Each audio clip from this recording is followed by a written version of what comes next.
The Palais Mermonia sure is buzzing with activity today. Halt! Huh? Oh, it's you two. Apologies. Monsieur Neuvillette did say you'd be welcome at any time. Excuse me, would you mind helping me take a look at this report? I'll be right there. Sorry, I've got my hands full here. You can see yourselves in. Everyone's so busy. Seems a lot has been happening.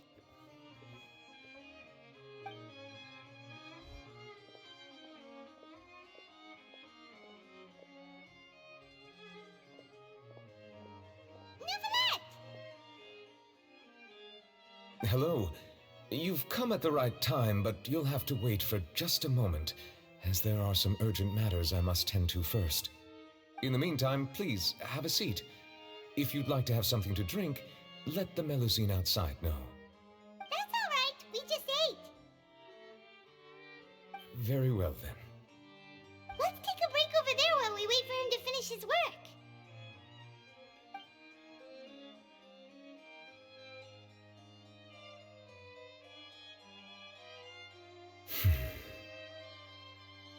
All right. That should wrap things up for now. Are you done with your work? Yes, sorry to keep you waiting. Today should be the day you were released from the Fortress of Meripede, and it appears that you've managed to complete all the release paperwork. That's right, and we came here to see you right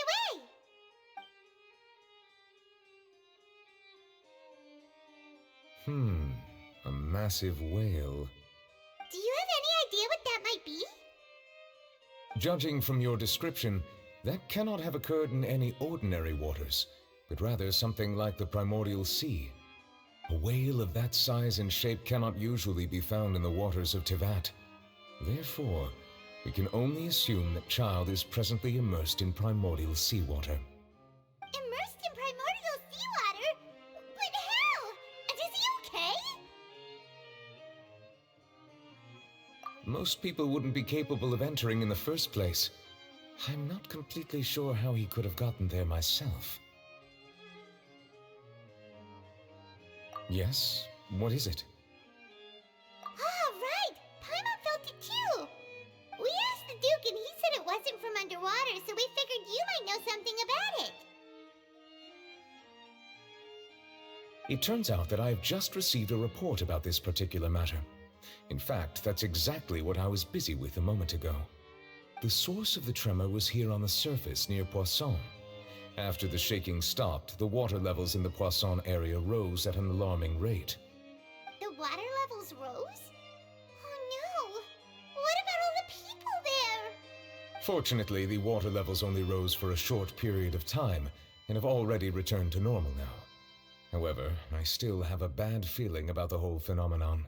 If the change in water levels is connected with the leaking primordial seawater, then the situation in Poisson may be much worse than it appears. Navia should be in Poisson, right? We need to go check on her! I would also like to go there as soon as possible, but I'm afraid I can't leave just yet. We must immediately formulate disaster prevention plans for the surrounding coastal areas to avoid potential catastrophes. I'll have to ask you two to go to Poisson first.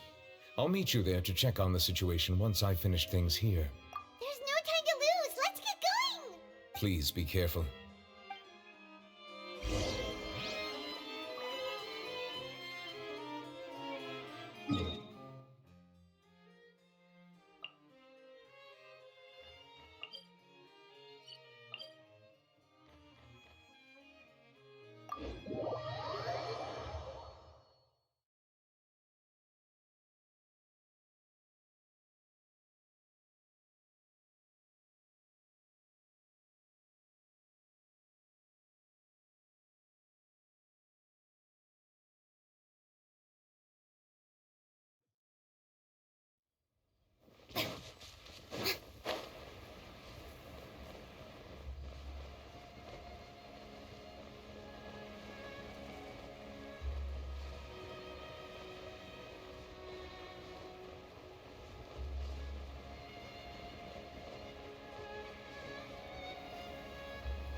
Oh no! What happened here?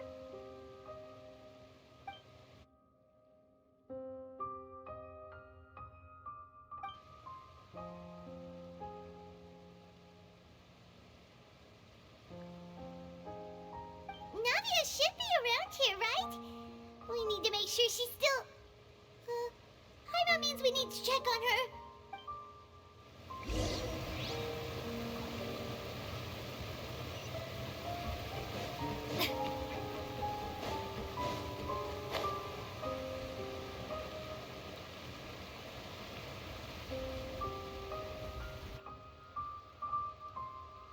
We haven't seen a single soul all the way here. Oh, this is getting scary. What will I ever do now? Look, there's someone on the roof over there. Just stay put! We're coming up! Watch your balance! All right, just hurry.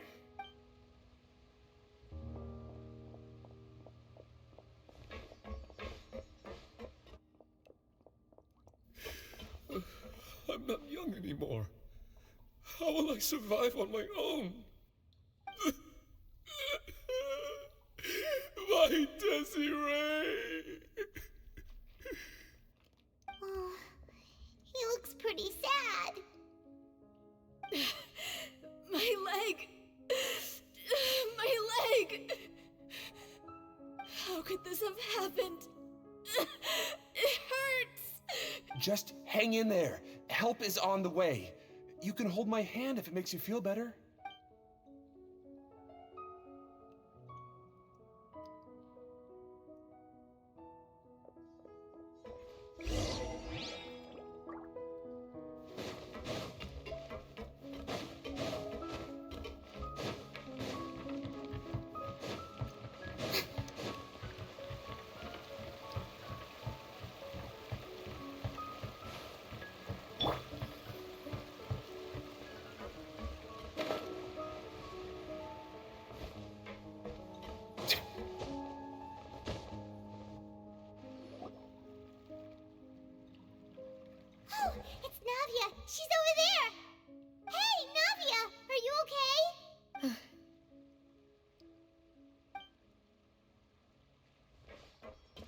You're here. We heard there was a situation in Poisson, so we came as quickly as we could. Yes. As you can see, the water level suddenly rose. It caused quite the disturbance, in fact.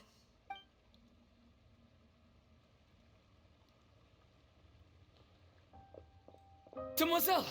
There was a wounded resident next to a building southeast of here. We've already transported him to safety, but we've run out of medical supplies. He's wounded? How badly? He fell, so it's probably a broken leg. He's pretty shaken up. When the water level rose, he desperately climbed up to the roof. Once the water receded and he saw the ground, he became terrified and eventually... He jumped down then. Find the leader of Squad 1 and tell him to take the wounded resident to see a doctor. He should know where to go. Understood. I'll take over his search and rescue mission in the meantime. All right, you'll be in charge.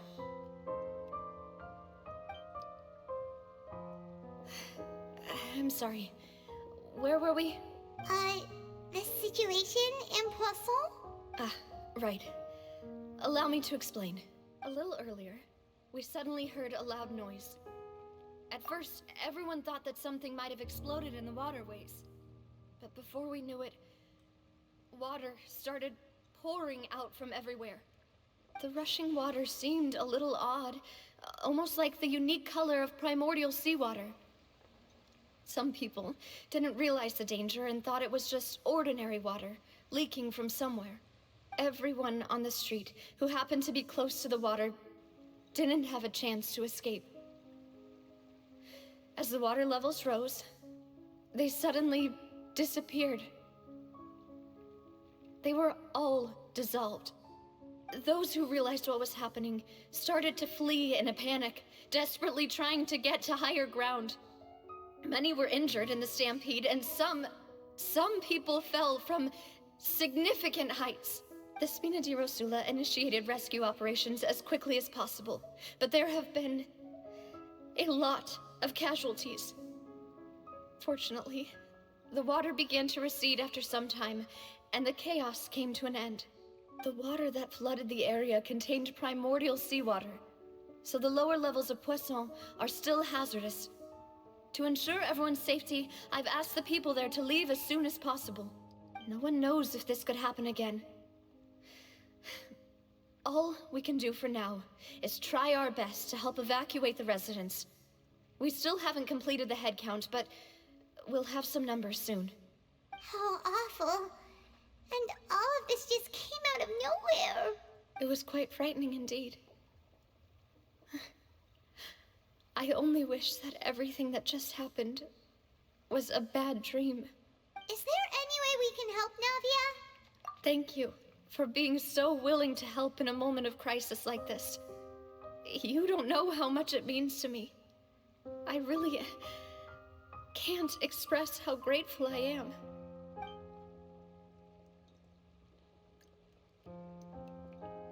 Don't say that, Navia. That's what friends are for.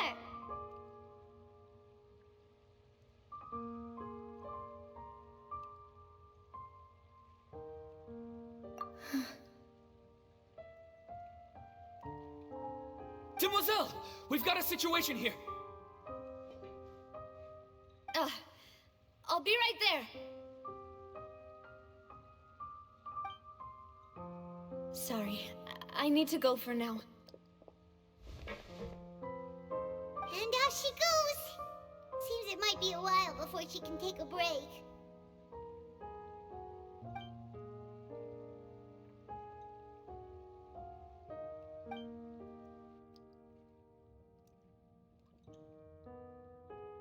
Okay, the wounded are being tended to, and we finished a preliminary head count.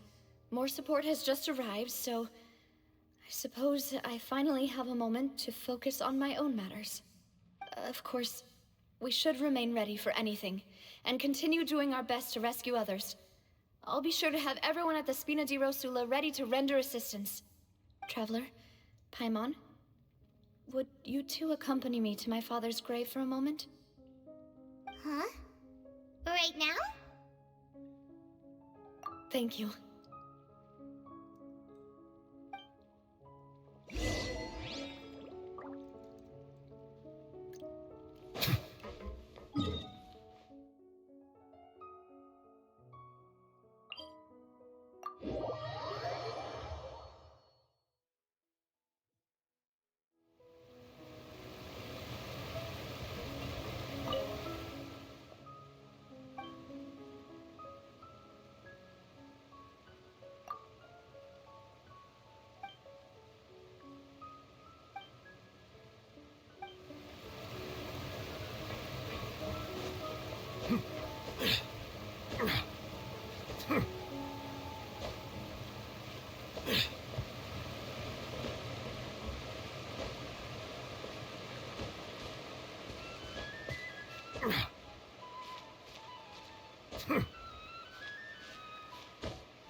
lot of people here, huh?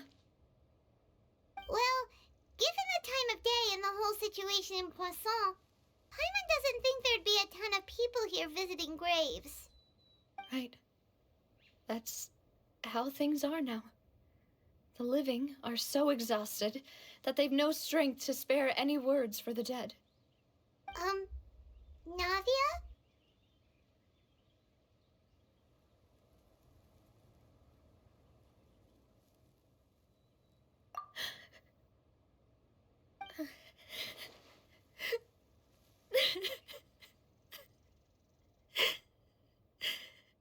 Navia, what's wrong? Sorry.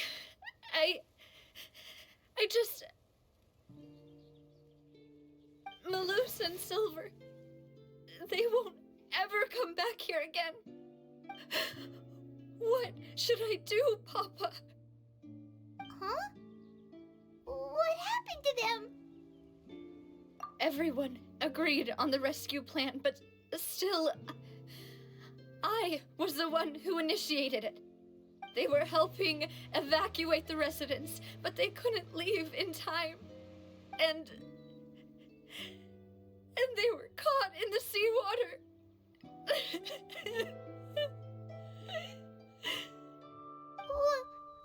What should we do? I've known them for so long. And I know they weren't afraid. But I could at least hold a funeral for my father. And I know where he rests. But as for Malus and Silver, they're just gone. I just can't.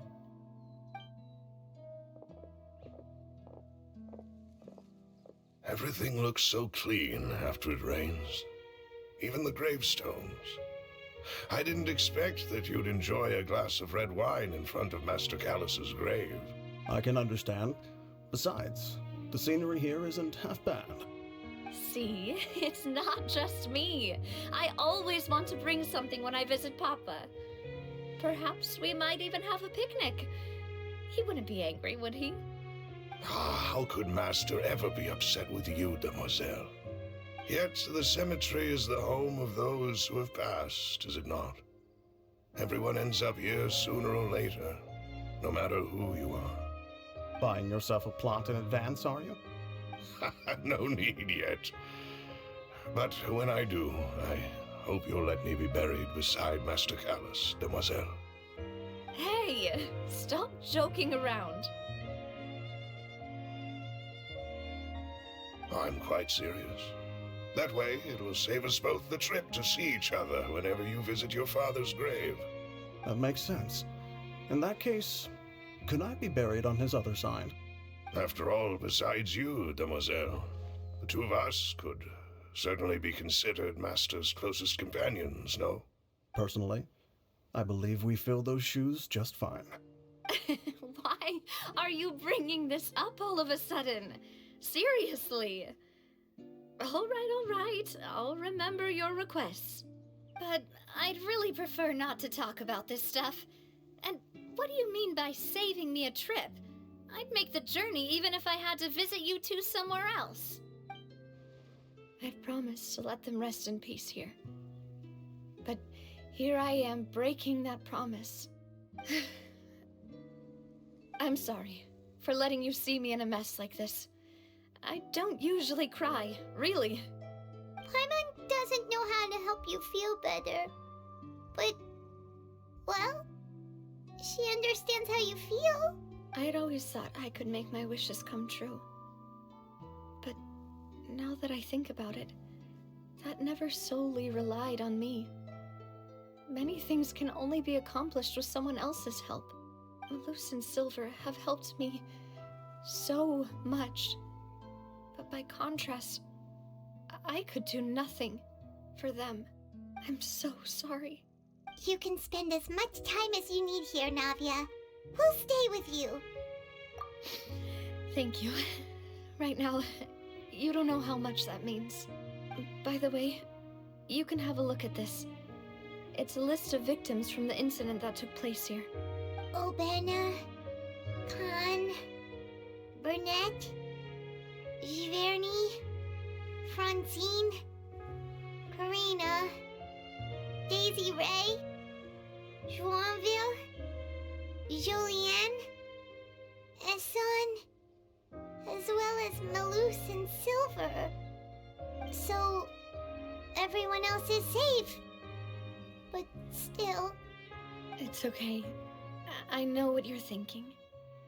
And you're right. We lost Malus and Silver. But we were able to save more than we anticipated. The overall outcome indicates that the cost was worth it. Right! Don't think that way, Navia. One person might be saved at the expense of another, sure, but that isn't something we should ever consider a trade. Malus and Silver were not the price for saving anyone. They're heroes. You're right. Thank you, Paimon. What you said just now was pretty amazing, actually. I'll remember your words. Oh, really? Seems you've become more eloquent in the time since we last met.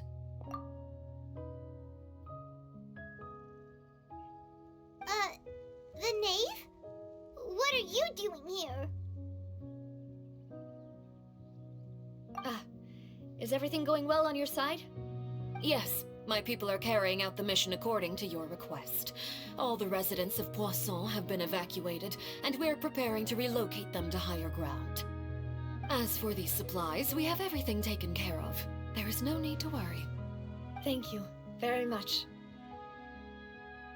Wait, do you two know each other? We just met recently. Right, Miss Navia? Usually, I would call this a coincidental encounter, but that doesn't quite fit this time. Besides, it never even crossed my mind that a Fatui Harbinger would come looking for me. Thanks to the Knave, Spina di Rosula received generous support from the Fatui, which allowed us to complete the rescue and evacuation work so quickly. Mutual aid is essential to fostering positive developments. We were already in the area, in any case, so it was nothing. That said, I must say that you're a lot sharper than you let on. I'm sure you understand what I mean. I apologize for all the ways in which I tested you previously. We've never worked with a Fatui before, and it's extremely important for us to know who we're working with. My subordinates have reported that Fatui soldiers have been observing water levels and taking head counts in various locations. I hear that they've also prepared a large amount of emergency supplies. I'm quite surprised. This is nothing to brag about, nor do I intend to. It is simply the way of powerful organizations to act forcefully, whether they are doing good or ill. You've witnessed that firsthand, in any case. As I've told this traveler before, I know of the prophecy, and I intend to prevent the impending disaster.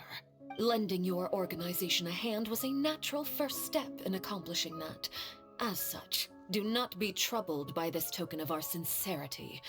Perhaps one day, you'll also be able to help me in the same way. Without your help, there would have been many more casualties. I won't forget your kindness.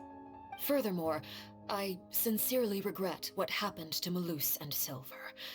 I only wish that my people could have arrived a little earlier to prevent this from happening. Don't say that. You and your subordinates did everything you could.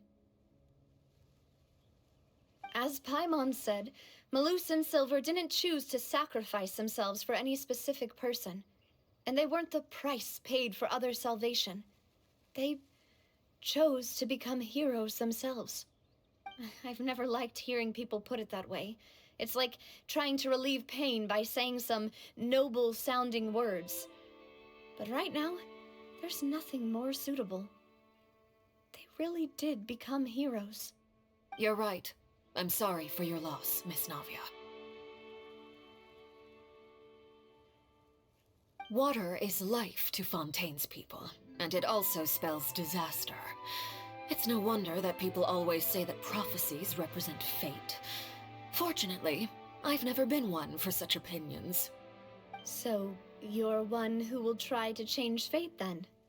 Of course. That is why I'm going to Hotel Bouffe de Thé. I still have some things to take care of, and the children need my attention. By the way, Traveler, Paimon, one more thing. Alright, then we'll just... Huh? This isn't right. Paimon thought you would ask us to walk with you for a moment so you could tell us something in private. That is a clever and useful conversation technique, which I do like to use when necessary. But there's no need today. It would not hurt to have Miss Navia listening in. Traveler, I'm sure you remember that I said we could work together when we had the chance.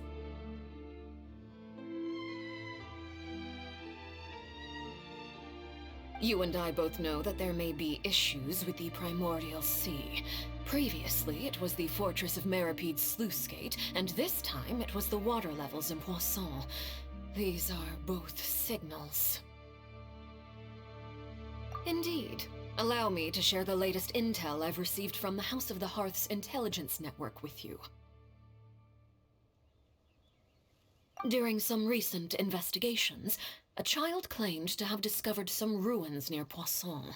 The ruins date back to ancient times, and seem to be worth investigating in many ways. Judging by the dating of the ruins, they may be related to the prophecy and the coming crisis. The situation is becoming more urgent, so any pertinent information will prove extremely precious. My people initially came to prepare for ruin exploration. Unexpectedly, this disaster struck, and at present, we're all busy prioritizing the rescue effort. So that's why the Fatui were already in Poisson. I wanted to take the children along, but unfortunately, Linny, Lynette, and Fremine have all been dispatched to higher ground to assist affected residents.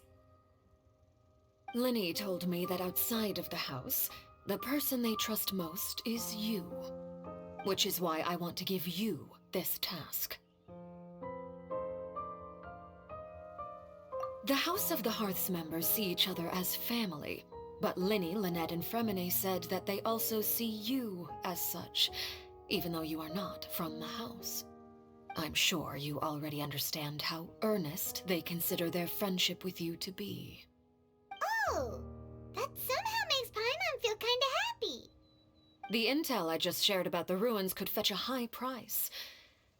But since the children consider you family, it's only natural that I freely share it with you. Got it! So all we gotta do is go to some ruins, right? We can handle that. Excuse me, but may I tag along? You wish to join, Miss Navia? But are you sure you're up to exploring some ruins? You need to rest. Well, I'm sad, yes, but I can't just go back and plop myself into a chair by the roadside and do nothing. There's no point in being depressed while we still have a disaster on our hands. As my father's successor, I must live up to the hopes he had in me. Besides, I'm also doing this for myself. I need something, a distraction, to keep my mind off Malus and Silver. Since you put it that way, I have no objections. What do you say, Traveler? All right. The ruins are to the south of Poisson. Here's the map. Okay, the three of us will handle it. Come on, let's pack up and get going.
So, are these the ruins the knave was talking about?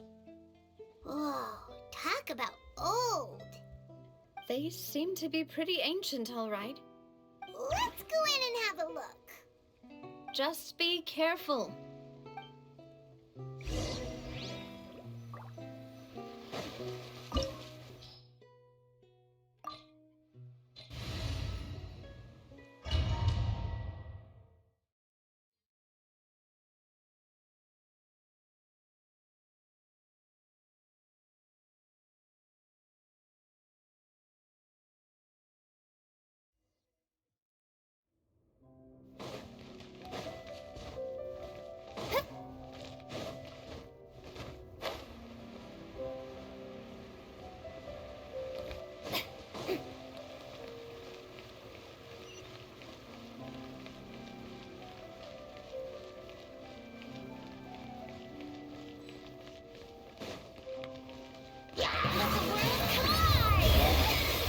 Be sanctified.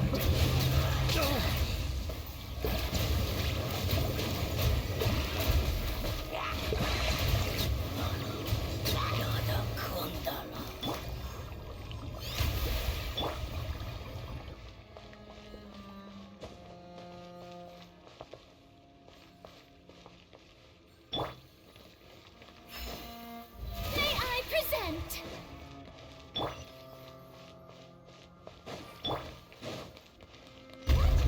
Well, here isn't safe.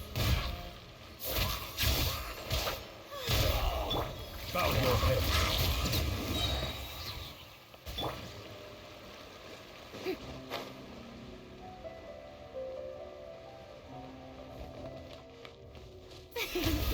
The show begins.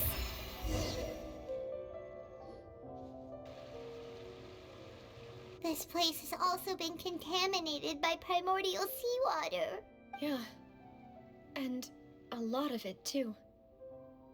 A Fontainian would most likely dissolve the moment they fell in. Right. You can't go down if there's primordial seawater.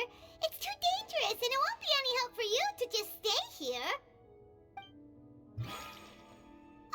Don't get Paimon wrong. We're not saying you're useless. It's just that... No, you're right. I can't do anything in this situation. I'll leave this to you.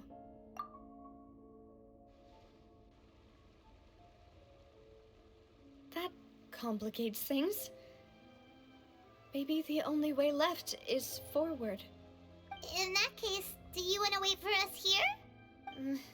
The water levels here are unstable, and there's a chance the water will rise. So staying here wouldn't be safe either. I'll go together with you. Perhaps we'll find the exit just up ahead. All right. Come with us for now then, but please be careful.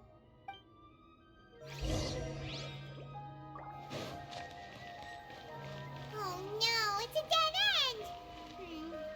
Let's try climbing over from the side.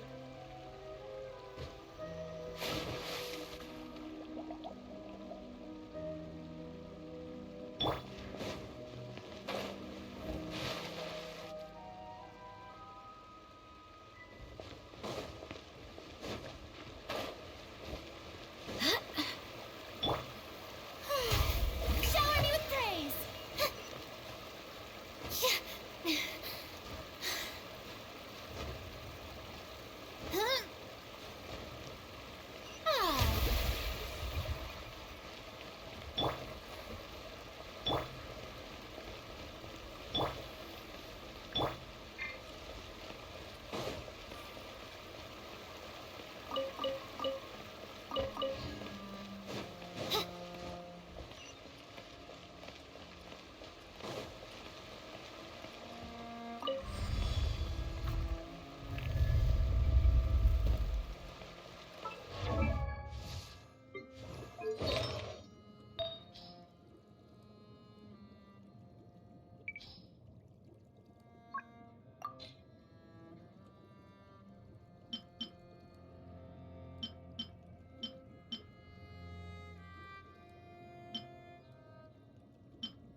Demoiselle?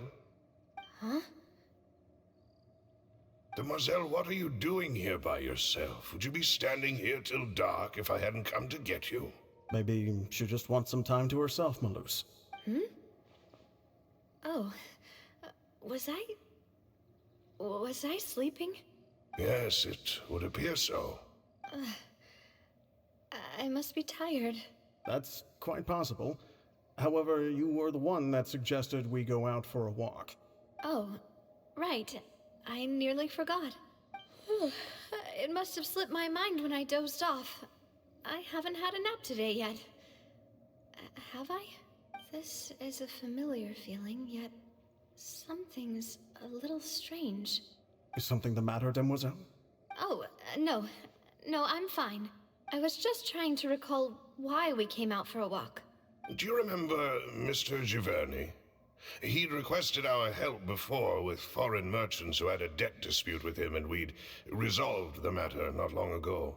We were headed to see how things were going with him at the moment. Ah, right. Yes. I remember now. Oh, Miss Navia. Ah, Mr. Malus. And Mr. Silver, too. It's good to see all of you. How have you been? I've been great. Thanks to your help, those bothersome merchants finally realized that I wasn't the one they were looking for.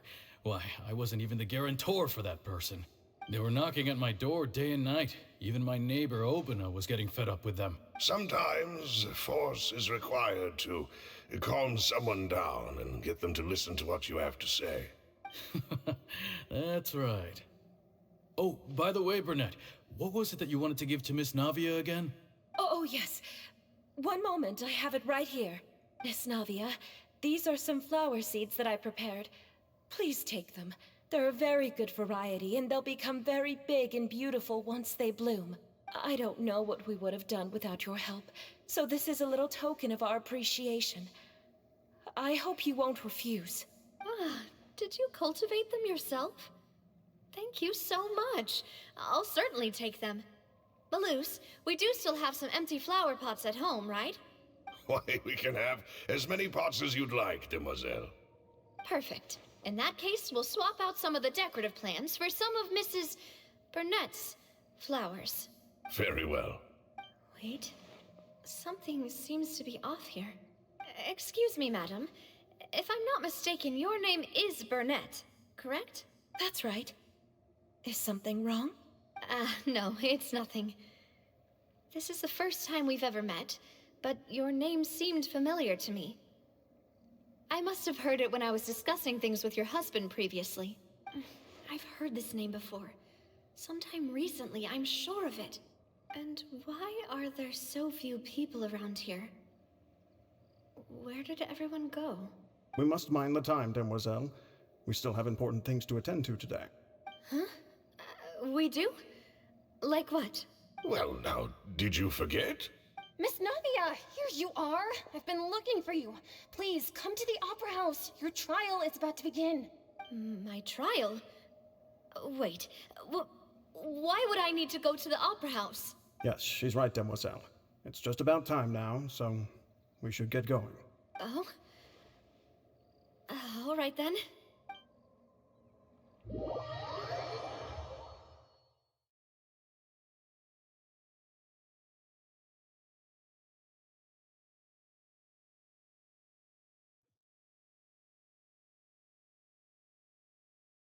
Look, it's Navia! She's here! And her two attendants are with her! Goodness, everyone's finally here. There sure are a lot of people here to see the trial. And they all seem to be oddly excited about something. I even know some of these people. Karina, Desiree, Joyville, Jolien, Essen. Why are so many people here? And why do I have no recollection of this case? And as for the judge... huh? Where's Monsieur Neuvillette? Please sit in the defendant's seat. Don't worry, Silver and I shall accompany you. All right. But are you sure you can stand behind me? Typically, it wouldn't be allowed, but today is an exception. Hey, what kind of place do they think this is? Come on, do they have any idea what they're doing? Seriously. Enough with the whispering! Could someone please tell me where Monsieur Neuvillette is, and why I'm standing trial? My dear Miss Navia, have you not yet realized what you've done? In that case, allow me to explain. As all here know, you are Master Callus's successor, the head of the Spina di Rosula, someone held in high regard by every soul in Poisson.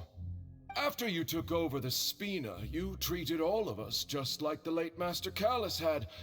If anyone in need reached out to you for help, you responded. Not only you, but your butler, your subordinates, nearly everyone in the Spina di Rosula fought for the well-being of those in Poisson. Wait a moment. Aren't you just proving that I'm a good person? Yes, correct. Absolutely right. And that is why you stand accused.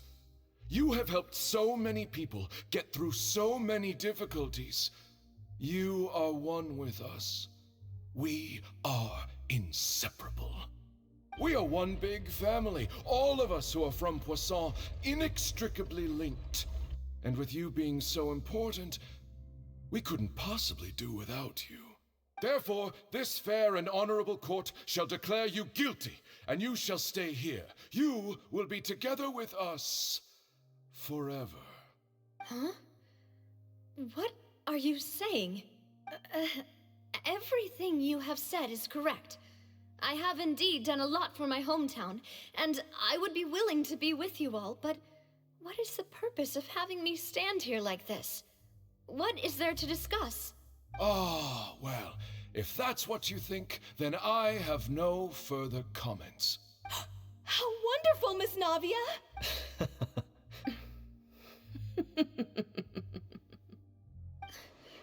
I know all these people. Why are they laughing? I seem to remember now. Yes, I get it. This trial is... Wait just a moment. This isn't right!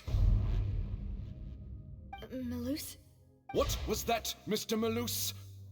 Our conclusion is very clear and unanimous. Let the court judge her now. She's guilty! Stay here, Navia! You're one of us! Demoiselle, don't admit guilt. This trial means to keep you here forever. I wish to exercise my right to defend Our Lady. Mr. Joinville, you only know of Navia's goodness, but nothing of her utterly independent mind. She was born a free and independent spirit. She has never been tied down by anything. Indeed, even the death of Master Callus couldn't stop her. Her actions cannot serve as proof that she identifies herself as part of any group. She merely acted as an individual, extending her hand to help others. Please do not mistake her actions as being otherwise. Really? As an individual, you say? Don't forget, we are all Fontainians here. This is the nation of justice, the nation of Hydro. Even if Miss Navia only voluntarily rendered her assistance, that doesn't change the fact that her beautiful soul must return to everyone. Water accepts all, blends with all. It will surely accept her kindness. Everything is measured here in the nation of Hydro, and in the end, everyone shall meld together. Thus, when a unanimous opinion emerges, that opinion represents justice. Now I speak for everyone. Our opinion is consistent. Navia should stay. We and Navia are one. And you would call this justice? Preposterous. You are merely jealous that Demoiselle still has a chance to exist as an individual. Have you forgotten how much you all once longed to become individuals, to become independent? Do you mean to defy our justice? If your justice is flawed, then why should we acknowledge it? As you said, we can also have our own justice. Silver and I shall defend Demoiselle. And that is how we will enforce justice. Ugh, my head... It hurts. Demoiselle. Silver, it hurts. My head is spinning. All I can see is stars swirling in front of me. I remember now. Everything that seemed odd from the very beginning.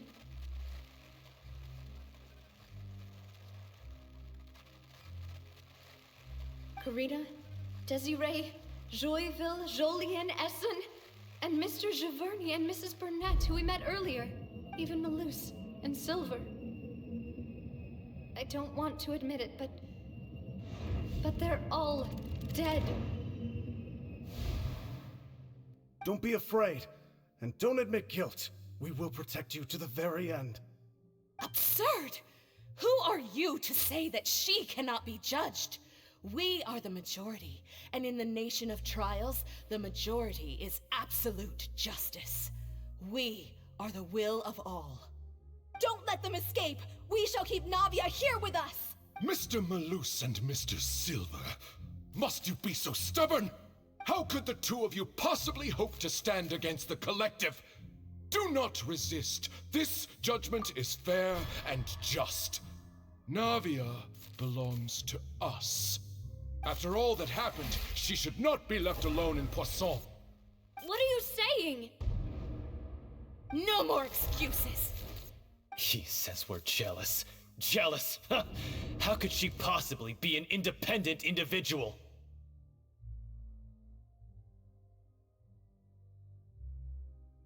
What's with these people? Who's jealous of her? She belongs to us! Miss Navia, she...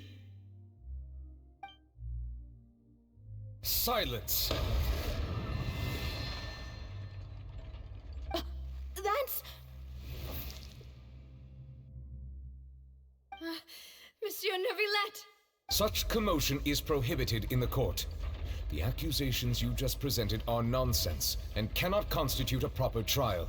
The court will adjourn for the rest of the day. In this, I shall hear no objections from any unauthorized party.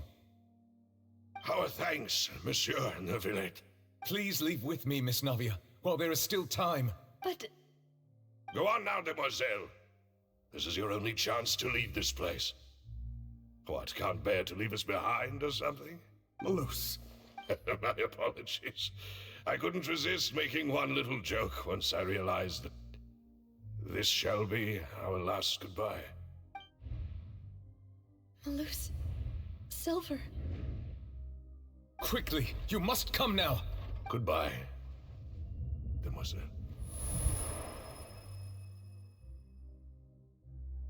Farewell.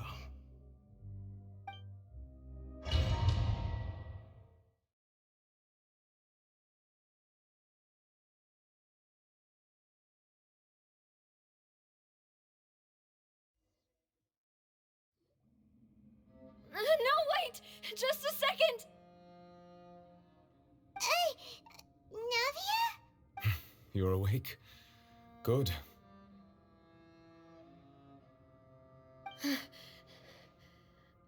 I must have been dreaming. Malus and Silver were still alive, and they were defending me at some insane trial. It looks like you're all right.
The ruins you were exploring suffered a cave-in. When I arrived, I found you falling toward the water. You were just about to be dissolved within, but I... What is it? I think I saw 2 Oceanids protecting you. It was only for a moment, perhaps even a fraction of a second, but they gave me the chance to retrieve you. Were it not for their intervention, I would not have been able to rescue you before your consciousness dissipated. Wait, did you say Oceanids? You mean like what happened with Vache? Perhaps those 2 Oceanids were the people you saw in your dream. I always told them that they didn't have to protect me. To think that they'd keep doing so even after death. Please come with me.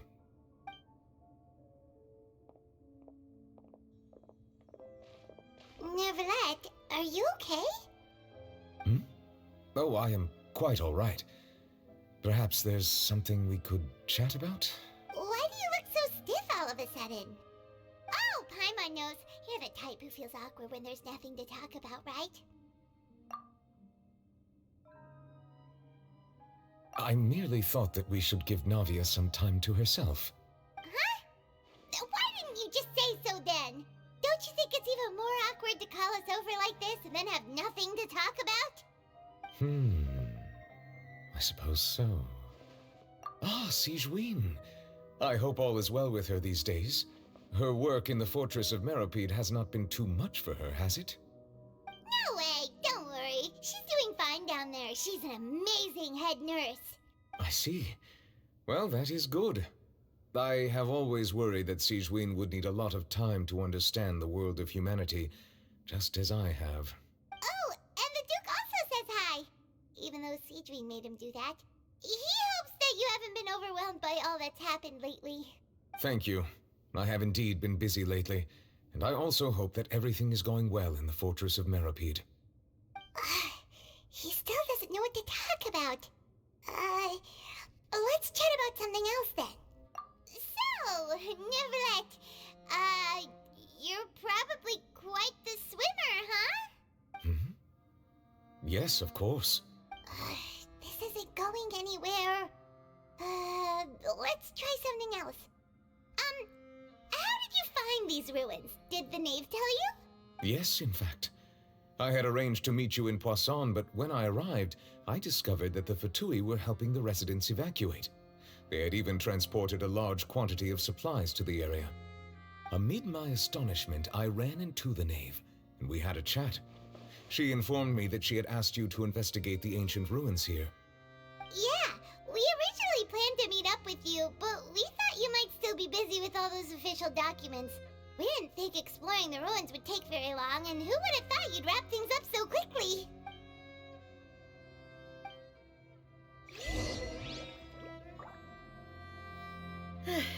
I'm sorry to have kept you all waiting like that. I'm feeling much better now. I guess we should get going again. Will you come with us, Monsieur Neuvillette? Yes, if you wouldn't mind my company. All right! Another one joins the party! Let's get going then!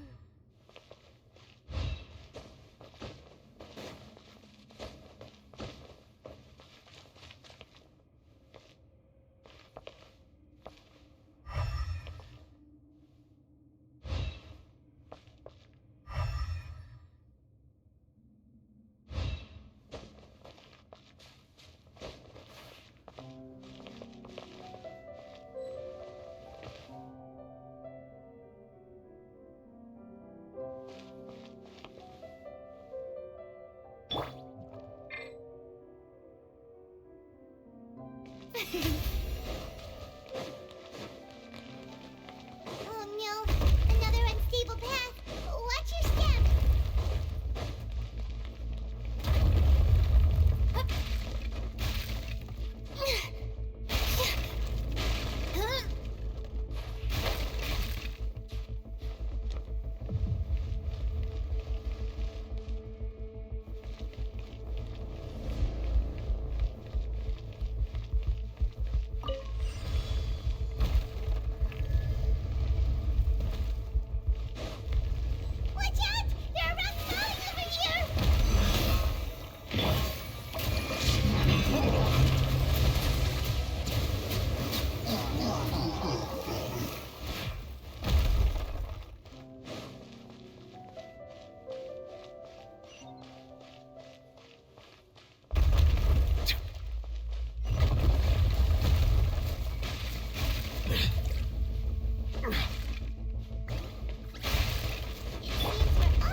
this.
Looks like we've reached the end. This is the place.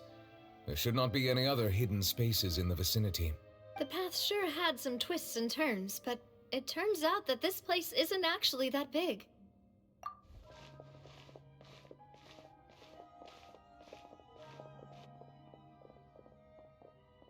Stone slates. It seems like they were put here as an offering. Could we take them down and have a look? Perhaps we should just leave them be for now.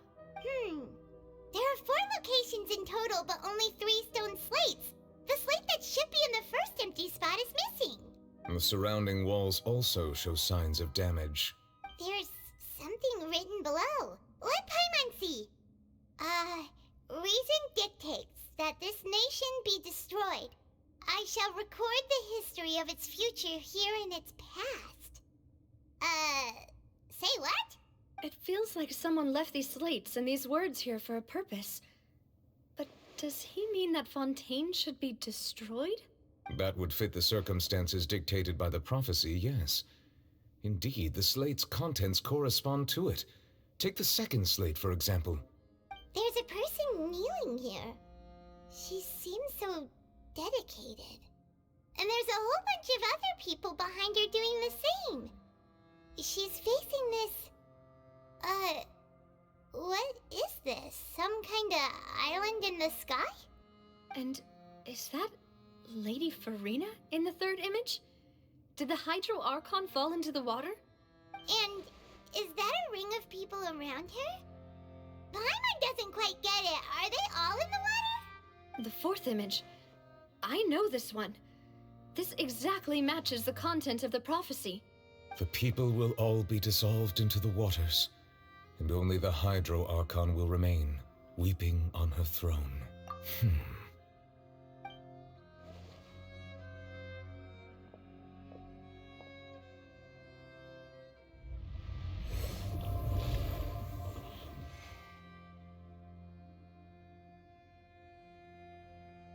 More information should be hidden in these slates, but I fear I cannot easily uncover it, most likely due to us missing the first slate. I am very sorry. Don't blame yourself, Monsieur Neuvillette. Deciphering ancient stone slates isn't one of your duties. Ooh, Paimon's getting the chills just looking at these slates. This says that it's the history of the future, right? That means the prophecy's sure to come true. I really hope it doesn't mean that. Still, Paimon feels like these images are kind of weird when you look at them together.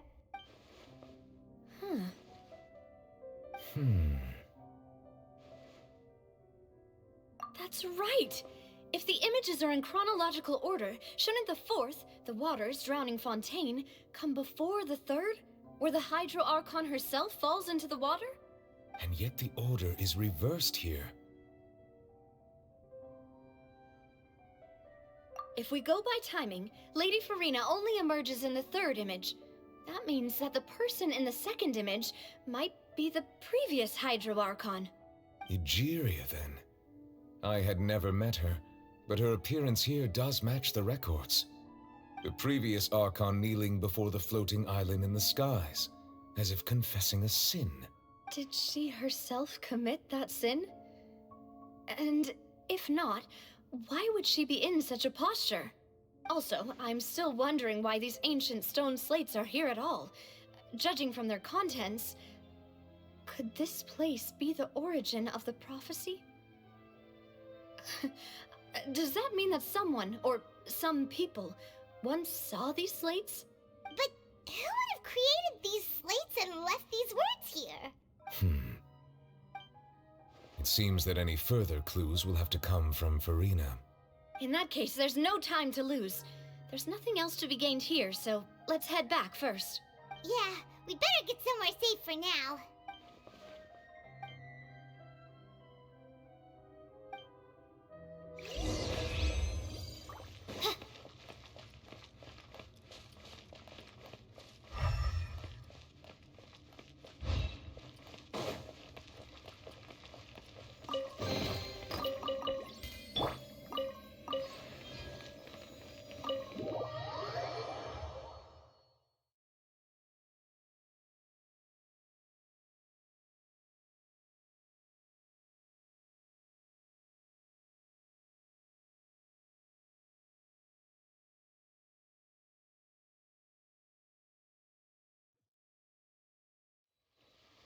Let's split up here.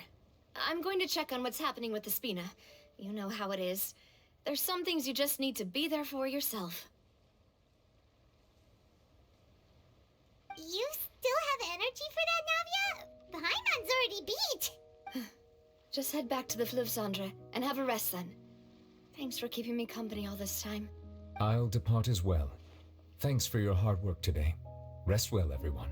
Traveler, I will go talk to Farina tomorrow morning to ask about the stone slates. I'm sure that you're concerned about this matter as well. If you have time, drop by my office. I will share the results of our discussion with you. Are you really gonna talk to her about this directly? Will that be a problem? Paimon's getting a little scared now that it's come to this. She has long been harboring secrets and will not give them up easily, which makes it all the more my duty to ensure that she understands the present situation.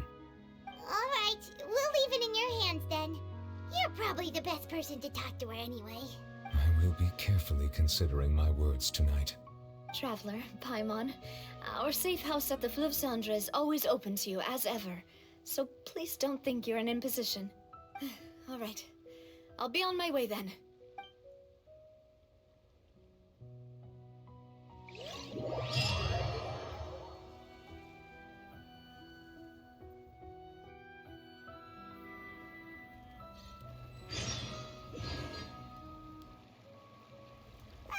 We're finally back! Welcome back. We've got a special menu prepared for you two tonight. Yay! And there's good food too! Navi, no, the boss is the best.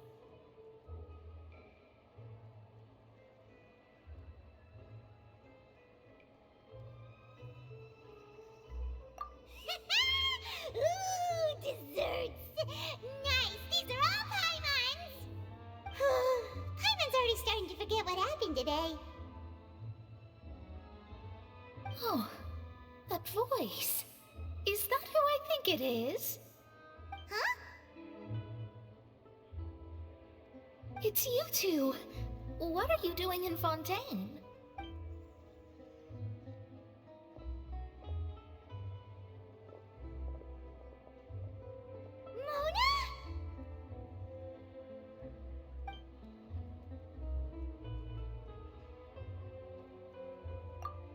Seriously, nobody just uses a scry glass whenever they've got time to just see who they'll meet on the road. Still, we didn't expect to see you here. Wait, you're not a Fontainian, are you, Mona? Well, I have some business to attend to here, so I booked a hotel in the city. I was just out for a stroll when I bumped into you. Quite unexpectedly, if I might add. Why did you think I was from Fontaine, though? Is that because Magistus doesn't sound much like a Mondstatter surname? Yeah, let's go with that. Well, I used to have my own surname, which was, well, some other thing. Either way, the old hag told me when she took me as her disciple that the first step to being a great astrologist's pupil was to change that name. There was nothing for it, really. She really is amazing at astrology, so I changed my name to what it is now according to her wishes. To my surprise, however, Magistus is not the name of some ancient house or clan. It isn't? Nope. Although it is used by us in place of surnames, it generally just means great. Wow! Imagine including a boast in your name. Wait, are you gonna have to put that into your genealogy as well? I reckon so. In any case, I'd give my disciple a name like this as well, if I were to take one.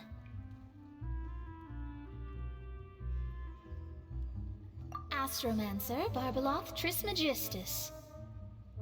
Whoa, that's a long one. Does it also mean great or something? My name means Mona the Great Astrologist. As for the old hag, hers is, in plain speech, the thrice as great scholar of the stars. Just take it as a title specific to astrologists. Thrice as great? That's so petty. I know, right? That's just how she is. She used to call herself Magistus, actually, but when she took me in, she changed her name to Trismegistus. Talk about excessive. Magistus is thus the calling card of our school, so to speak, which makes it about the same as a surname. It's all right if you don't get it. You can look into it further should you need to study astrology more deeply.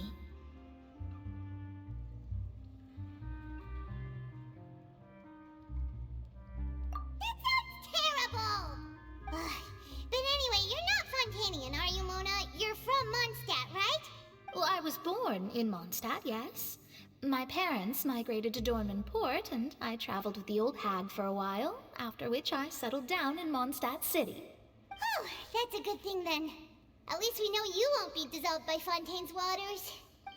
Speaking of that, I'm sure you're aware that a bunch of things have happened here in Fontaine, right?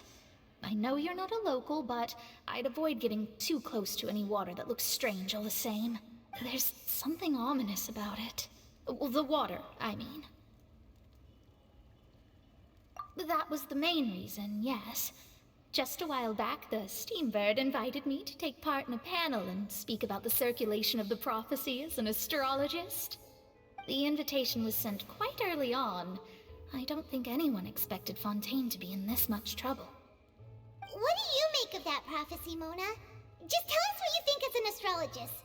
Your word would go a long way to make things more certain and less scary. What I can tell you is that I'm an astrologist, and that this prophecy concerns the fate of Fontaine, even that of Altivat.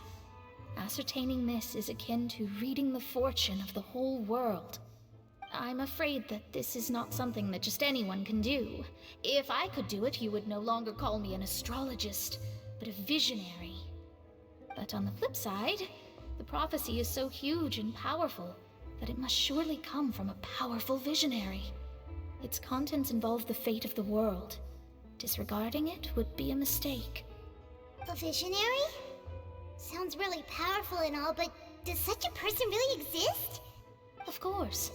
The old hag could do it, and I'd bet there are others amongst those Hexenzirkel colleagues of hers who could do something similar. Huh? Are you sure? All right, I'll help you. It isn't often that I see you with such a serious look on your face. I'll tell you once I hear back from her. Thanks, Mona. You're amazing as always. Oh, well, this is something only I can do after all. So yes, your praises are quite welcome. That's the greatest of astrologists for you! Of all the people we know, you know the stars the best! Indeed. That's the spirit. Oh, sorry. I came to see what all the commotion was about. If there's anything you need, do not hesitate to inform the Spina di Rosula. Oh, whoops. Guess we were getting a little too carried away there. Well, I'll go tend to my own business now. If I receive any news, I'll be sure to come find you two again. And there she goes, quick as rushing water. And here we are with the Spina guy giving us suspicious looks. If Paimon hadn't spoken for you, it'd be you getting all the weird looks. The things Paimon does for you. That's more like it.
Juliet and Lady Farina, they seem to have gotten into a dispute. Please go see for yourself.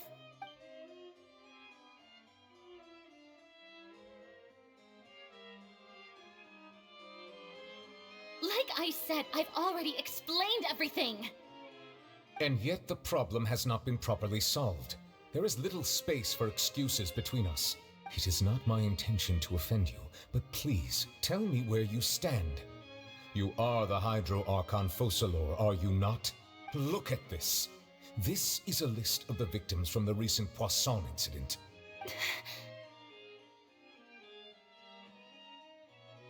You mean... they're all... We did not arrive in time to avert this disaster, and I will not have it happen again. I will say this once more. You must tell me everything you know. Yesterday, I found 3 stone slates in some ancient ruins near Poisson. Do you know anything about those? Seriously? You're questioning me like this is a court case now. I don't know anything about that. But you found them in some ancient ruins, you say? That's correct, which is why I came to ask you some questions. There should have been 4 slates, but one of them was missing. The other 3 feature different images that seem to correlate to the prophecy. The prophecy? The second of these slates depicts the previous Hydro Archon Egeria kneeling before a floating island in the sky, as if confessing something. Do you know nothing of this either? I don't. I've never seen such slates. I'll ask you again. Do you really have no information regarding the previous Archon? My deciphering of the slates indicates that the Hydro Archon Egeria once had to confess to, or apologize for, a certain sin. If anyone would know about it, it should be you. All gods don't have the same secrets, you know. She was herself and I'm me. Is it really so strange that I know nothing? I understand your concerns, but I'm sorry. I just don't have anything to tell you. Forgive me for saying this now, Lady Farina, but I have long known of your various secret investigations into certain matters. There are several indications that you have been investigating the prophecy on the sly. This is not strange in itself, considering that you are the Hydro Archon. But it is strange that you should also claim to not know any of Egeria's secrets, as well as do nothing following your inquiries. You have never been as superficial as you have presented yourself to be, nor are you a fool. And yet, your behavior is very inconsistent.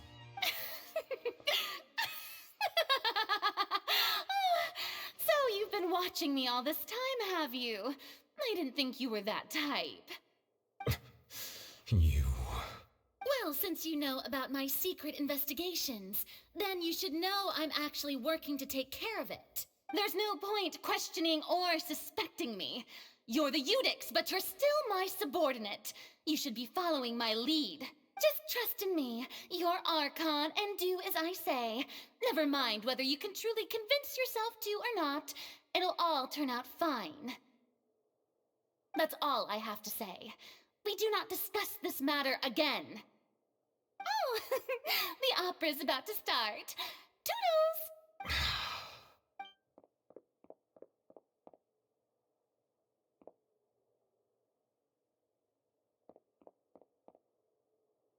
Did Farina not notice us standing by the door? Wonder what's up with her. She was smiling. She didn't seem in the mood to care if we were listening in or not. I assume you've been outside for a while now? Oh, you noticed. Seems Farina didn't even realize we were here. She was in a great panic, though I cannot discern the reason. Our discussion reached impasses time and again, a state of affairs that we cannot allow to continue. Still, I do not understand. Dialogue is the basis for understanding, so why did she keep refusing to engage? Everyone in her inner circle has noticed that she is hiding some secret. The issue is her attitude. I fear that she will not reveal anything unless absolutely forced to. We may have to create a situation in which she will have no choice but to speak. Oh? Like what? Normally, people will only reveal the truth when standing trial. Perhaps we must have the Hydro Archon experience just such a scenario. But Farina's seen so many trials, and she's really good at dodging questions. How do we make sure that she won't just slip away at the first chance she gets? We will need to consider this thoroughly, join forces with various parties, and then do what we can. If at all possible, I would prefer to recuse myself from this affair, but we must prevent the prophecy from coming to pass. This may be cruel to her, but all Fontaine is in crisis. The information a god possesses is too precious, and so we must take a chance on this. But who will lend us their aid to do such a thing?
Well, that's everyone, huh?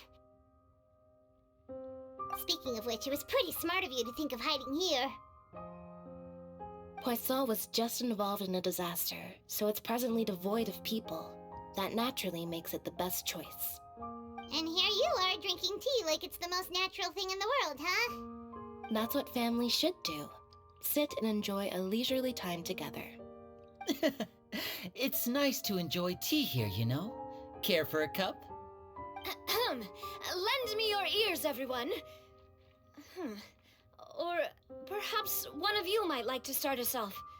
How about you, friend? Me? No, I don't think I can.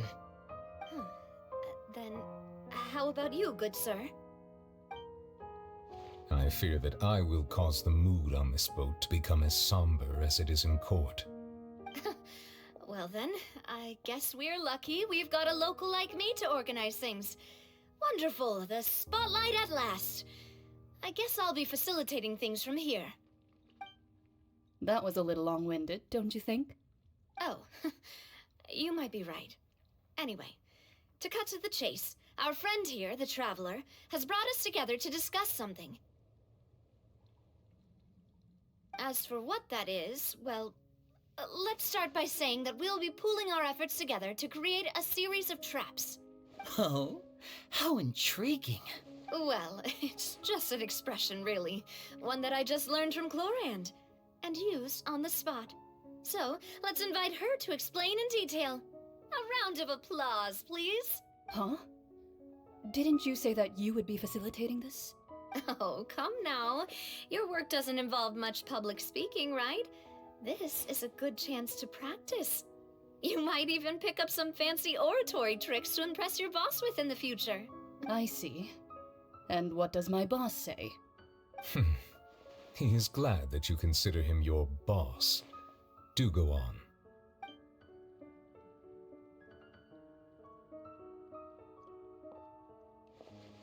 In that case, do any of you have experience hunting? Not that I recall. Fremine and I once used a wooden stick in a basket to catch wild rabbits when we were younger. As for Lynette, Oh, right. You were sick that day, weren't you? I've also gone diving to catch some fish before. Does that count? I'm afraid not. You may or may not have heard, but Fontaine once played host to a group known as the Marechaussee Hunters. Though that was their name, they did not hunt animals, but rather various monsters left behind by the ancient dynasty of King Remus. Today, Fontaine's monster population has already thinned greatly, so the hunters have blended back into society, taking up arms in other lines of work. They even left a unique methodology of hunting in their wake. A trap comprises of the following components: bait, a trigger, and a containment device. Sometimes a lethal implement will also be necessary to deal with the prey. So, if we were to build a trap together, right now, what would you choose to build it with? For me, I would prefer something basket-shaped. Pigeons and rabbits will see the bait and naturally enter the snare. Our line of work requires a deft hand, and we're some of the best in the industry, so you can count on our techniques. You used some of those techniques while moving the people of Poisson, didn't you? My subordinates mentioned that you even performed some magic for the bawling children. Yes, and I even managed to gather some intelligence in the meantime. I'm quite the multitasker if I do say so myself. I'm afraid I can't claim that as my strong suit. I prefer more stable methods, like placing bait in the water and waiting for the fish to come within reach. That's the kind of method I would count on. Calm and steady. Exactly the kind of person who would catch loads of fish. And I can be their assistant. With discretion, I'm sure. I'd probably use some sort of mechanical animal. Papa once bought me some small clockwork squirrels, mice, and such. When placed in the forest, they can attract others of their kind. I remember that you liked those too, didn't you? I did. And that would be a good way to go about it. If they're realistic enough, animals of the same kind will follow them all the way to the trap. What about you, Monsieur Neuvillette? I fear I do not have any related experience. That makes sense. You usually solve problems directly, without the use of any such tricks. But I do have one more question for you, Monsieur. If we were to create a trap now, how would you design it? I would like for it to be effective, but bring no harm to the prey. A more gentle trap would be ideal. Kind, as always. However, our intention doesn't necessarily change the containment device and the type of implement we need. If we wanted to kill the prey in one strike, we would need a powerful implement. However, that also goes for prey that must be captured and safely contained. Wait, why's that? Only a hunter who's a true expert at subduing their prey can snare it without harming it. The line that divides life and death is often exceedingly thin. So are we going hunting together? We hadn't thought of seeing ourselves as hunters. It kinda works, but maybe it's still not the best metaphor. If our means of capturing and dealing with our prey is to put them on trial, then the hunting metaphor is actually quite accurate. But we shall require much more courage than any hunter to judge a god, a being whose seat is an exalted throne. Oh, so that's what's going on. Sounds very interesting.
has been happening.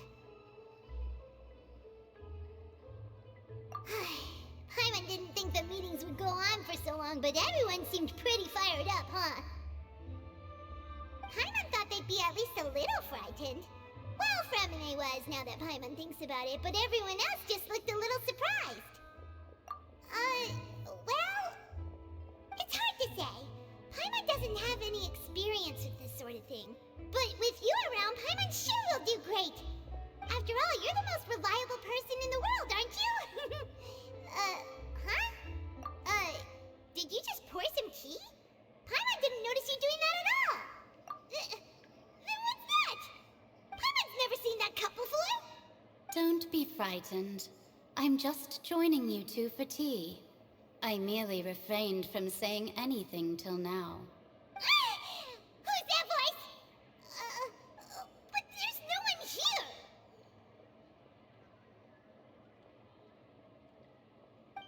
Aw, have you forgotten me already?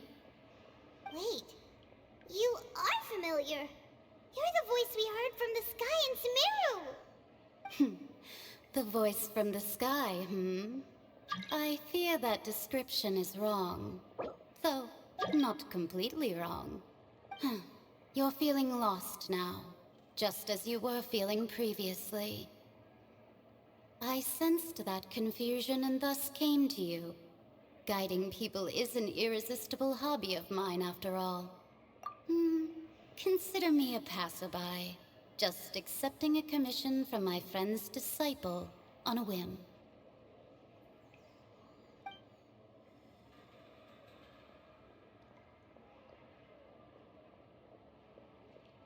The prophecy. Yes, what has been prophesized will be fulfilled. You may view such things as the history of the future. What? Then is there any way we can stop it? I believe you have witnessed a failed attempt with your own eyes. Can everything in Tevat so easily be changed? So you've caught on. Just as prophecies are usually only the future as seen from the perspectives of the gods, could things be happening in hidden corners where the gods' gaze does not fall? Are the things that you shall see different from the fate that the gods perceive?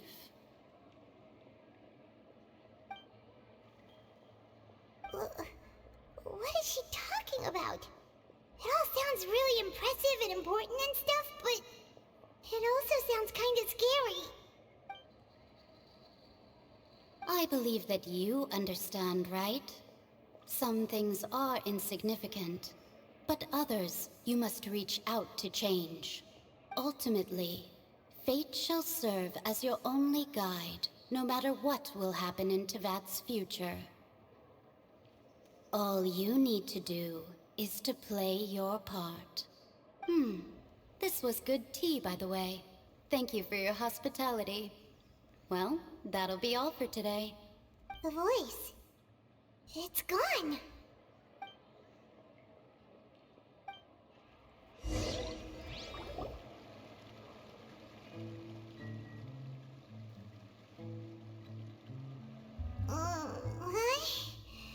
I want to hear someone talking. All right, coming. Hey, it's you who's getting lazy, okay? Well, I see I've walked in on some lively banter. Luna! Fine, just fine. I went to take part in that Steambird panel. It turned out to be more interesting than I expected. Not all Fontainians are pessimistic about this. One journalist mentioned that sitting around and waiting for the end to come would be wrong, and that they should make their own rescue preparations. I agreed, so we had a brief chat with her. Did she have pink hair by any chance? Why, yes! It was Charlotte. You remember her, right? That daredevil journalist? I'm in full support of her view. Prophecies are very important, but how can people allow their lives to be commandeered by just a few words? That's right! Paimon's glad to hear something sensible for once. Yes. About what we had discussed before.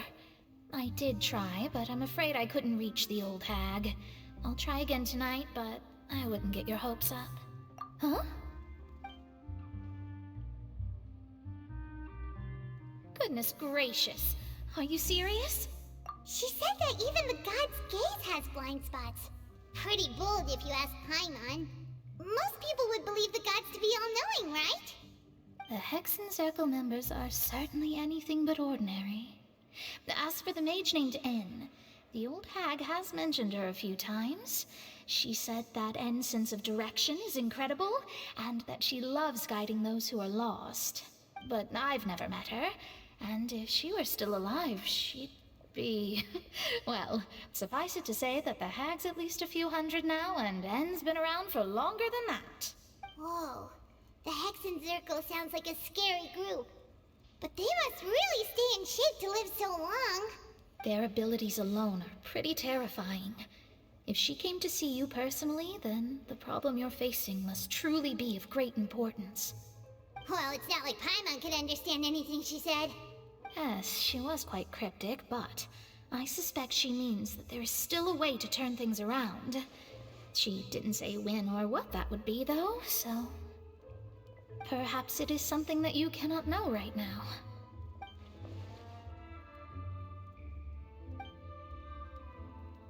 Traveler, Paimon, are you two all right? Oh, we're fine. We're just a little down right now.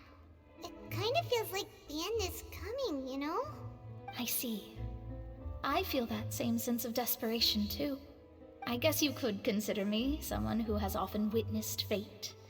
So far as I have seen, it cannot be swayed. But even so, I still hope for, and believe in, miracles. Astrology is eternal and rational, but fate may not be. It is cruel, but it can also be beautiful. Perhaps that's what N was trying to tell you.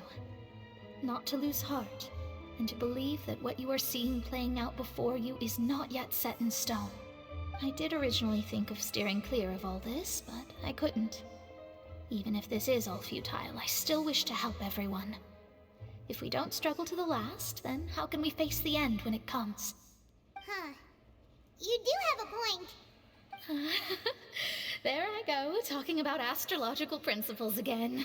Sorry about that. The moment I start talking about work-related stuff... I need to get going. It was worth trying to comfort you, even if only a little.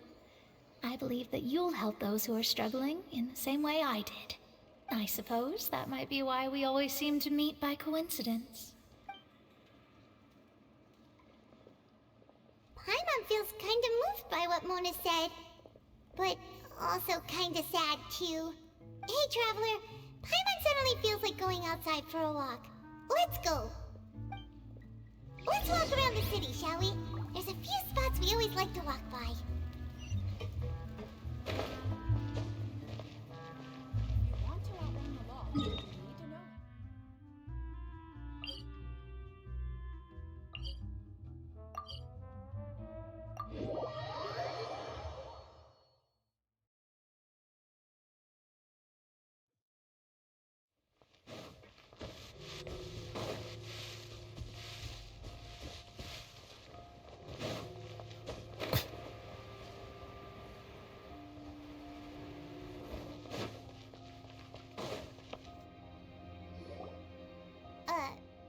Huh?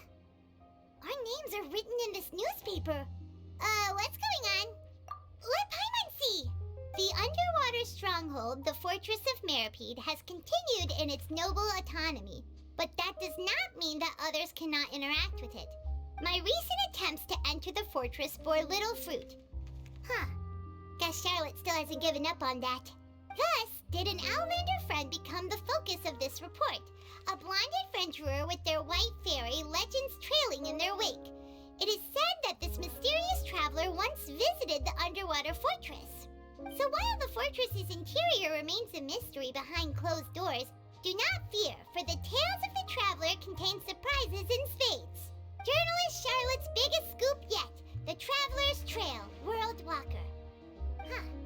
Charlotte took so many awesome photos of us and we never even noticed her. She has hasn't been able to get a hold of anything at the fortress, so since we're easier to find, she's using us as the subject matter instead? Ugh, seriously? Well, fine. Those headlines and photos do look cool, so Paimon will forgive her this time.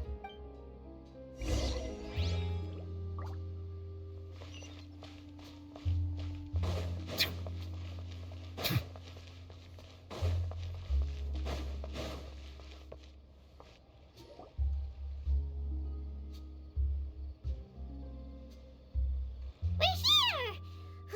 Paimon's hungry. Should we go in and get something to eat?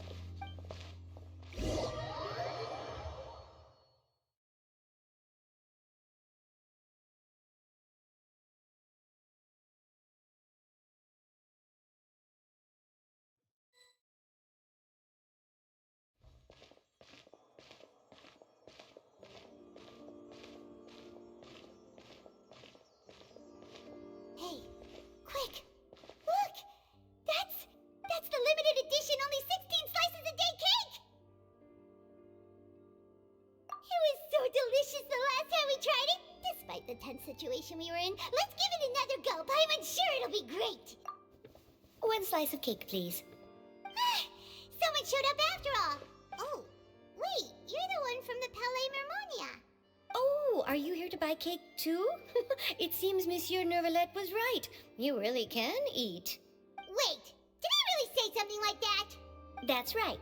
Even he has his own preferences when it comes to food. As for me, I love the cake and coffee here. Do you come here often? Usually every day. Every day? It's part of my daily schedule, apart from work. I shall have my cake and coffee. Then what if someone told you one day that this place would be closing soon, and you wouldn't get to eat cake here anymore? What would you think? But why would it close? Well, Paimon doesn't know either, but maybe the waters will rise tomorrow. You know, like in the prophecy. Oh, the prophecy. To be honest, I haven't paid much attention to that. No, still, even if there'd be no more cake tomorrow, that wouldn't keep me from having some today.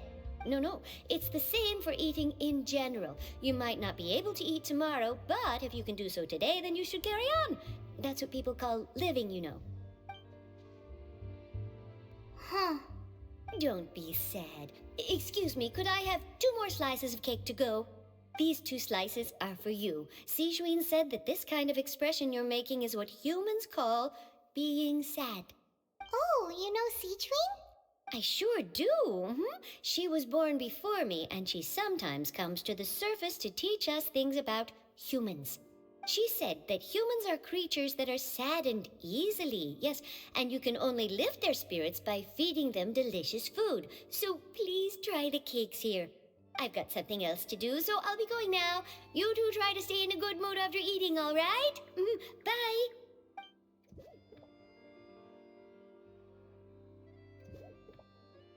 And there she goes! Alright, let's dig in. Paimon's sure this cake will be delicious. It's more delicious than last time! And the flavor gets even better with the sip of tea. It sure would be nice if we could always eat delicious food here.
Oh, we're near the Steambird office. Let's go look for Charlotte and have a chat.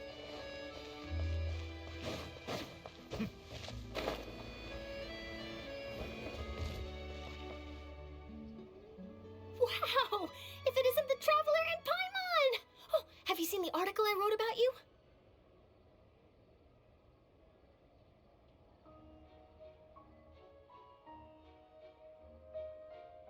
Ha! You've got some nerve! You just used us to make some quick mora! Oh, you needn't worry about that. I heard that you were in Poisson some time back, so I sent you a letter to discuss just that. It appears you didn't receive it, though. It's all right, though. I've set aside the amount intended for you. I've even set the table with some food. Really?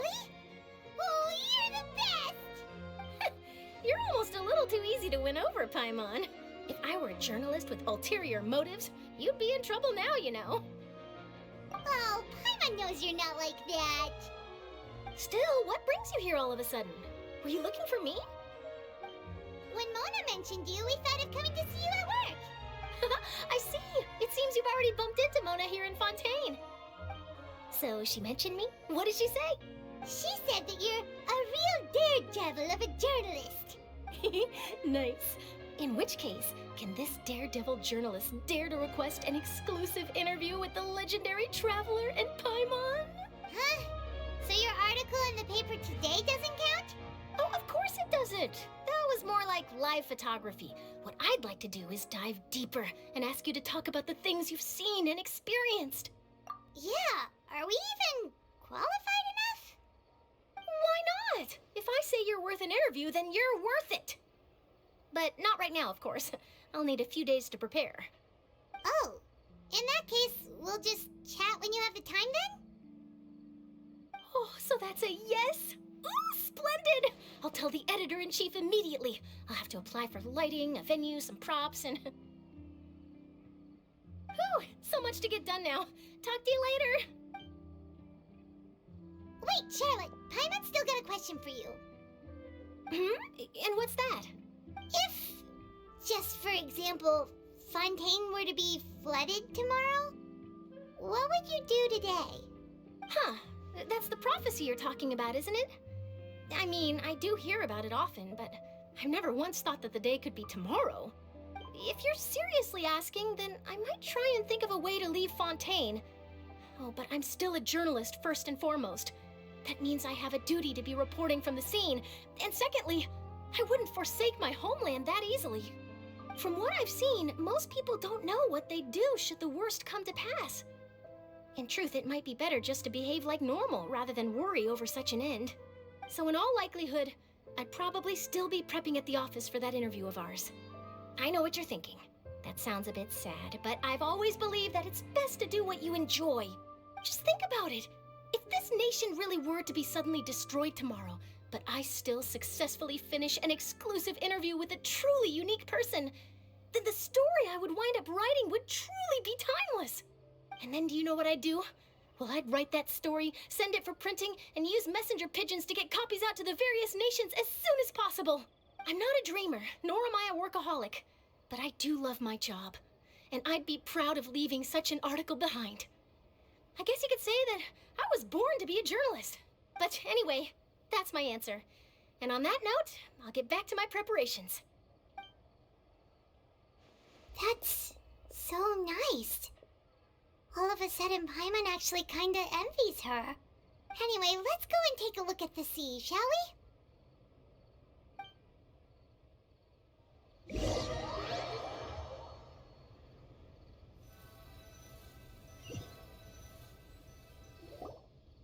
The sea breeze and scenery can be a pretty soothing combo, huh?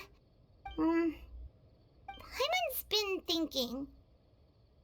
If it wasn't Fontaine, but all of Tevat that would be destroyed tomorrow, where would we go and what would we do? No, Paimon should ask, if you could choose, what would you like to do?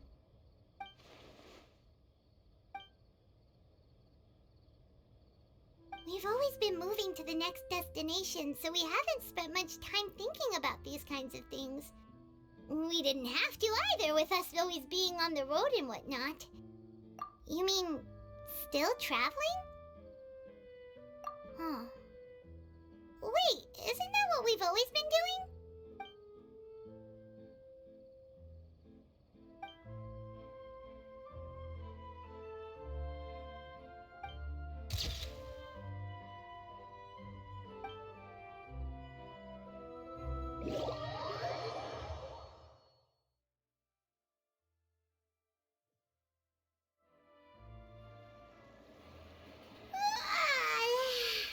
Feels like you'll grow mold if you stay here long enough. But it's still better than the Fortress of Mirapede, that's for sure. It's not only damp there, but salty too. Ah, so the two of you are still here. Wonderful. Oh, you're from the Palais Mermonia, aren't you? Yes, I'm Isadora. Monsieur Nervillat sent me to look for you two before. I heard that afterward you went to the Fortress of Meropide. Not at all. I'm well aware that you're friends of his. Actually, I'm here to pass along a message from him. Yes, inside the Opera House. The Maréchaussée Phantom has declared the incident a small-scale riot. A riot? Well, that said, I don't personally think it was that serious. Lady Farina was watching a performance at the Opera House, and while she was resting during an intermission, some other audience members suddenly started harassing her, loudly accusing her of doing nothing about the prophecy crisis. And before she could respond, others started to join in. The crowd continued to grow, and protests against the Hydro Archon started to break out. So people have started to put the blame on Farina. Guess they finally found an outlet for the pressure they've been under due to the prophecy. I agree. People will naturally rely on gods, as is customary. But the moment people feel threatened, gods are also the first to be blamed. So what happened after that? Is Farina okay? Seeing that the situation was spiraling out of control and that further argument was pointless, she claimed that she'd gotten tired of this and left in a hurry. The Maréchaussée Phantom had their hands full maintaining order and did not catch where Lady Farina had gone. Only when things had stabilized did we realize that she had gone missing. So, you mean she's still missing? That's right. The Maréchaussée has dispatched many people to search for her, but we don't have any leads yet. That said, I don't think there's much to worry about. She is a god after all. Even if she were to fall into the hands of rioters, what could ordinary people do to her? Good. Monsieur Nervillat sent me to tell you about the situation, but he didn't say anything else. Don't worry, this is more than enough to go on. Thanks for keeping us informed. Ah, is that so? Well, all right then. In that case, you two take care. I'll be heading back to the Palais now. Well, sounds like we should hurry over to Poisson then. If we know Farina, she won't try to fix things in this situation. Instead, she'll look for a place to wait out the heat. And, as we also know, she may be loud and dramatic, but she doesn't have a heart of stone. When Nervillat was talking to her in the Palais Mermonia, and she heard about Poisson, she couldn't hide her sadness and remorse. It would be hard for her to ignore being accused by the public today. Paimon thinks Farina's probably taken the opportunity to slip away to Poisson and try to relieve the sense of guilt that she's feeling. Huh! Well, what do you think? Paimon knows the answer, of course, but Paimon can do the analysis to back it up too. Cool, huh? In that case, there's not a moment to lose. Poisson, here we come!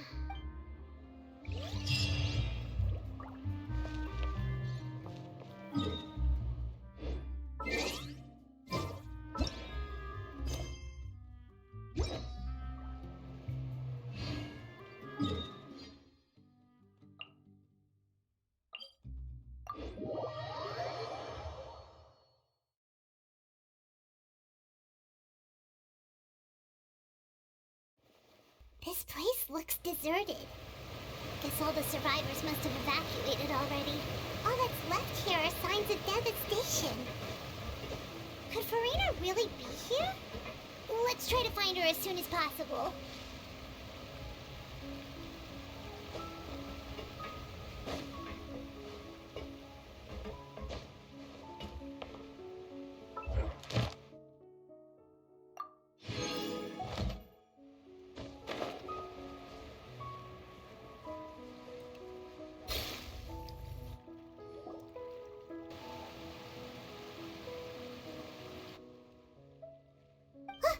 That's Farina, right over there!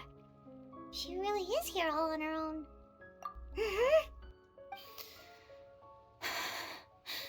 Should I just give up?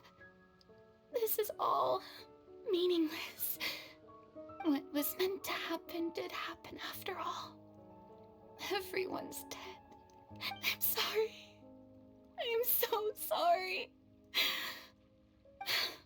Give up, Farina. There's no point in holding out. I'm sorry. But what can I even do other than to repeat meaningless apologies over and over? Who's that? Don't worry, Farina. It's just us. So it is you, blonde traveler from another land. Why, I almost thought you were summoned from that mob of my ignorant subjects, come to kneel and beg for my forgiveness. Farina, you were crying just now, weren't you? The tear stains on your face are obvious. What do you mean, tear stains? Oh, I remember. The show at the Opera House earlier this morning was so moving. I'm still trying to process it. Who did that uncivilized rabble think they were, disturbing my enjoyment of the arts? They even dare to tout their Archon. I must teach them a lesson. I can just imagine their twisted and frustrated faces once they realize that I'm nowhere to be found. Oh, and I'm sure Nouvellette and those people from the Maréchaussée Phantom are freaking out right next to them, too.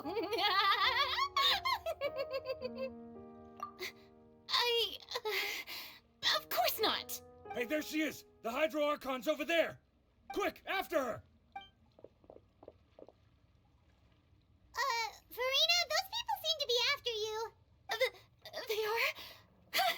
They're just some rabid fans who want to cut the line because they haven't been able to meet me in person, aren't they? That's against the rules. I can't let them get their way. Farina just ran off! Quick, we have to catch up with her!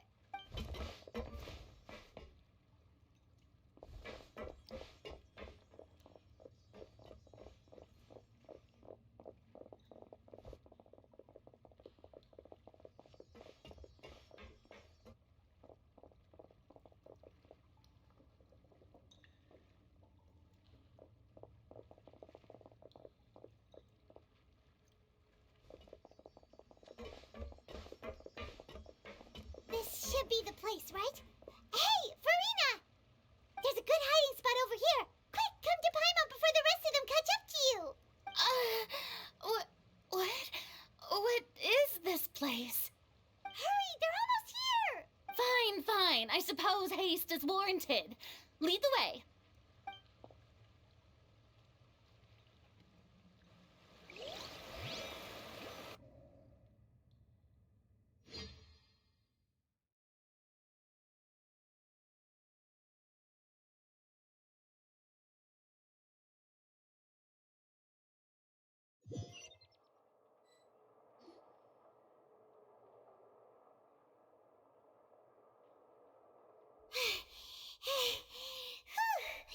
Paimon's exhausted.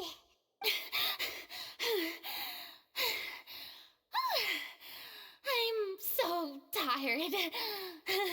I totally thought they had caught me. No, I mean, I merely gave in to the sheer enthusiasm they displayed. You're right. Yep, that's a good girl. What's happening? The ground's shaking. Is it an earthquake? Yeah, a quake of this kind preceded the flooding in Poisson, didn't it? It can't be. It's happening again. Well, there's no need to worry too much about that. Nouvellette's made some emergency plans, so the evacuation should go a lot smoother this time. Yeah, I hope you're right. But the people of Poisson, they've already...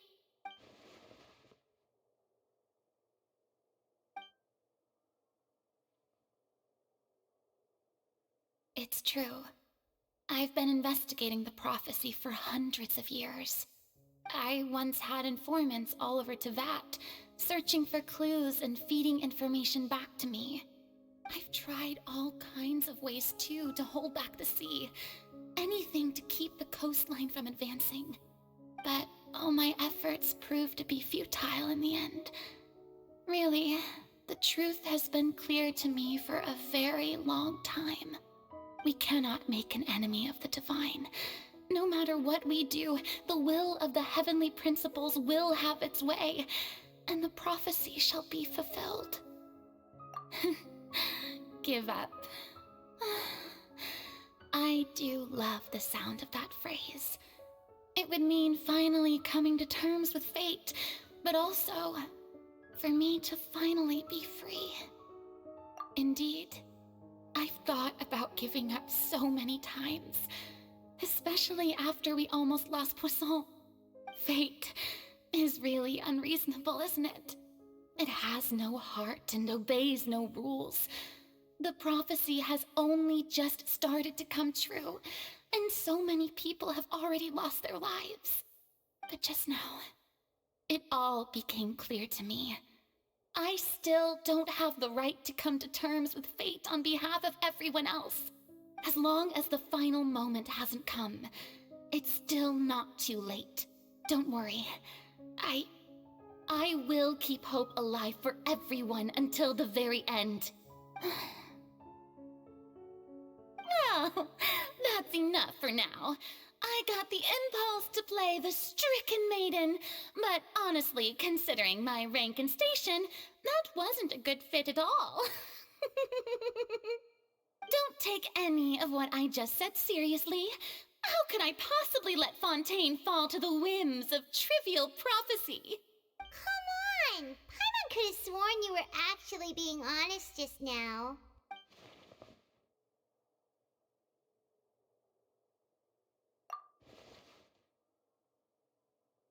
Share my burden. That's impossible. It was fated right from the start that this would be my duty alone. A witness. Yes, I've heard that you came to Tevat from beyond the stars, yes. In other words, you never belonged here. And if Tevat is, in its entirety, a show on a stage, then you're just a spectator, aren't you? If that's the case...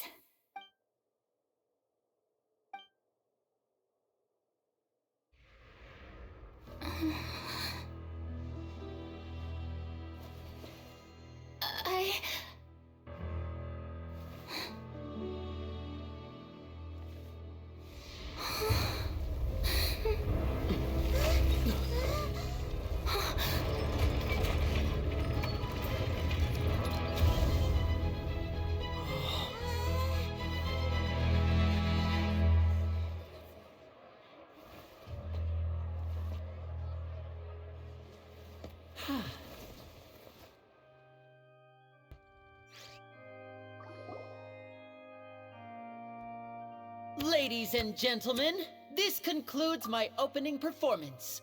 Now, without further ado, we may proceed to the trial of our god. So this is what it is. Yes, you deserve praise for the effort you took to raise the dramatic stakes. Do not forget, however, that I am Fosalor, the god of justice, the embodiment of justice itself. Does it not strike you as even the least bit absurd to bring the very concept of justice to trial? May I interpret these words as your refusal to stand trial? In that case, you will have the opportunity to defend your honor through a duel. You would draw your blade against a god?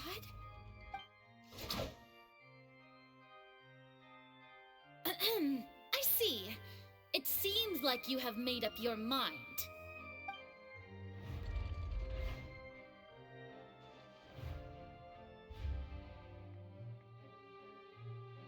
Paimon can't believe it. She just surrendered. What the heck is going on? Did I just see an Archon surrender to A human? Wow, how utterly humiliating. Lady Farina, what is the meaning of this? Shh! It would seem that there has been a misunderstanding. To be clear, the raising of both hands is not always an indication of surrender. Looking for excuses again, huh? I raised my hands just now to indicate my acceptance of the trial. No duel shall be necessary. I will admit that I've been running away for a long time. I'm sorry, everyone. I was unable to protect the people of Poisson. It is my duty to stand trial for my crimes. You are not the only ones to be disappointed in me. I, too, am exceedingly disappointed in myself. But now, it is time for the Hydro Archon to show you her courage and resolve. I, Farina, will use this trial to show the world the true meaning of justice! This time, I will protect you. Applaud and rejoice! One of the most outrageous and fantastical arcs known to the opera epiclese is now unfolding before your eyes. Mark my words, this shall be one of the most exhilarating and brilliant shows ever to grace the stage of Fontaine! The trial of the Hydro Archon, Focalor, will now begin! Woohoo! Oh, now we're making history! Why does it feel like Farina just took over the whole thing? Like, come on! Didn't she just get forced to stand trial for her crimes? Also, even though she's still acting super dramatic, she is taking this seriously this time, right? All right, then. Who will be my opponent in this trial? The court asks the prosecutor to please take the stand. Is that so? Very well. Then please speak, witness of Tivat, my accuser and fated opponent.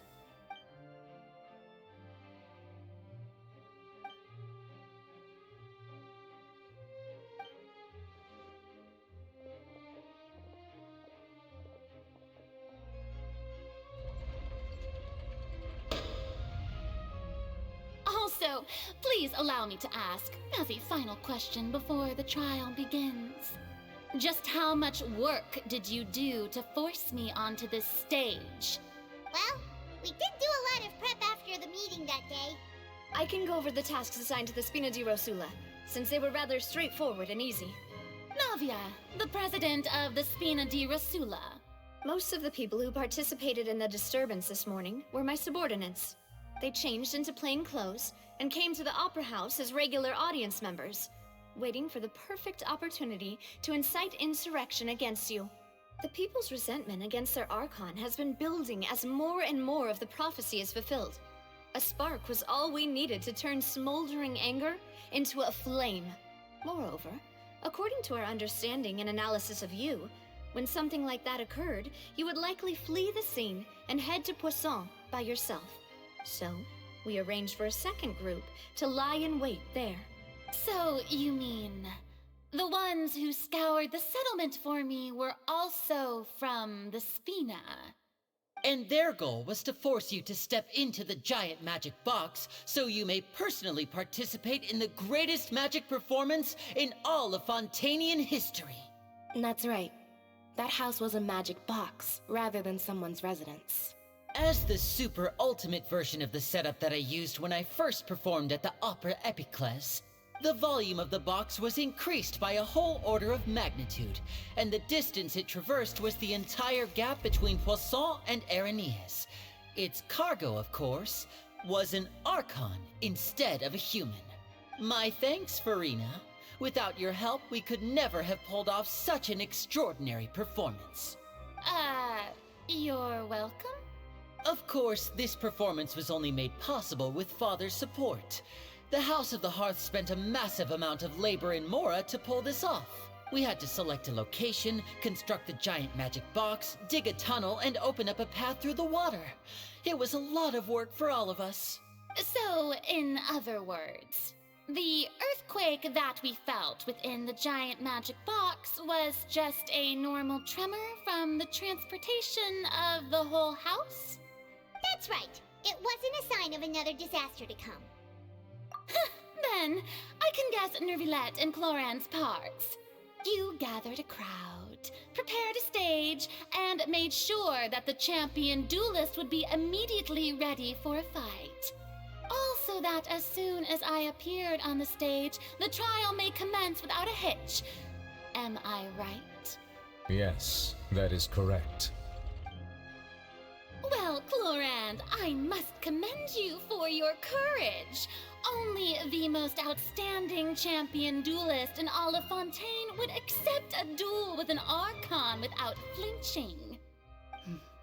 Thank you. As for you, Traveler, I suppose your role was to keep me distracted with conversation once you found me in Poisson. You'd make sure that I didn't notice anything amiss before revealing yourself as my prosecutor once we'd arrived onto the stage. Oh?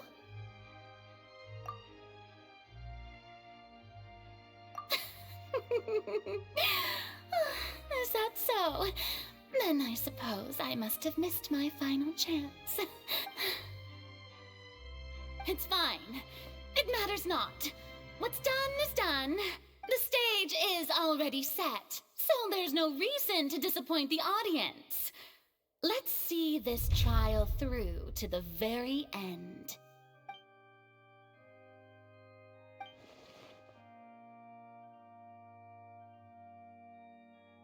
Sir Prosecutor, please allow me to pass this along.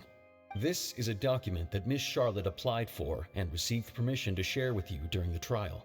According to her, it should speed up the proceedings. Huh? Charlotte wanted to give us something? Oh, so she's here too! Hey, Charlotte! Oh, Leb Hymancy.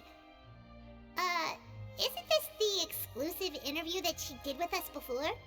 So she's already finished it, huh? Wait. Then that means this document is a perfect timeline of everything that's happened ever since we stepped foot in Fontaine! So in other words, we can refer to this anthology of evidence every time we want to use something from our journey as evidence for an argument! Let's quickly confirm the information in it. Just think of it as a refresher, alright? You defeated the Hydro Archon in the very first duel you took part in at the Opera House. That's one for the history books, all right.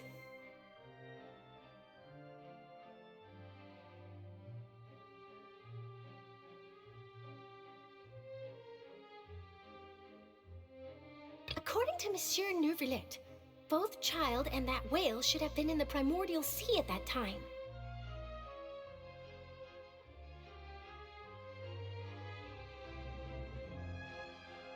I didn't think that you'd wind up getting to the bottom of the case I'd been following all this time. I guess you could also see this as a happy coincidence. This is the first time Monsieur Neuvillette had a difference of opinion with the Oratrice. Even the Hydro Archon can't figure it out. A Fatui Harbinger. She's an extraordinary person. Her instinct must mean something. The fortress of Meripede was almost destroyed in a single day. That I didn't witness that scene personally will always be a source of professional regret, I think. I nearly lost my awesome friend Navia. To be honest, that still gives me shivers. The words of someone as extraordinary as a witch can probably only be truly understood when something surreal happens to you.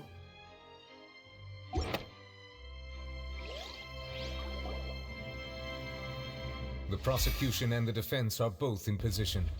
The trial shall now begin. Oh, come on, Neuvillette. There's no need to repeat all the unimportant legalese. Just fast forward to the part where the prosecution lays out my offenses. As the defendant and the lead actress of this performance, I still haven't even been informed of my supposed guilt in all of this. Of course, It is only natural for humans to struggle to understand the actions of a god. However, you will need more than that to convict me of a crime. That's true, but my charge here is unrelated to your conduct as an Archon. Instead, I would like to charge you as a fraud who's never been the Archon in the first place. Wait, what was that? Lady Farina's a fraud? Hey, I came here thinking that we were going to try the Hydro Archon for forsaking her duty, but did I hear that right? She's not our Archon at all? Charge accepted.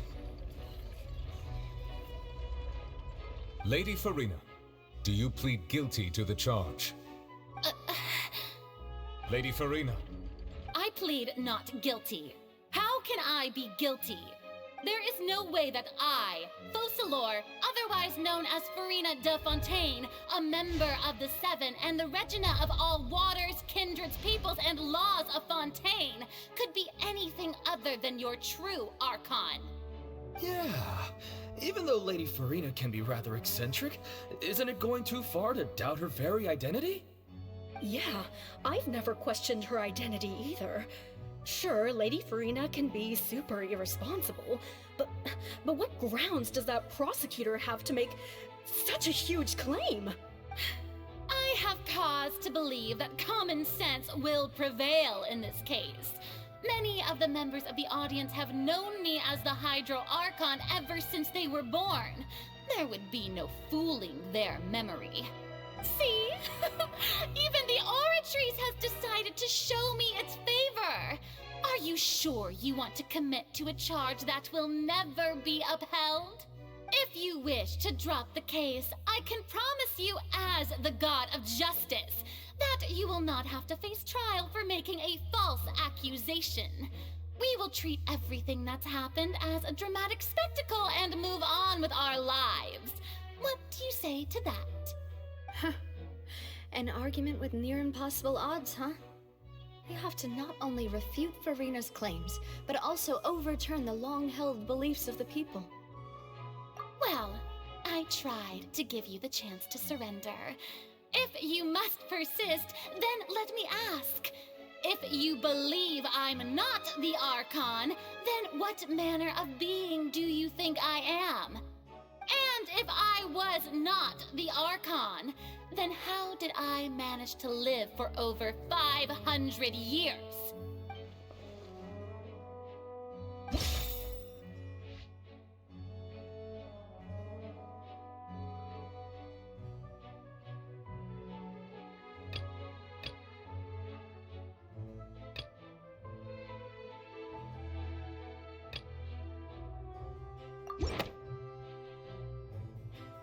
First of all, you may be a member of another long-lived race, which would allow you to naturally possess an extended lifespan.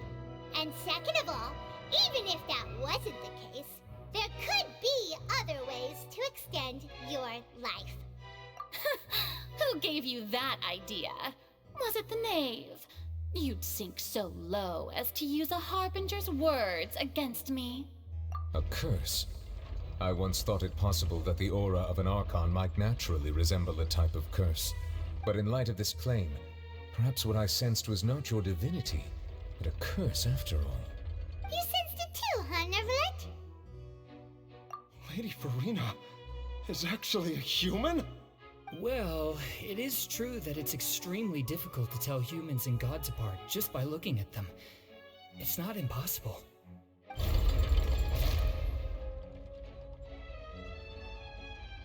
Well, don't start celebrating too early now. Even if I have been carrying a curse like you said, how does that prove that I am merely a human being? Besides, everyone knows that the main difference between a human and a god is the possession of authority. Gods can do what humans cannot. That's why they're worshipped as gods. For centuries, manifestations of my authority have served the nation of Fontaine. One need only to turn their eyes towards the Oratrice Mécanique d'Analyse Cardinal in this very opera house, or consider the endemnitium that is used in every aspect of life.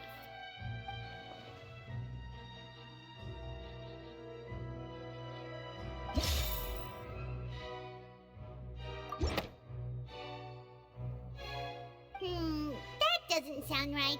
Paimon doesn't think...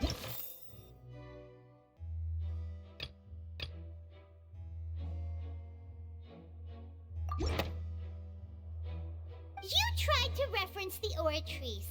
But weren't you as confused as all the rest of us when the Oratrice declared Child to be guilty without any proof? Otherwise, you should have come up with a good explanation for that by now. Didn't I make myself clear at the time? The decisions of the gods are naturally difficult for humans to comprehend. There is no need to provide an explanation. Lady Farina, I believe a reminder of your current circumstances is in order. While the court is in session, the principles of justice and the law must come before all else. While you are an Archon, you are also first and foremost the defendant in this trial. You will prove yourself unable to defend against the prosecution's charges if you continue to withhold vital information against the rules of the court. I never thought you'd use that kind of rhetoric against me. That was no trick of rhetoric, Lady Farina. I've merely reiterated the rules of the court. Rules that all should respect and follow. So, you neither knew why Child was declared guilty, nor did you understand the structure and operations of the Oratrice. Instead of having been created by you, the manifestations of authority you mentioned have been made by the real Hydro Archon, haven't they? The real Hydro Archon? Well, now you're really losing me.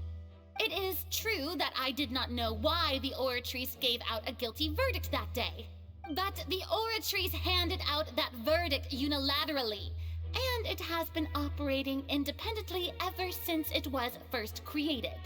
You can't argue that just because a divine creation is flawed, that the god behind it must also be no god at all. She's still throwing out all kinds of excuses. Seems like she's confident that we won't be able to produce proof that she has no power over the Oratrice. My power as an Archon. There are many ordinary citizens in the audience. How can I just carelessly demonstrate the formidable power of an Archon? If that poses a concern, I'm prepared to extend my protection to the audience. You don't need to go that far. Aren't you the Hydro Archon? Or is it that you can't even wield the power of Hydro, much less the authority of a god? Indemnitium! Yes! It's all because of Indemnitium! All Archons derive their power from the faith of the people, and I've converted the people's faith in justice into Indemnitium! Thus did I give up all of my divine power to provide everyone with energy for their daily lives. Have you ever seen a more magnanimous god? Isn't that a huge stretch? Yeah, no matter how generous an Archon can be, how could they give up all their power? Can a god with no power even still be called a god? It seems like nobody's buying Farina's excuse. Hey, come now, everyone. Please don't stare at me as if I was a liar. I'm still the same Farina you knew, right? The one that you loved. Shouldn't you want to believe in me? Please? You've got to believe me.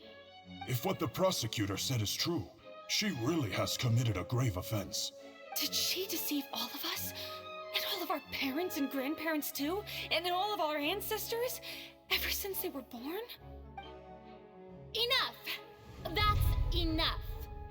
Tell me then, if I'm not the real Hydro Archon, then who is?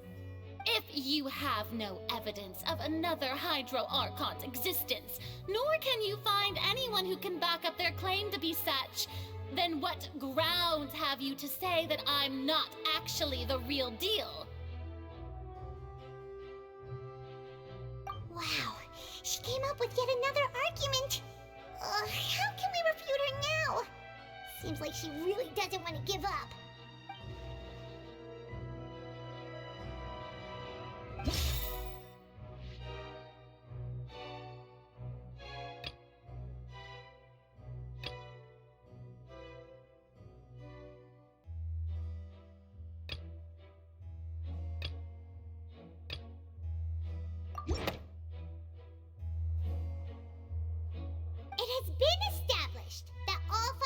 Fontanians can dissolve in water from the primordial sea. And that means... Since you insist on claiming to be a god and not a human, then there's a method that you can use right here and now to eliminate all suspicions of you being the latter. Miss Navia, please apply to serve as a temporary attorney for the prosecution before addressing the court. Though you act in partnership with the prosecutor, you must still adhere to proper procedure. Super sorry, Monsieur Chief Justice. I swear this really will be the last time that I'll speak out of turn. Now, I've brought some seawater from Poisson.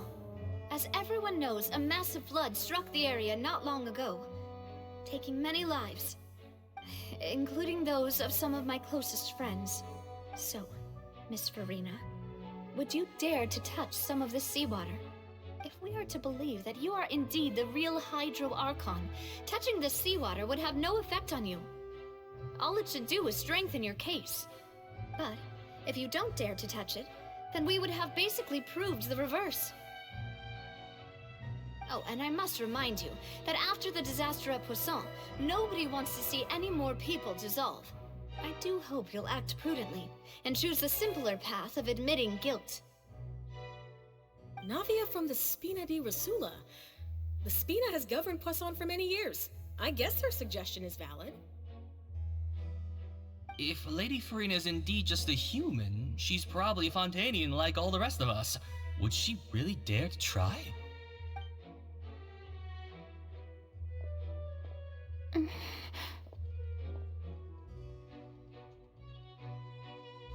Lady Farina, this test has been unilaterally proposed by the prosecution.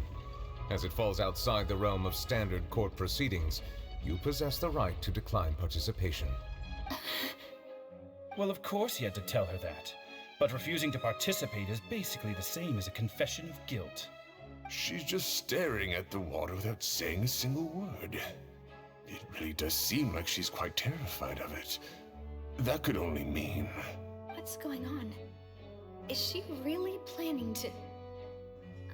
That's not what we thought she would... Due to the inherent risk of the test, Lady Farina, you may... What? Hey!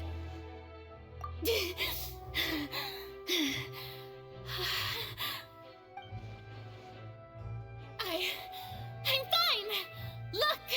Look at me, everyone! My hand is still here! I haven't been dissolved! Will you believe me now? I really am your Archon!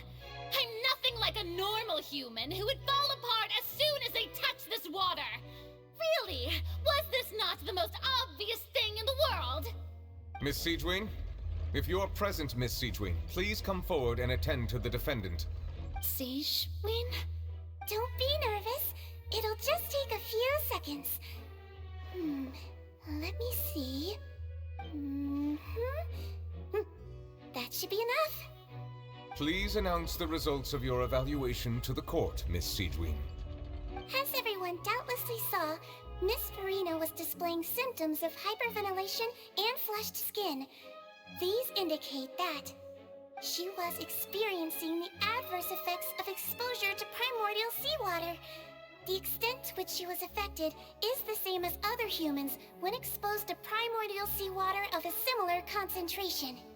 Thank you, Miss Siegewing. Lady Farina, you may return to the defendant's stand. Oh wait, what did she just say? I didn't get dissolved! Shouldn't that be enough to prove my innocence? Well, considering your tendency to run from your problems, we did originally prepare a direct sample of the seawater around Poisson. However, after extensive discussion, we exchanged it for a sample that is not concentrated enough to dissolve an actual human. After all, on the off chance that something entirely unexpected might occur, we don't want anyone else to lose their life to the sea. Yeah, so out of regard for Farina's life, you secured a low-concentration sample and asked the head nurse to serve as an expert witness.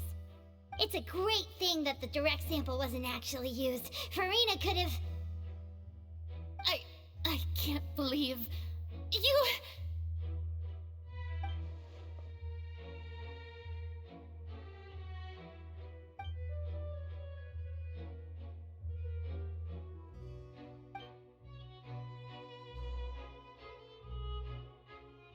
Listen to me!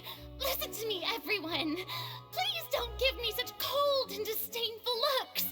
What happened just now didn't prove a single thing! Think about it! How can you conclusively prove that an Archon can't also be affected by the primordial seawater? Also, if I was really just a human, why would I dare to just put my hand in that kind of water?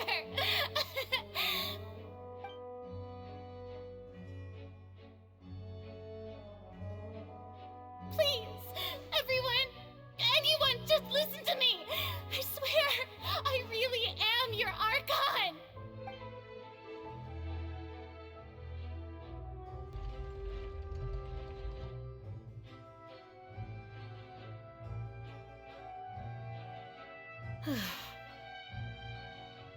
I don't think anything she says at this point will sway anyone.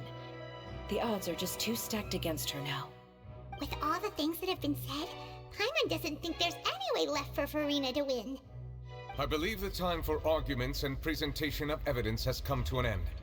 If there are no objections, we will move on to the final judgment.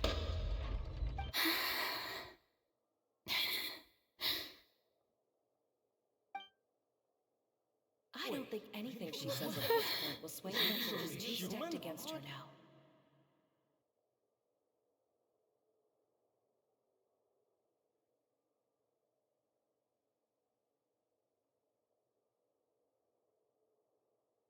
In my capacity as Chief Justice, I shall now render judgment on Farina's misrepresentation of herself as the Archon of Fontaine. As a human who knowingly deceived her fellow citizens, Farina is guilty.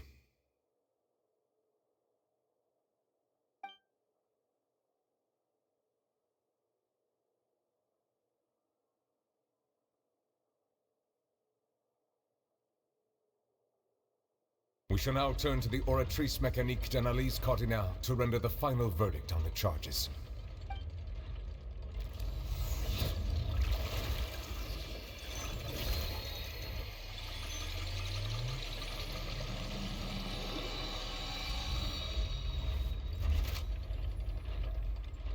According to the judgment of the Oratrice Mécanique d'Analyse Cardinale, Farina is... Well, what's wrong? What's the Oratrice's verdict? No, the Oratrice also displays a guilty verdict. Isn't that correct then? However, the exact wording of the verdict is thus: the Hydro Archon, guilty, to be punished via the death sentence. The death sentence? That's actually one of the available sentences? I've always thought that it was just a myth. The one and only time the death sentence has been handed out at the court, and it's been given to the very person we've worshipped as the god of justice? What an unexpected twist. Farina's been sentenced to death by the Oratrice? We just wanted to use the trial to show her the seriousness of things so she'd tell us the truth. How did things escalate this quickly? This outcome is indeed quite strange. According to Fontaine's current definitions of justice, as well as its recommendations for criminal sentences, is this sentence really appropriate for the crimes that have been committed? Yeah! Even Fontaine wasn't sentenced to death by the Oratrice. You know, the real evil mastermind behind the serial disappearances case. Indeed. Not only is Farina's sentence overly excessive, the very point of our trial today was also to prove that Farina has never been the Hydro Archon in the first place. But now, the Oratrice seems to have deliberately invoked the title of the Hydro Archon. What does this mean?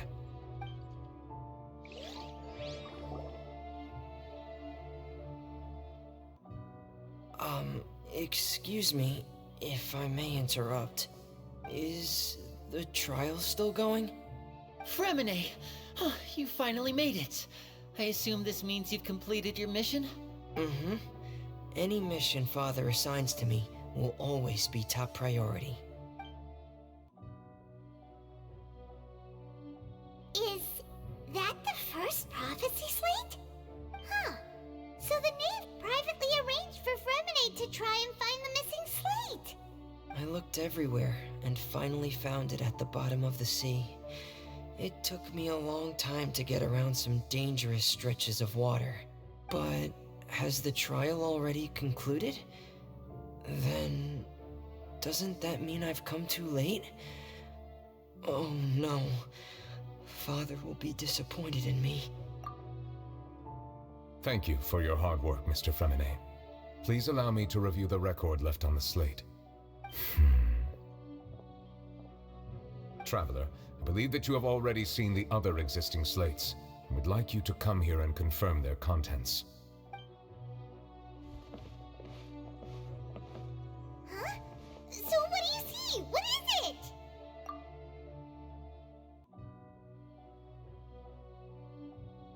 I believe I have now made sense of the Hydro Archon's crime. It has to do with Fontaine's lost history. Huh? Isn't the Hydro Archon just guilty of deceiving her people?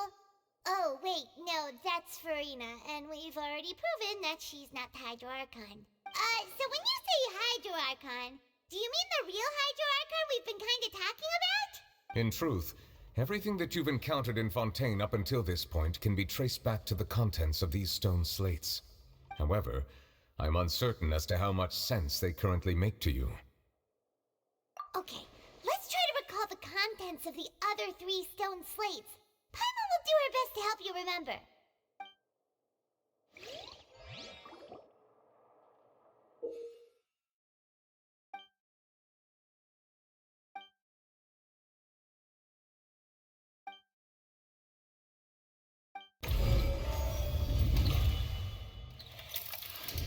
The first stone slate describes what you just said. It seems to show the previous Hydro Archon using her divine power, and then the Oceanids turn into humans. Does that mean that Fontainians are transformed Oceanids? Oh, Paimon wasn't expecting that. But if Oceanids can turn into humans, then perhaps this process can be reversed as well. The second stone slate shows Celestia floating in the sky, and the Hydro Archon and her people worshipping it together. But the heavens still brought judgment down upon them. This must be the point when the Hydro Archon and the Fontainians were branded with their original sin. Does this mean that the original sin and the Hydro Archon sin are the same thing? The third slate shows the Hydro Archon sinking into the sea surrounded by many people. That reminds Paimon, didn't we also watch that happen to someone else? Well, the fourth slate is the prophecy the Fontainians have been talking about. People dissolving into the sea, the Hydro Archon crying on her throne, and so on. We didn't believe that such a crazy disaster could happen at first, did we? But after that incident, it was just a question of when and not if.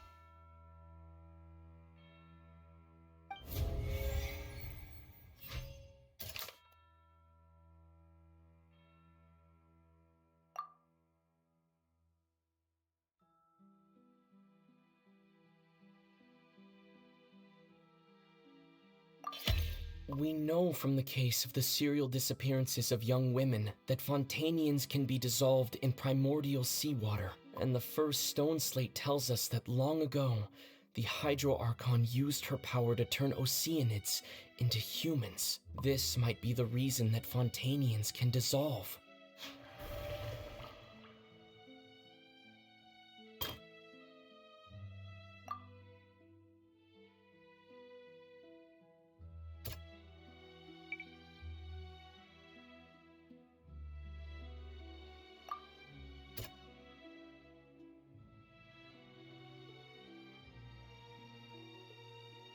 That doesn't sound quite...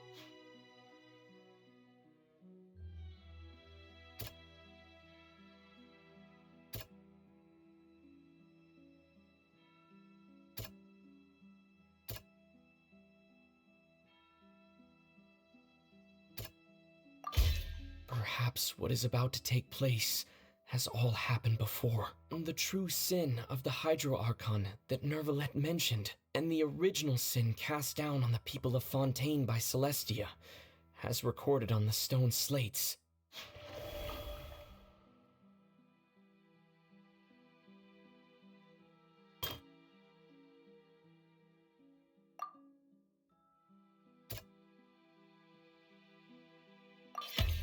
It's not as simple as falling into the sea. When Navia fell into the sea, her consciousness was subjected to judgment.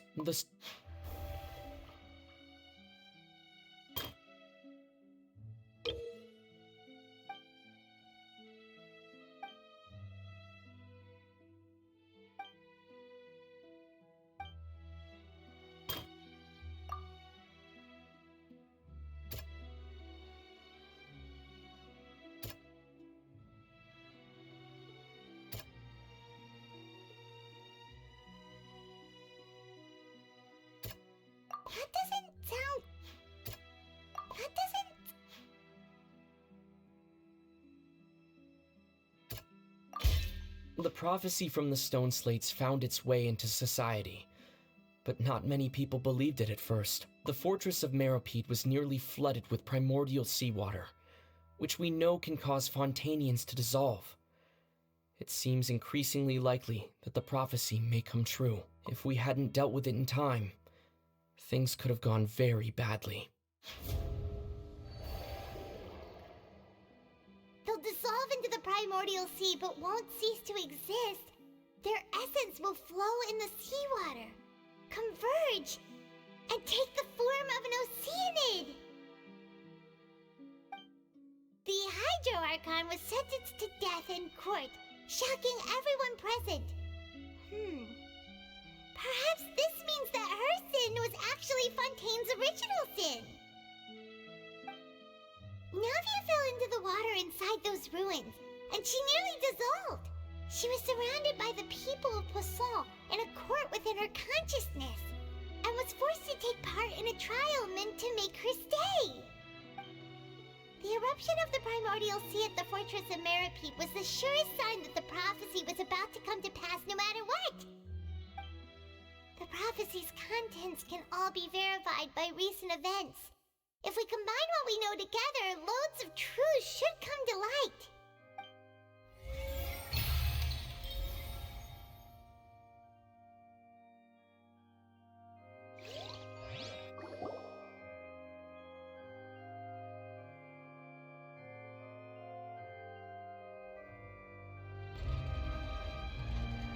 Huh?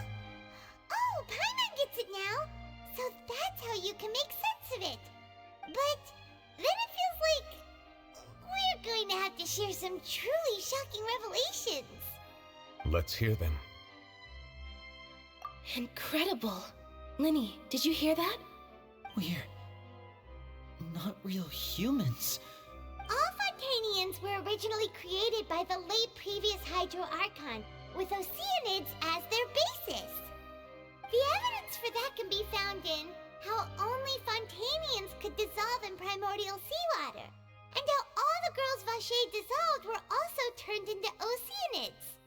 Oh, and according to Navia, when she was about to get dissolved, she also saw everyone gathered around for a trial, all of them in the shape of Oceanids. Indeed. Yeah, and it follows from the content of the first slate that she probably angered Celestia by creating humans without prior permission. That could also explain why the Oratrice judged the Hydro Archon to be guilty. It's to account for that ancient sin. The Hydro Archon's true sin was creating us? And yet, after many hundreds of years, the Hydro Archon's creations have turned around to try to judge the Archon within the Opera Epiclese. The twists of history are often the most unexpected of all. Yeah, isn't the image here just like when Navia fell into the sea? So wouldn't it be trying to show the image of the Hydro Archon also falling into the sea once the prophecy has been fulfilled in the fourth slate? In the end, the people will all be dissolved into the waters, and only the Hydro Archon will remain weeping on her throne. Only then will the sins of the people of Fontaine be washed away. Did Paimon get all that right? You've made some keen deductions. I must say, given how much you still don't know, it is impressive that you've already managed to connect so many pieces of the truth. However, while you were able to decode all the information on the slates, they've also been etched with an additional layer of hidden information using a different power source. When we were at the ruins, I tried to decipher the hidden information recorded in the slates. But since we only had 3 slates at the time, I was unable to come to a full conclusion. Now that the slate collection is complete, I shall make another attempt to decipher the narrative recorded within. If everything goes well, we should finally be informed of the unadulterated truth.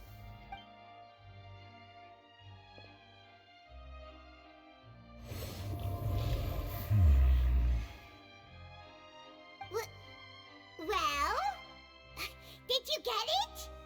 I believe I should share this truth not only with you, but with all the people of Fontaine as well. I will try to briefly summarize it for you. Your hypotheses regarding the origin of Fontainians and the sin of the Hydro Archon were both correct. In the Fontaine of old, the previous Hydro Archon sensed the yearning of her Oceanid familiars for life on land. The Oceanids were enamored with the beauty and romanticism of human beings, and wishing to have those experiences for themselves, expressed to the Hydro Archon their desire to become of a similar kind. However, even though water as an element is intricately linked with the power of life, the Hydro Archon, as one of the 7, did not possess the authority to create a new form of human life. Not one to give in, she eventually found a way to create permanent humanoid bodies for her familiars by appropriating the power of this planet's primordial sea. She poured primordial seawater into the Oceanid's blood vessels, creating humanoid mimics in the process. But if Fontainians were to ever come into direct contact with water from the primordial sea, the power within their bodies would escape these artificial restraints and return to the sea. As a result, their forms would collapse, and they would be reverted to their original forms as Oceanids. Of course, the Hydro Archon never received permission from the heavenly principles to create a new human race. And thus, the Hydro Archon and all of her creations came to shoulder the original sin of appropriating the power of the primordial sea. That is the true history of how the people of Fontaine first came into being. So we were all Oceanids before we turned into human beings? That's way too much information for me. I think I'm just going to pretend that I never heard a single thing. Wait, but if that's the truth, we can't let the Hydro Archon be sentenced to death. After all, her only sin was creating us. This really might be too much information for your regular Fontainian, but it does answer a lot of our questions. Alas, your hypothesis regarding the 3rd and 4th stone slates was inaccurate. The slates' respective positions are, in fact, correct. A key point of the visual on the 3rd slate is how all the individuals depicted in the water are humans rather than Oceanids. They have not been dissolved, which implies that the water depicted in this slate is not water from the primordial sea. The nation of Fontaine is the nation of Hydro, as well as the nation of trials and justice. Instead of being the literal element, the water in the scene symbolizes judgment and justice. You may also recall Navia's experience. When she fell into the sea, her consciousness was surrounded by that of many others who intended to hold a trial to determine her fate. Therefore, the meaning of the 3rd slate is that the people of Fontaine shall try the Hydro Archon at the court of justice. Yes, it refers to our present situation. I think I'm following now. So, what you're saying is, even though we decided to put on this trial to avoid fulfilling the prophecy, in truth, everything we've done has happened exactly as the prophecy foretold. So now, it seems, we're the ones making sure it comes true. What should we do? No matter what, the prophecy will be fulfilled. Is this what it feels like to be a prisoner of fate? If that's the case, does that mean the scene in the 4th slate will also be fulfilled soon? Traveler, I would like to point out another small fallacy in your deductions. About the 4th slate, you probably thought that the eruption of primordial seawater beneath the fortress of Masquerade served as the surest sign that the prophecy was about to come to pass, yes? However, I believe that rather than being a sure sign, that eruption could in fact only be a small warning of something far worse to come. As for the root cause of the catastrophe, I believe you've already encountered it once before.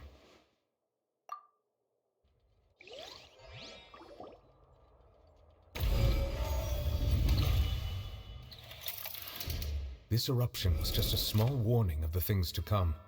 We must find the root cause of the disaster.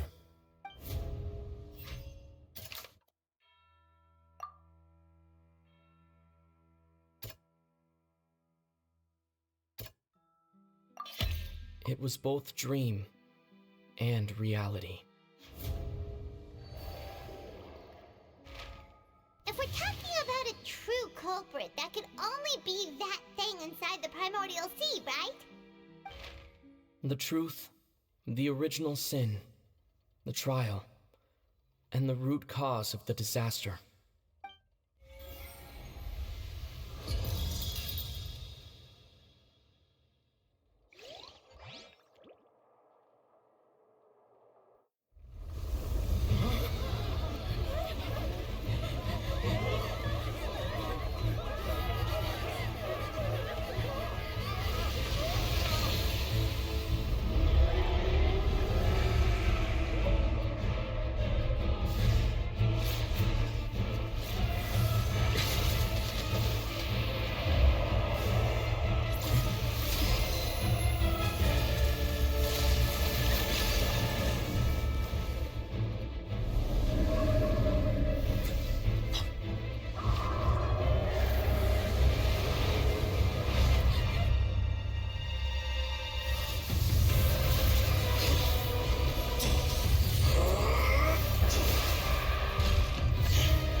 That was way too close!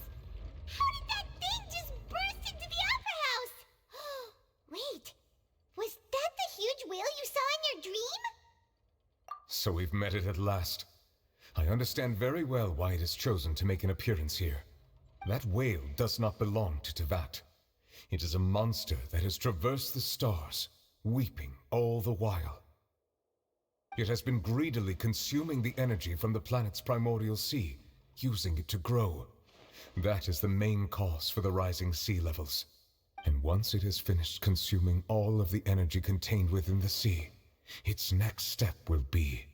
You said that when the Hydro Archon first created Fontainians out of Oceanids, she filled their blood vessels with primordial seawater. Precisely. That whale finds the blood of Fontainians nigh impossible to resist. Therefore, when it left the primordial sea, it decided to make its next stop a packed opera house full of food. Food in the form of Fontainians. We just barely managed to push it back, right? In that case, won't it come back to target the people again once it's managed to recover its strength? That is correct. Indeed, it is more accurate to say that we should thank that Harbinger for buying us some time. Without him, the whale would have likely come onto land far sooner. From the way he looked, he must have been fighting the creature for quite a long time. That battle maniac. We've always known that he had a special connection with that whale, but we definitely didn't expect it to help us out like this. Anyway, now that we know that this whale is the actual cause of the disaster recorded in the prophecy, all we need to do to stop the prophecy would be to find a way to beat it up, right? It is too late. It had already absorbed too much of the primordial sea's energy before we could notice it. At this point, it has become practically integrated with the sea itself. Even if the entirety of Tevat were to be destroyed, it could still survive, and swim off towards some other world. That's not something I will accept. We've already done everything we can, and we even found the true culprit. We've come so far. You can't just tell me that the last hurdle is some impossible foe. That's just not fair. Indeed, that's not how a grand performance should end. I'll fight it to the end, no matter what. So the prophecy will be fulfilled no matter what, huh?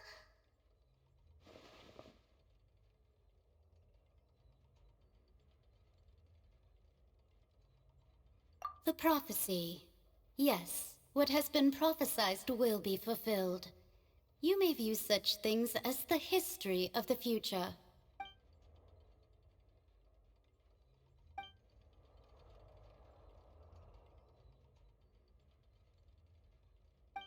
Just as prophecies are usually only the future as seen from the perspectives of the gods, could things be happening in hidden corners where the gods' gaze does not fall?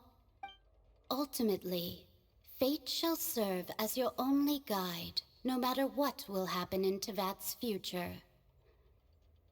All you need to do is to play your part.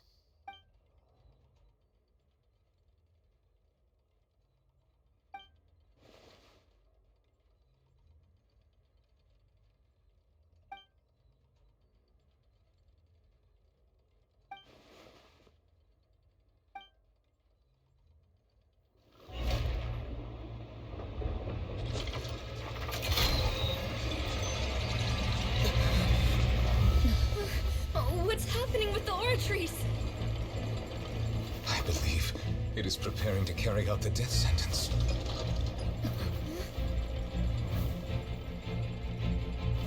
Farina!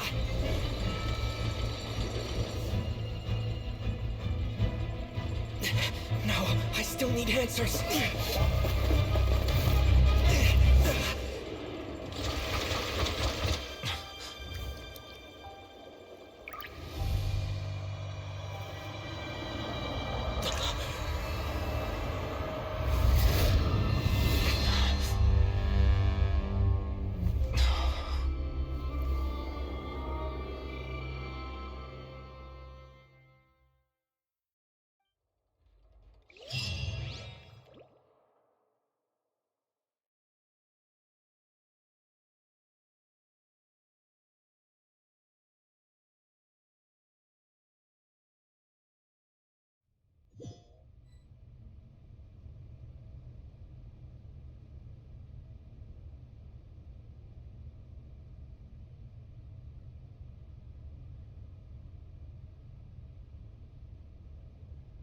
You...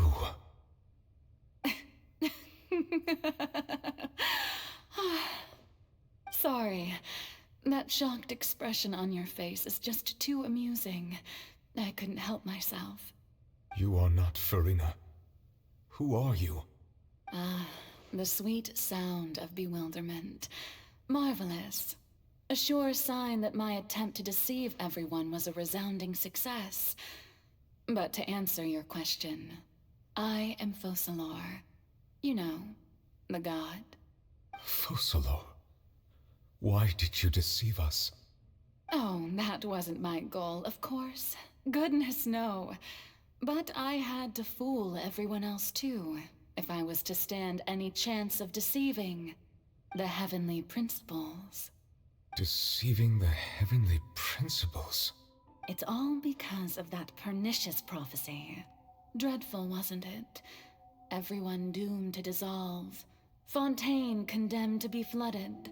One was not amused. In fact, one was positively bemused when that problem was thrust upon me by my dearest predecessor. That's the former Hydro Archon Egeria for the uninitiated. It hardly gets more disastrous than a preordained national catastrophe, now does it? She knew full well that the prophecy would surely come to pass. And as one of the seven, she also knew full well that one defies the heavenly principles at one's peril. So yes, as you have no doubt surmised, it was a rather impossible situation that I found myself in. I spent a terribly long time mulling it over, alone on the ocean floor. And I was almost growing barnacles by the time I finally realized there was only one possible solution to this confounding conundrum.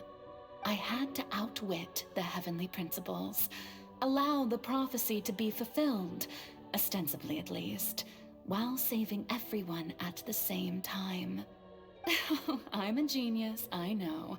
I can only assume that's why Egeria chose me as her successor. Although, looking back now, it was hardly the inheritance one dreams of.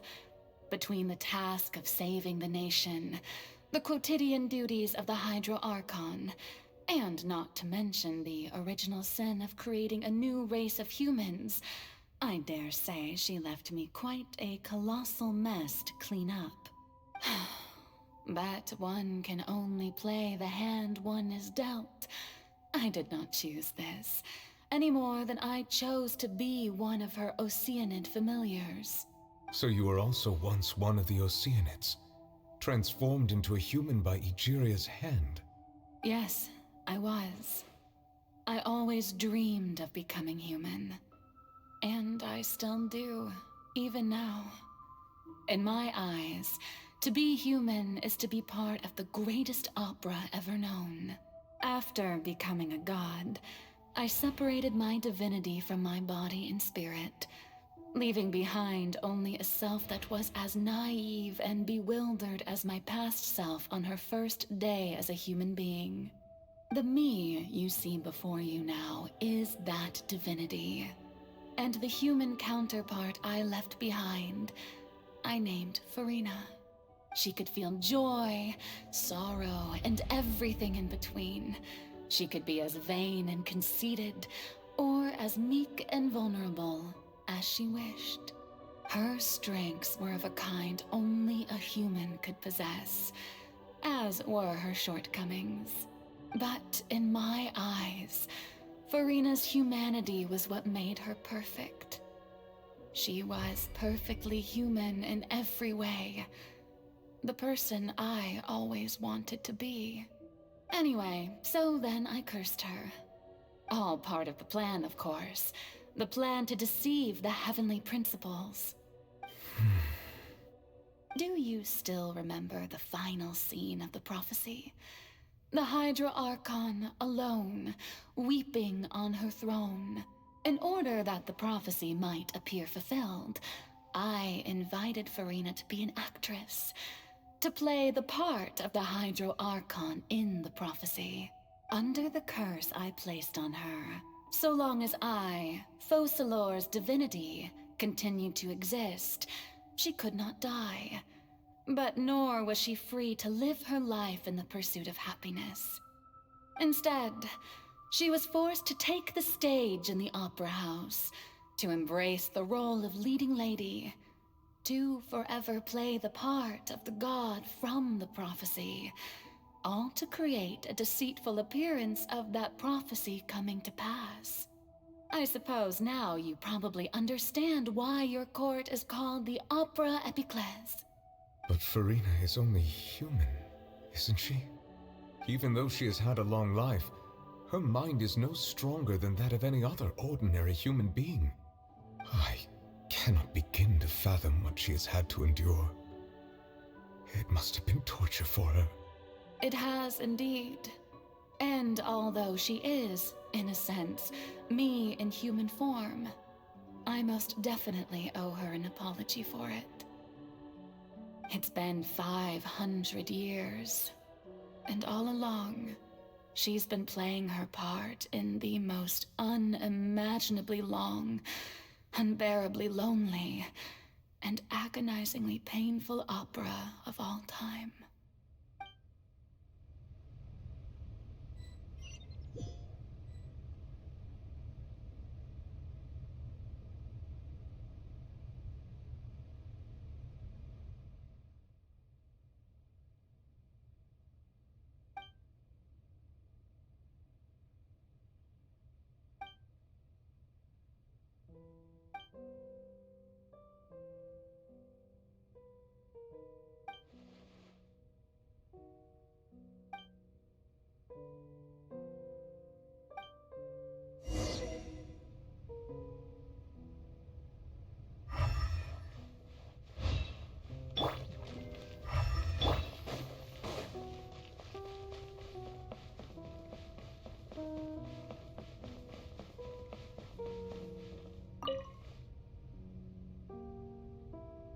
Oh? Who permitted you to come onto this stage? Now, I understand your admiration for my august self, but I must ask you to keep to the rules. All right. It is not my intent to reprimand you. There is no need to state your name. Just be off with you. Do not distract me from my performance. Oh, do not jest. Can you not feel it?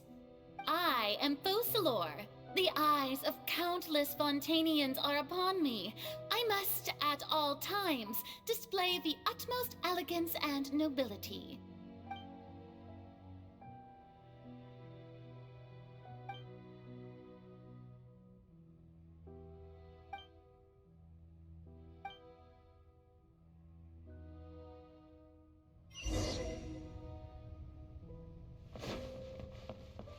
Dear audience, the performance is experiencing a technical difficulty, but worry not.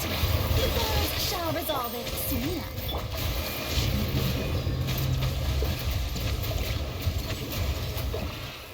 Hey, what gives? The audience is still watching me, you know. Guards? Wait, where are the guards? Guards!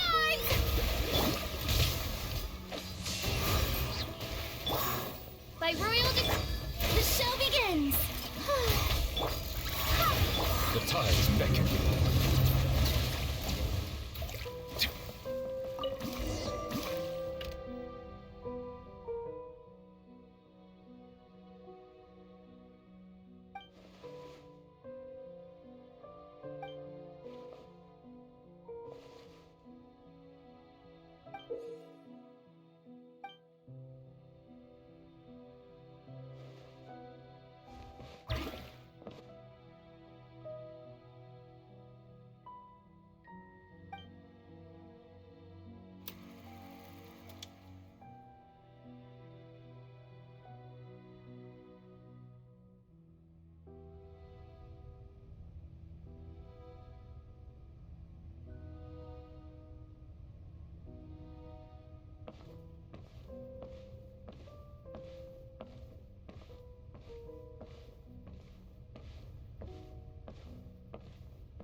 Farina. Huh? Who's that? Who's calling me? Where are you? Be not nervous. Be not afraid. I am before you. Wait a moment. You're mirror me? How can this be?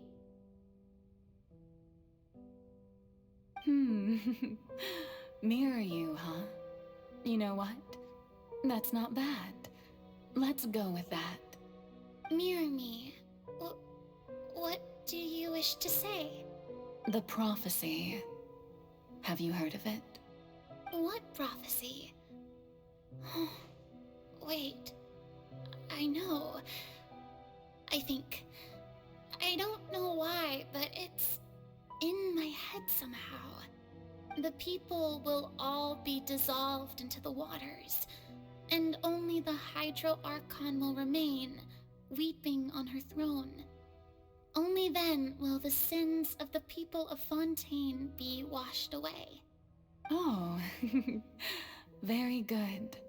You know it well. What's going on?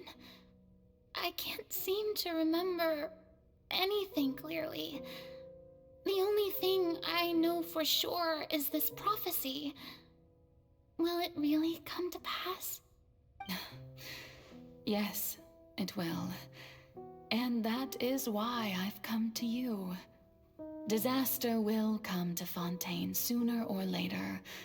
Things will develop just as the prophecy declared. There is no escaping it.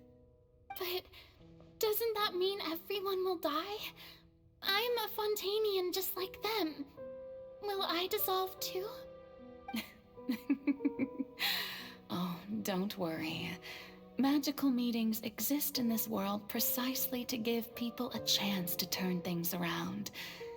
it is the reason why you met me today. I will tell you how to save everyone, but you may have to suffer somewhat. Oh, so there's still hope after all. Goodness, you frightened me. You spoke so much and with so much certainty. As for the suffering, well, I will admit that the first thing that came to mind was, why do I have to be the one to suffer? But if the prophecy will come true, I'll also die anyway, right? So if I've already met you as my magical meeting in this world, if there were scales, with all the people of Fontaine on one side and my pain on the other, is it not obvious where the scales should tilt? You truly are the perfect human, my ideal. I suppose this would also be the justice that belongs to you. Huh? Don't worry, it's nothing. Listen well. Fontaine has just lost its Hydro Archon. I need you to play a role, that of the new Archon. Play as a god? That's right. You must begin a never-ending masquerade. You must never let anyone suspect your identity. If you can keep it up, then I shall have my way of defying this prophecy. But should your identity be revealed, then all hope will be lost. But how will I do this? A human assuming the role of a god without being exposed? Don't worry.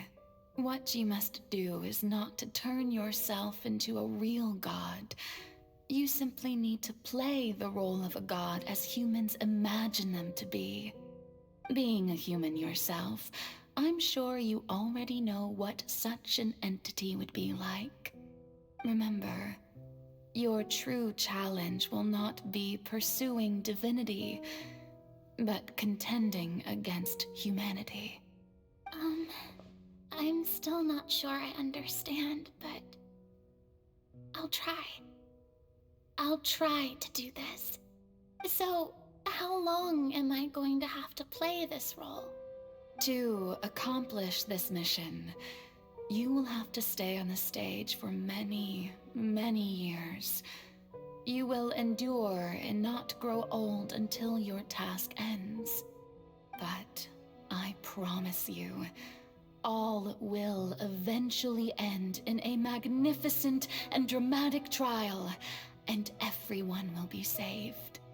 A trial, huh? How exciting. I'll be looking forward to it.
The Maison Cardinalise has announced my accession, but this is my first time facing the people.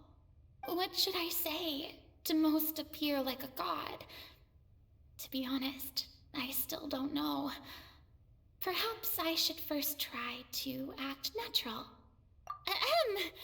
Ladies and gentlemen, good evening, and welcome to the Opera Epiclese. I'm sure you've all heard about how I have taken on the role of Hydro Archon. Indeed, I am Verena de Fontaine, your new Archon. In truth, I know little about becoming a nation's new god, but it will be my honor to guide you all. As the god Focalor, the god of justice, I shall do all within my power to lead you into an age of fairness and justice. Once again, thank you all for coming. If you should have any questions or suggestions, please send them to the Maison Cardinalise. The future of Fontaine will require us to work together, after all. This should do it. I thought I might stammer, but thankfully, I was able to convey my thoughts just fine. Okay, and next. That's the new Hydro Archon. Is this some kind of joke by the Maison? I would have thought that a being that surpasses humanity would be a bit more assertive. Hey, did you hear that? She even told us to send her suggestions there at the end. Shouldn't gods be all-powerful? She's being so modest. What's the difference between her and an ordinary person, then? If you ask me, perhaps the succession didn't actually happen. She might just be a Maison-back puppet. Wait, what's going on? Why is everyone suspecting me of being a fake? Oh, this is bad. If I get exposed here, there'll be no saving the people from the prophecy. Right. Mirmi said that I just need to play the role of a god as humans imagine them to be. Calm down, Farina. Think. What do the people want? How would they imagine a god to speak and act? Assertive, with a strong sense of presence. One who can dispel all doubt. That is the character I'm fated to play.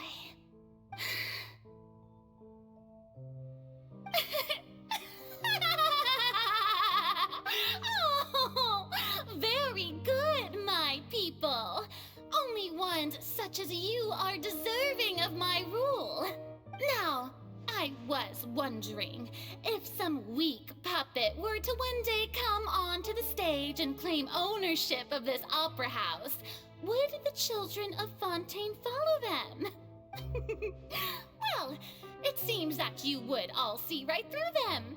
Having passed my test, you are qualified to witness wondrous trials alongside my august self, here in this opera house.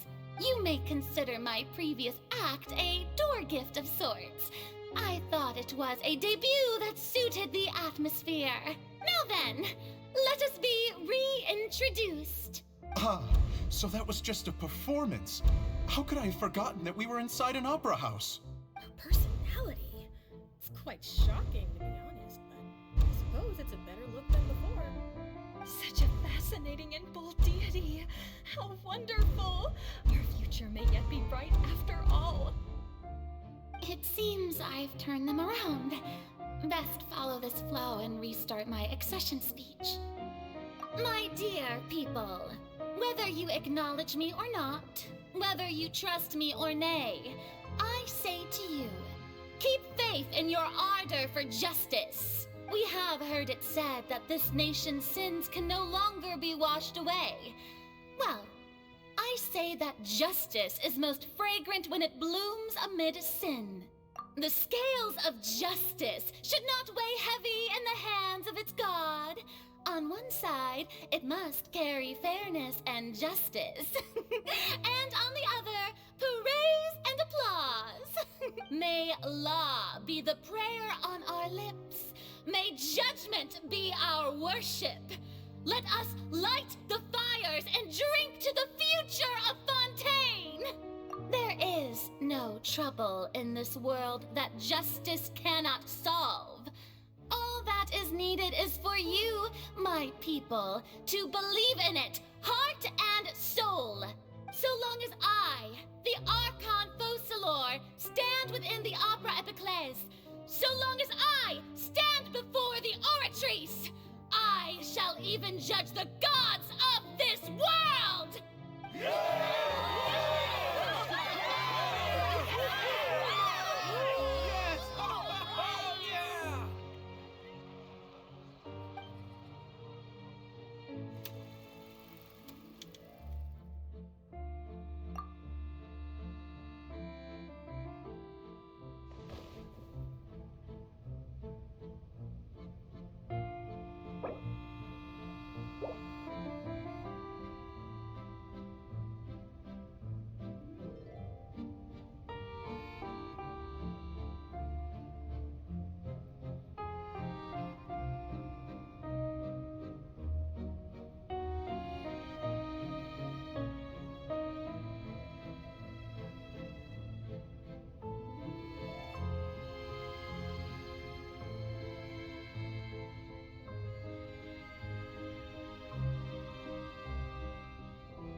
Lady Farina, here are today's case reports, as well as a summary of the follow-up for your perusal.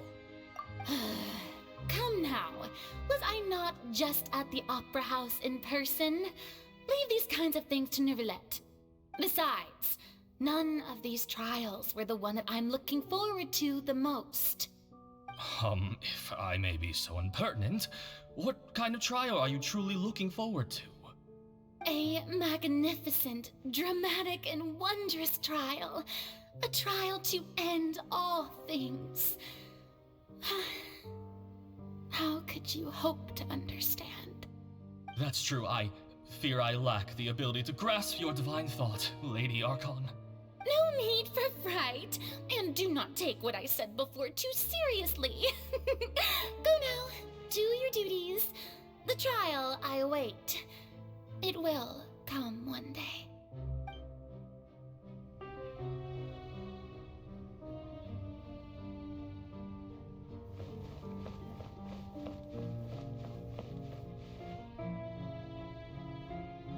Lady Farina, I don't know what to say. Thank you for agreeing to see me. No need to thank me. Or rather, thank your own sense of perseverance instead. Long have you stood in line to meet me, have you not? Oh, I'm afraid that's just an inevitable consequence of my divine charm. All right, Deoteria, is it? How is your son's illness?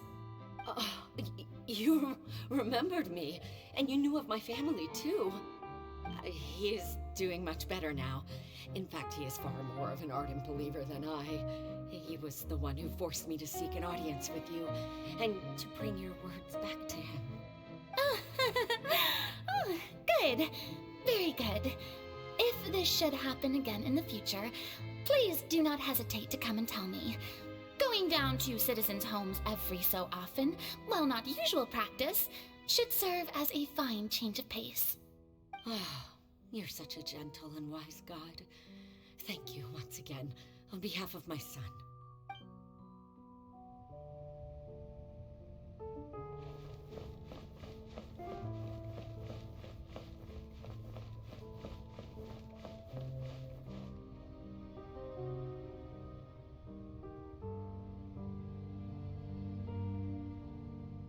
Lady Farina, here are the latest hydrological reports. As for the specific parameters you asked to take note of, I'm afraid things still don't look good. I see. It's as I thought then. As your god, I did already expect this, but I wanted to see how far your human wisdom would allow you to analyze it. All manner of signs indicate that the prophecy will still come to pass. Forget it. That's not something you need to worry about right now. Well, as I understand it, the Fontaine Research Institute is also trying to find a way to counter the rising water levels. Really? Have they found anything? I'm afraid that they haven't found any effective solution thus far. Oh, is that so? Well, no wonder. This issue has reached the realm of the gods, after all. Still, their spirit is praiseworthy.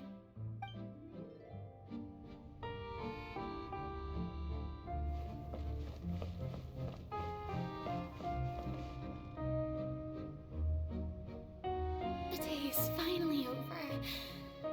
I haven't had a moment to breathe this whole time, but it's good to see that everything's getting on track. There are no longer any voices of suspicion. Maybe this is fine. I just need to keep going, and everyone will be saved. All right, Farina, don't think too hard about this. You need rest. Tomorrow's a new day.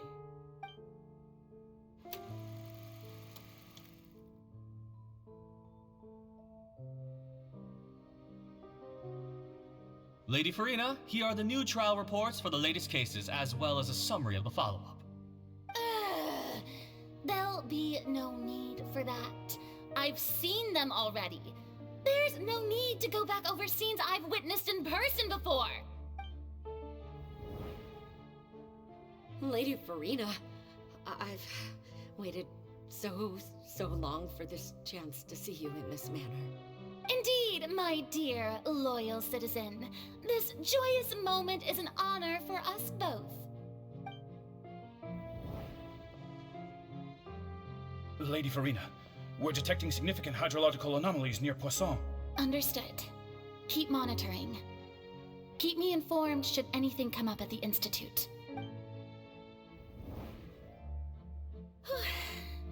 I don't think I let anything slip today. I must show the people that there is nothing to worry about. I just don't know when these days will end. I feel utterly exhausted. Best to rest early today, too.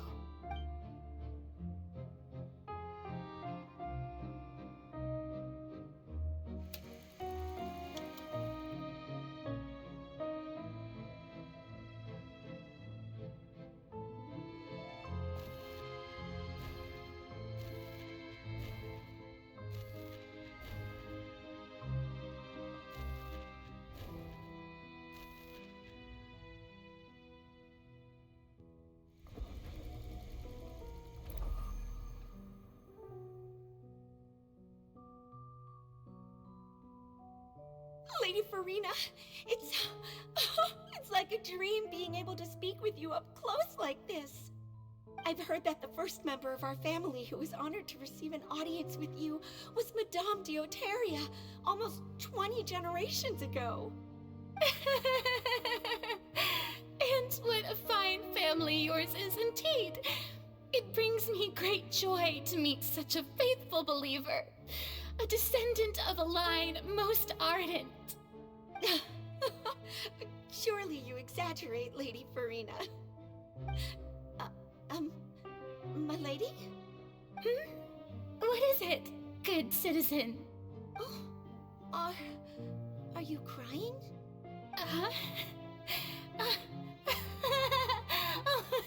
Really now? I didn't even notice. This must be the overflow of hydro from my person. Well, can't quite help being the god whose dominion is the waters, can I? No wonder. No wonder. A manifestation of your power, then. Oh, Archon, I am honored to have witnessed it. Honored indeed.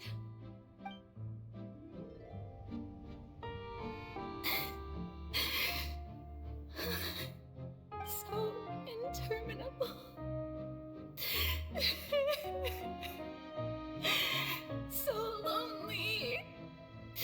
Just how much longer? Hundreds of years must have passed by now. Perhaps the show must go on for hundreds more. I never imagined that it would hurt so much. Have I reached my limit? No. Perhaps I reached it long ago. Today I didn't even notice my own tears. I want to tell someone, anyone, about this. But would that not destroy all I've done so far? I've conducted so many investigations across the centuries. But there's not even a sliver of hope that we might break the prophecy. All I can do is keep heart. I must maintain this act.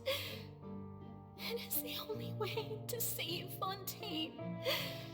Please, mirror me. You have to succeed.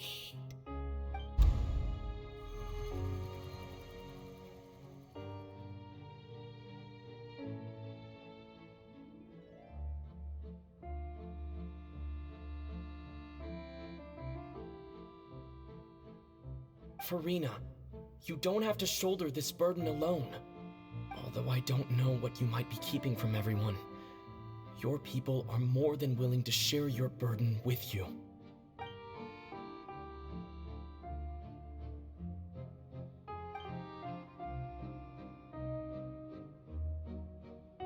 share my burden. That's impossible. It was fated right from the start that this would be my duty alone. But even if your burden doesn't need to be shared, you can still choose to confide in someone. Just share it with me. I'm what you'd call a witness. A witness? Yes, I've heard that you came to Tevat from beyond the stars, yes. In other words, you never belonged here. And if Tevat is, in its entirety, a show on a stage, then you're just a spectator, aren't you? If that's the case... He's right.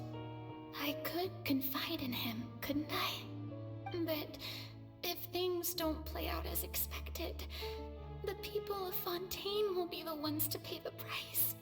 No, Farina. You shouldn't be selfish. But what if it's really alright? Farina, you've worked so hard for so long. Surely it would be okay to put yourself first for once. Just this once. Is it such an outrageous thing to do anyway? To find someone in whom you can confide your frustrations and sorrows? Surely it could not hurt. If you let this opportunity slip through your fingers, it might never come by again. Think about it long and hard.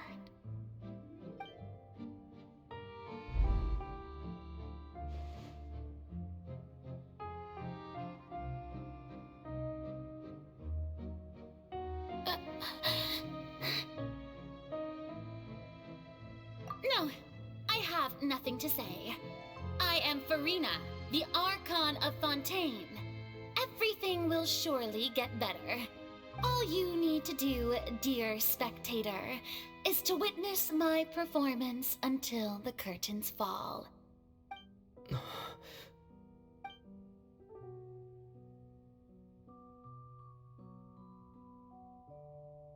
Fine.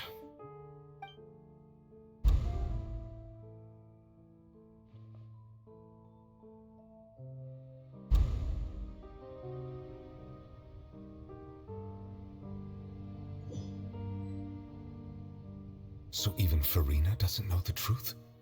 You've never once let her in on the full plan? Yes, it had to be done. To deceive the heavenly principles, you must first deceive yourself. She did very well. If she had let her resolve falter even once in these 5 centuries, Fontaine would have been doomed to the most tragic fate.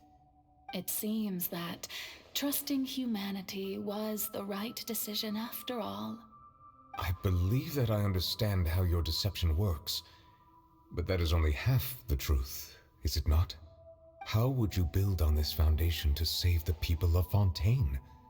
That is the most important thing. Ah, good.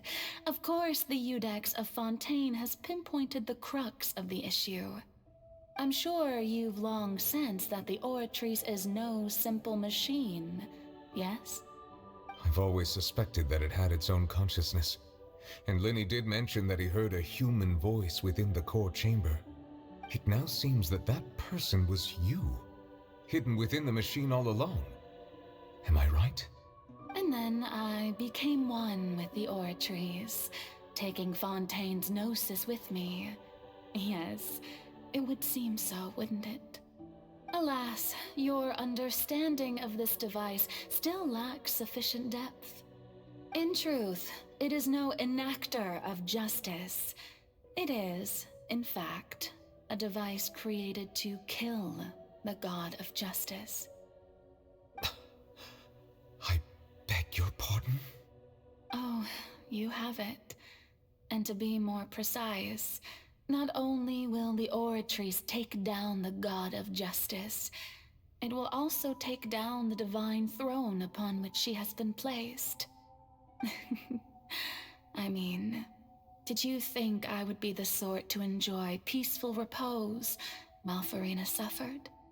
My work over these last 500 years has been to constantly accumulate indemnitium within the Oratrice.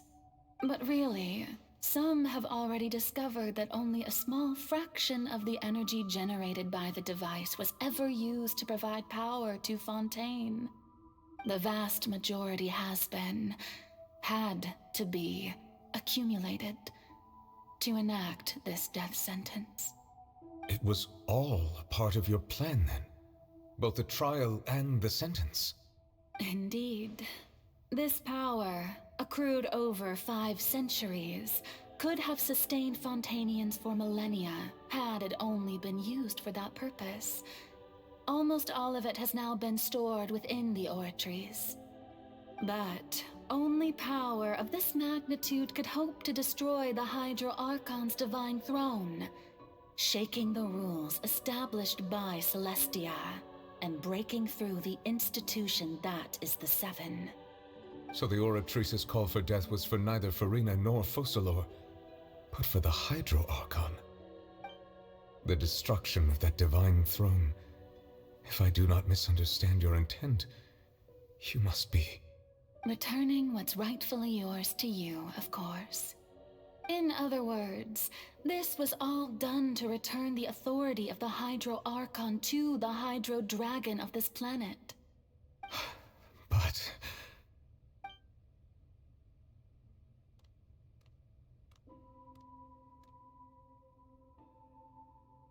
Oh, what? Getting sad again, are we? The authority of the ancient dragons shall soon be yours once more, O Hydro Dragon Sovereign. And this is the face you make. all you've done throughout the years is just so you can sacrifice yourself at the very end. I've never quite seen it that way, you know. Even now, I'm quite pleased at how well my deception worked.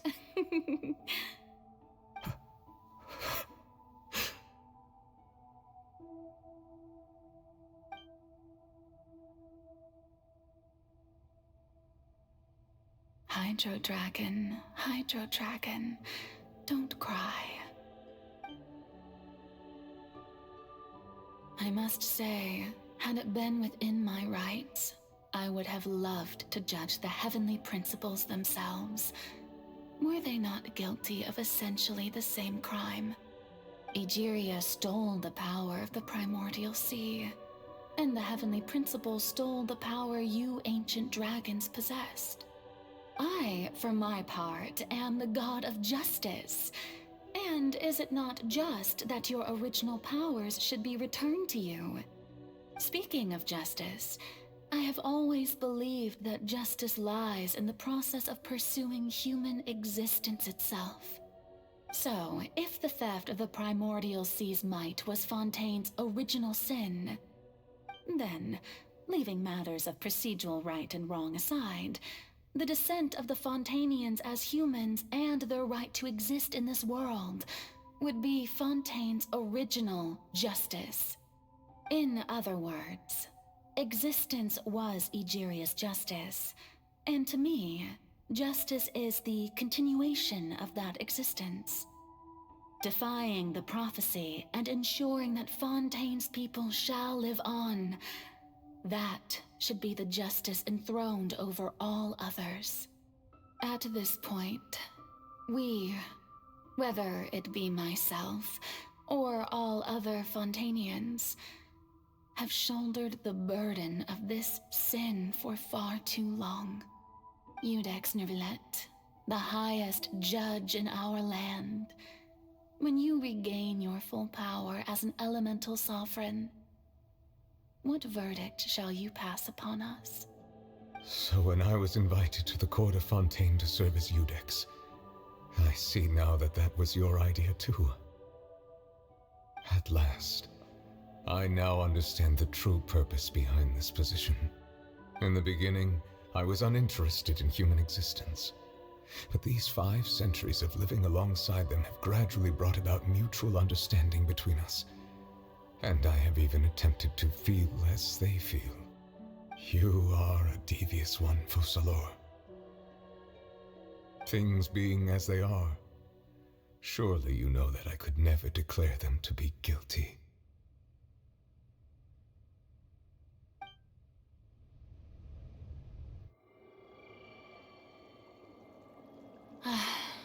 The hour of my execution is almost here. For the sinner, the curtain call has come. I know I may not sound it, but faced with death, I find myself a little afraid. Perhaps this is one thing both gods and humans have in common.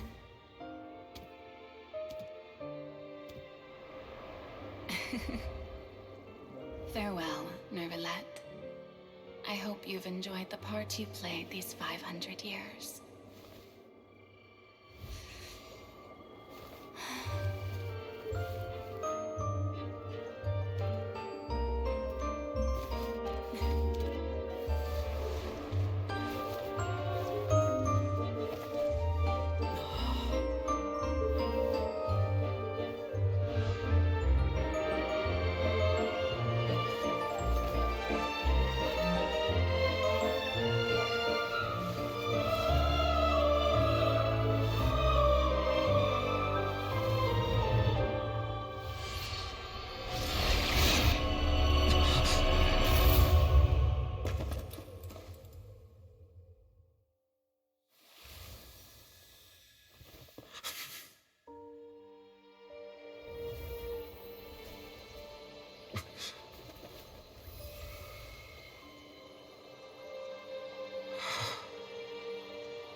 Judex Nervalette, hereby declare, people of Fontaine, your sins are forgiven.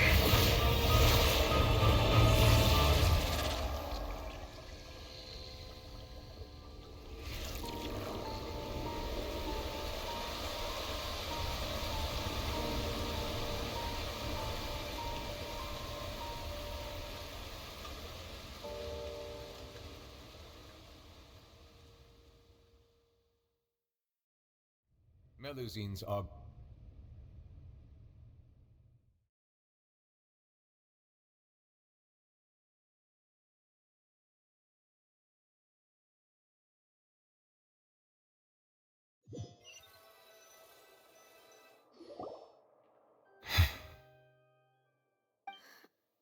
What just happened? Has the death sentence been carried out? Was that bright light some sort of misdirection? I have a feeling that something huge just happened. But since we're all still alive and haven't been dissolved, I assume whatever happened was good for us. It's time to end this. We must mete out punishment to that beast. Didn't you say just a moment ago that it can't be defeated? I have gained the strength sufficient to deal with it. Through certain means, I now have the ability to separate the power of the Primordial Sea from that creature. We should seize the opportunity to pursue our quarry. Traveler, now that the oratories can no longer function, I require an executor to help me mete out justice. The root of the calamities befalling Fontaine, the beast that enacts the prophecy. Its name is the all-devouring Narwhal. Come with me, traveler. The hour of execution has come.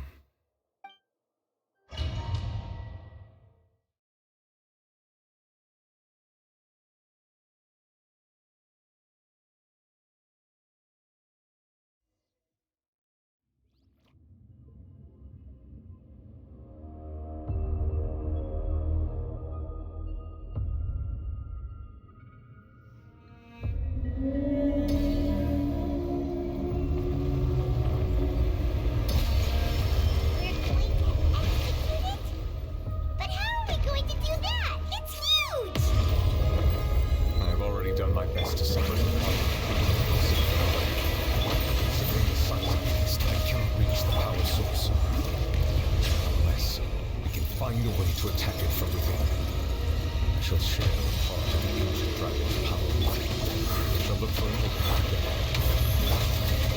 I can feel its sorrow turning into hostility.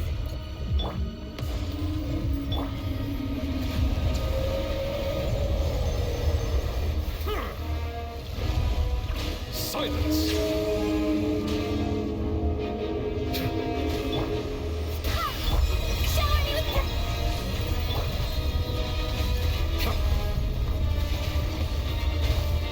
Settle down!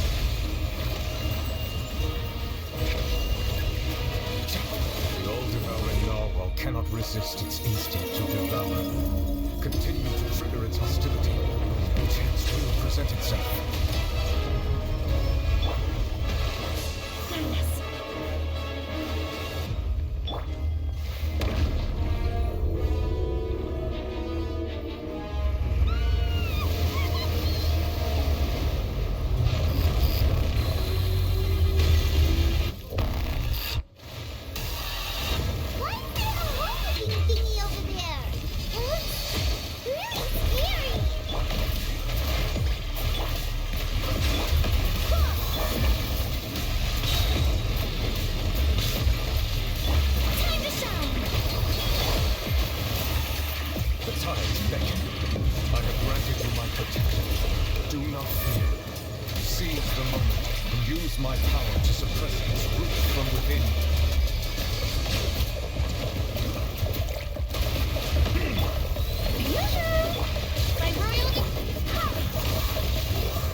Thanks for helping with the cleanup.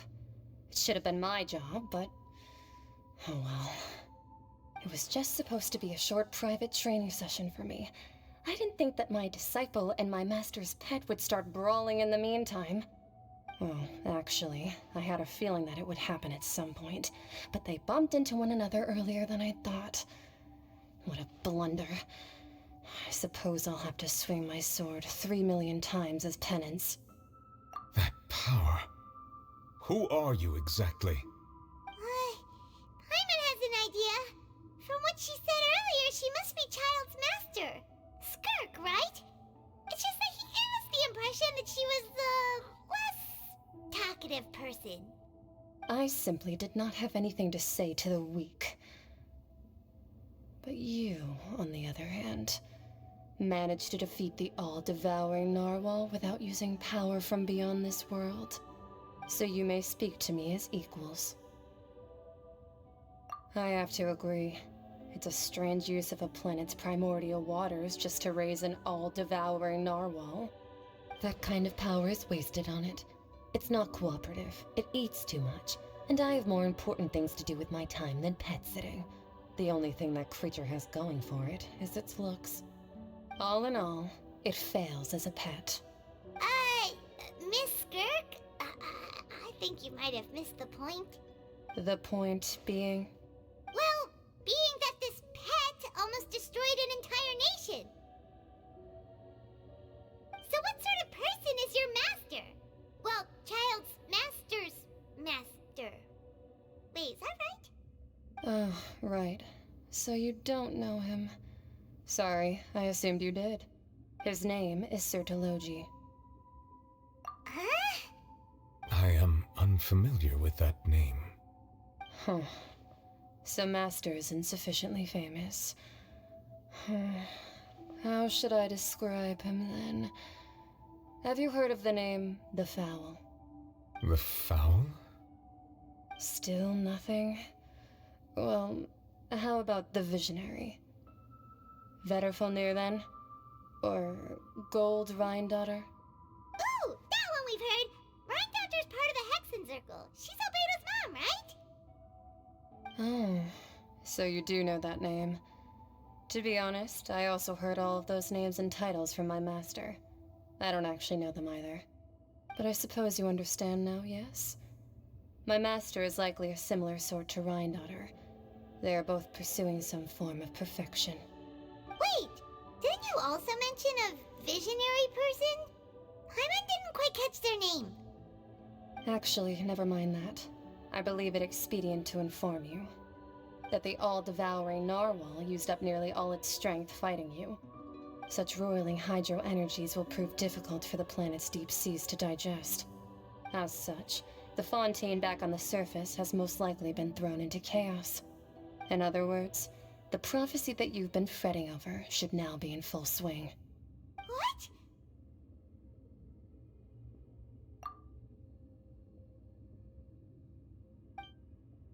Not to worry. Focalor has already managed to deceive the heavenly principles. In the end, the people will all be dissolved into the waters, and only Farina will remain, weeping on her throne.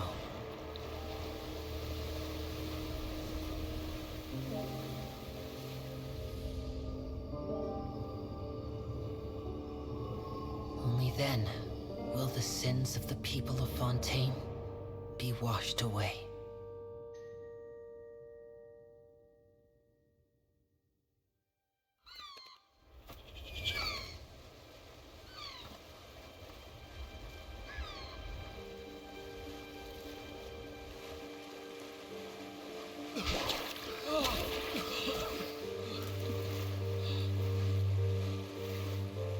Hey! Help! Over here!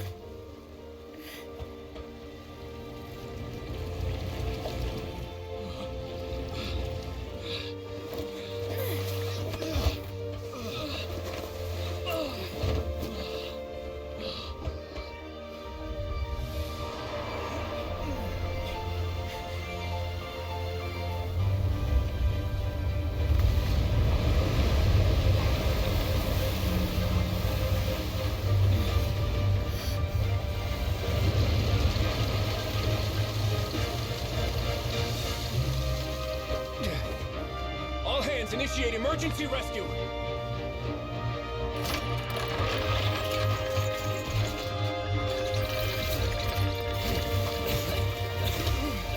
Hurry!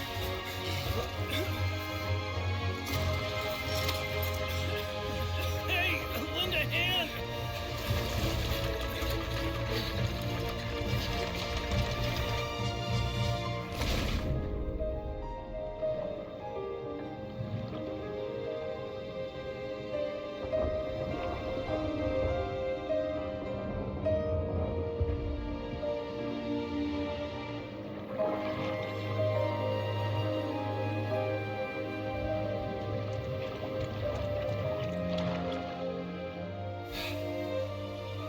Look!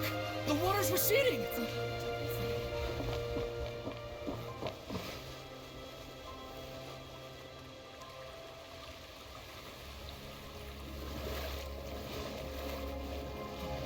It's a miracle! Water's receding. We didn't dissolve. The prophecy was wrong. The prophecy was wrong.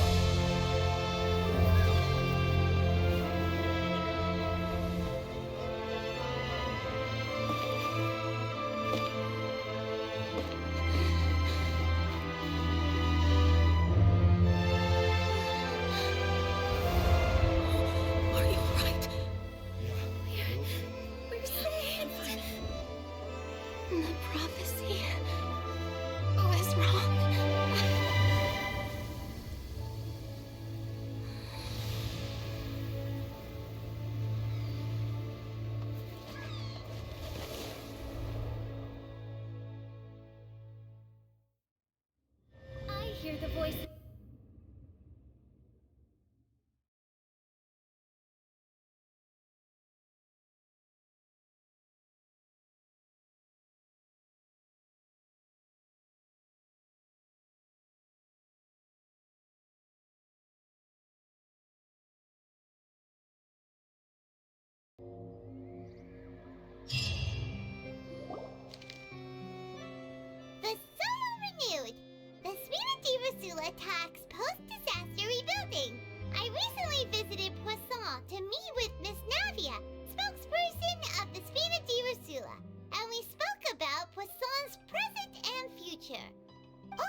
can still give birth to new bloom, Miss Navia stated.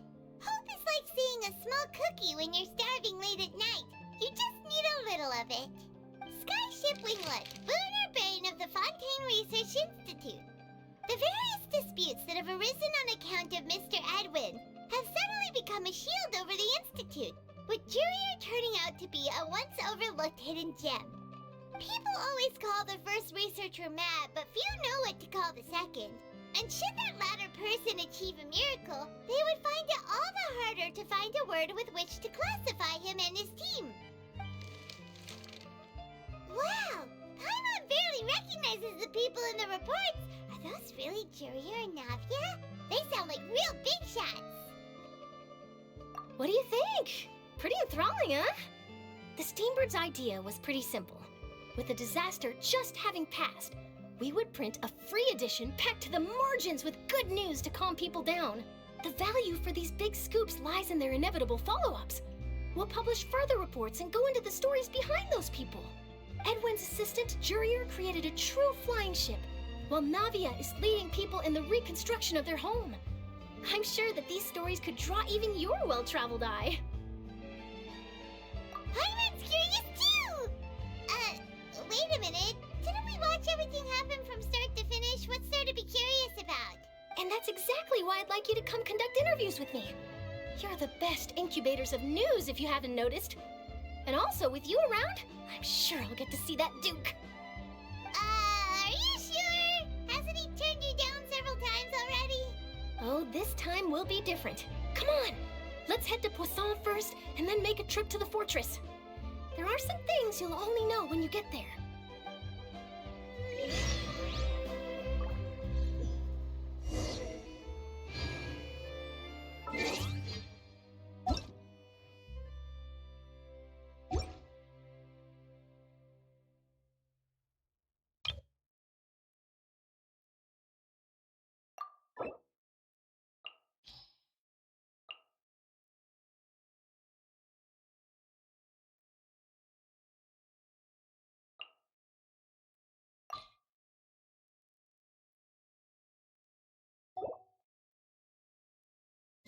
I created another...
Navia!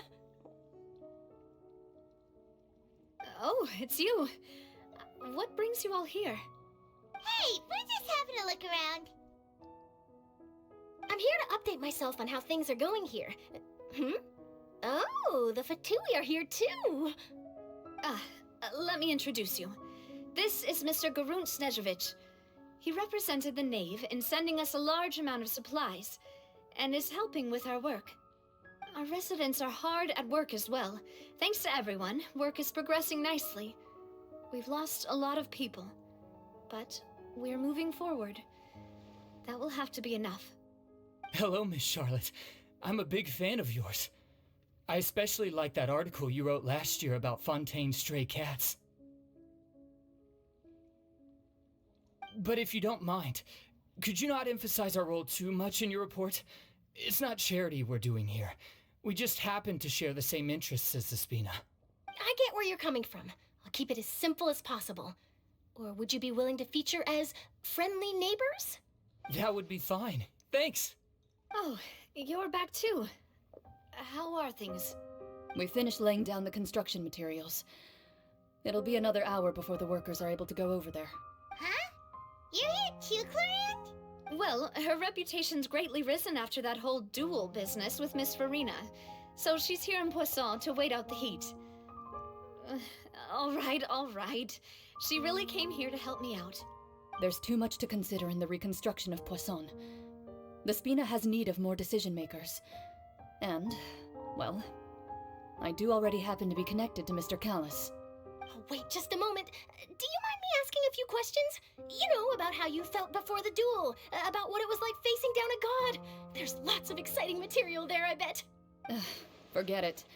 I'm sure you can find a better theme than that, Miss Charlotte. Oh, I see you're the same as always. Couldn't you do me a favor, for Navia's sake? Well, if we're talking about doing things for my sake, you might as well just take a few more photos of me. Or of the Traveler. It's better than wasting time persuading Clorinde, at any rate. Of course I will. I'm not gonna let him off that easy. All right, then everyone who wants to be in the photo, gather up. And smile.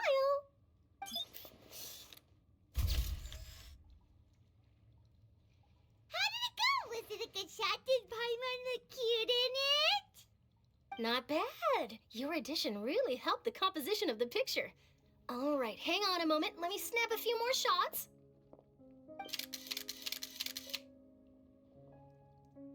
All right, that should do it. I'll be back here later anyway, so let's call it a day.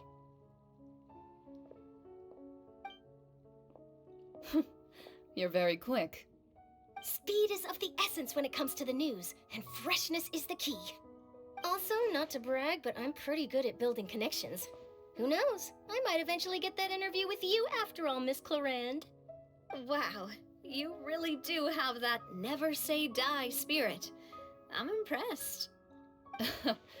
I'll hazard a guess that this is how you got that interview at the Fortress of Meripede. Whoa, you're well informed. Let me make a guess too. I asked Sigewinne, who told Monsieur Neuvillette, and he told you, right? That's a very complete information chain. In truth, all Monsieur Neuvillette asked me was, when did the fortress become so friendly towards the media? I told him that it was best not to speak too soon. There's no guarantee that Ridesley will make a personal appearance. You're right. I've got to treasure every moment I have with them. In which case, I'll be making a move first. Stay safe now. And tell me if you hear anything interesting. I'll treat you to afternoon tea in exchange.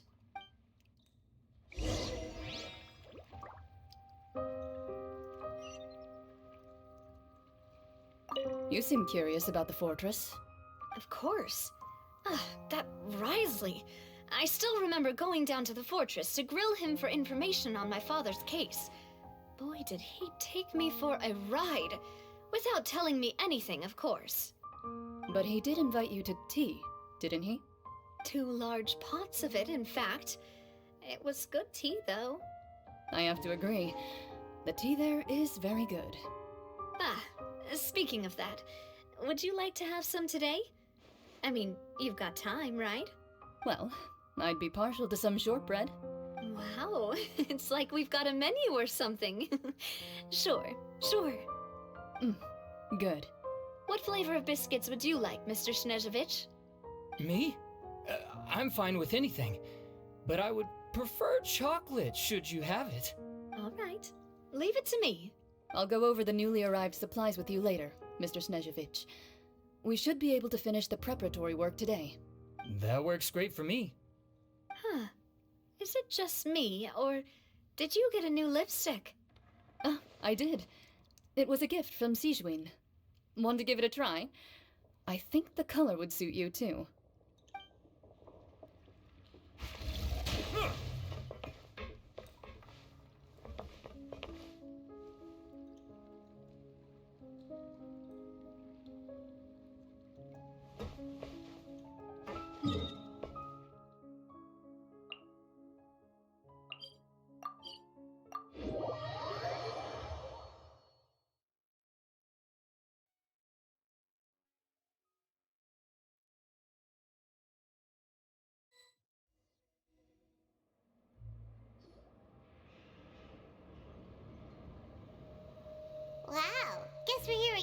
huh? There's a real nostalgic feeling to this place. Looks like you've been missing us. Duke! Did you come all the way to the entrance to greet us? Of course. I'm here to welcome you and our dear Miss Charlotte, whom our good head nurse recommended to me. It's an honor to finally meet the much-rumored Duke. Thank you for consenting to my visit to the fortress, sir. No need to thank me. But that said, I shouldn't be the focus of your interview. I trust you recall our agreement? Of course, of course. All right then, this way.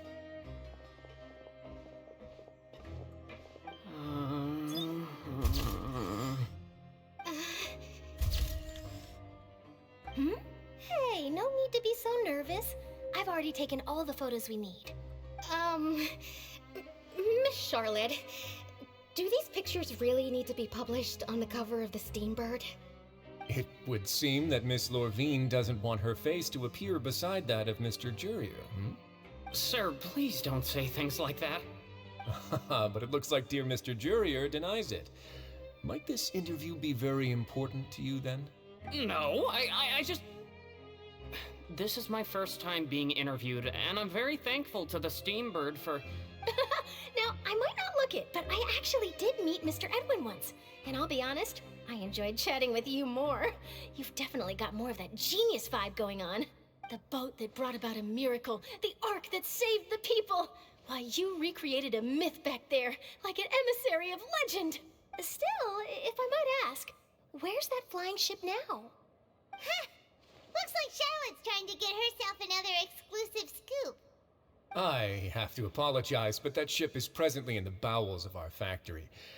I'm afraid it won't be easy for you to get a shot of it. Really? Well, then in that case, could I have an interview with you to make up for that loss? You already know my answer, I'm afraid. Best you interview our head nurse instead. Or perhaps you'd like to take another photo of this couple of researchers? Did you really have to use the word couple? Well, then, 2 solo photos will do. Is my hair messed up? Please, someone help me have a look. Things sure are getting pretty lively here. We've seen this kind of thing before.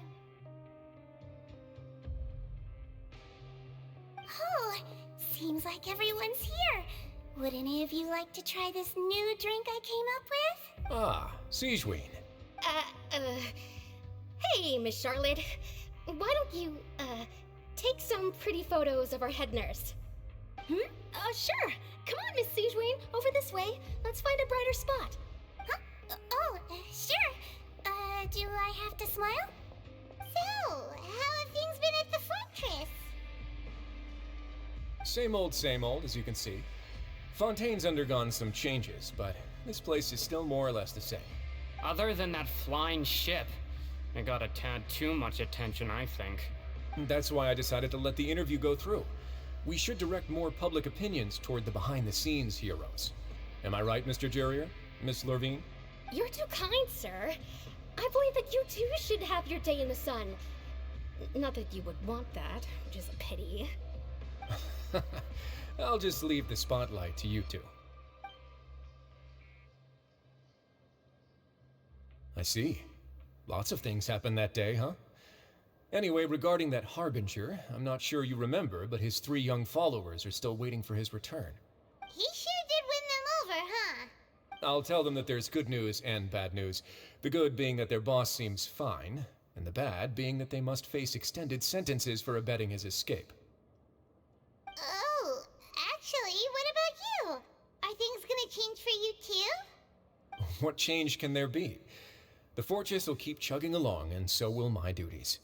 As to what Miss Farina's departure will mean for the nation, and if our laws and governance will be transformed, we'll leave those to the folks in the overworld.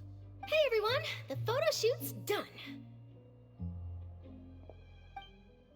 Good. In that case, let's call it a day here. Thanks for your cooperation. Come on, Traveler, let's go. Till next time, everyone. There'll be a next time? Maybe.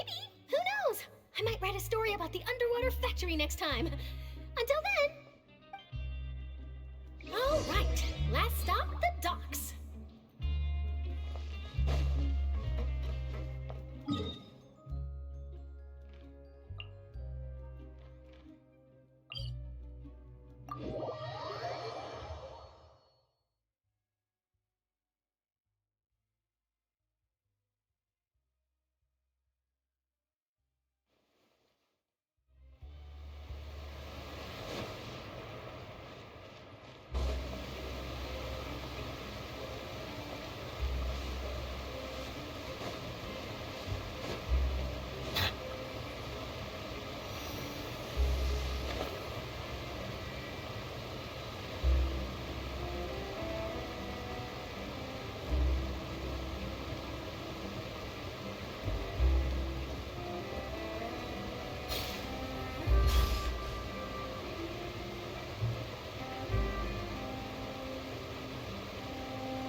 Navia mentioned that she stayed in touch with Linny and the others after working together. Apparently, they've been at the docks distributing these strange pockets the whole time since. Traveler, Paimon. Ah, and Miss Charlotte, too. Would you like a magic pocket? What sort of gadget is it? It's a wondrous bag that can be used to carry many things. The water level has returned to normal, but if you see any of your things floating around, you can use this to carry them. Or you could trick a friend into doing it for you. Trick a friend? I wonder which of my friends would fall for that.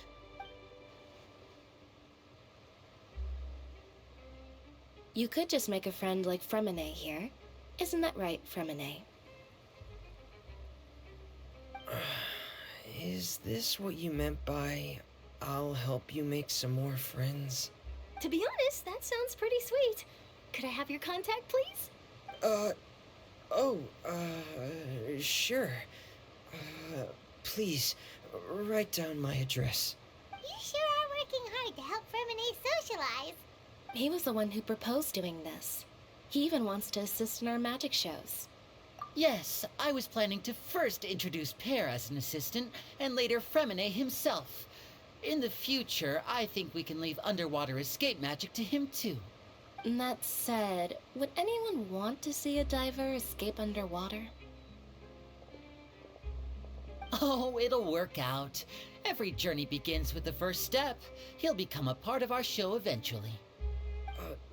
Lynette, could you come over? Miss Charlotte says she wants to take a picture of us. Got it. My, that Charlotte is rather perceptive. She got rid of everyone the moment she realized I had something to say to you. So, how have things been, Traveler? Father says that you did a great deal during the latest events. She's very grateful for your contributions to Fontaine. That's all right. We were more than happy to help. So, what's she doing now? Oh, I guess you haven't heard. Well, after Lady Farina left, Father and Monsieur Neuvillette opened negotiations, during which he gave Fontaine's gnosis to her as a diplomatic gift. A diplomatic gift? A gnosis?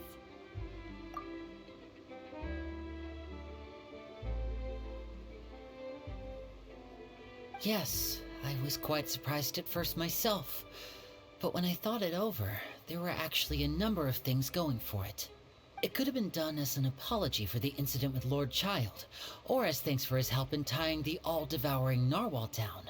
Furthermore, Father did also lend significant aid to Fontaine and Poisson.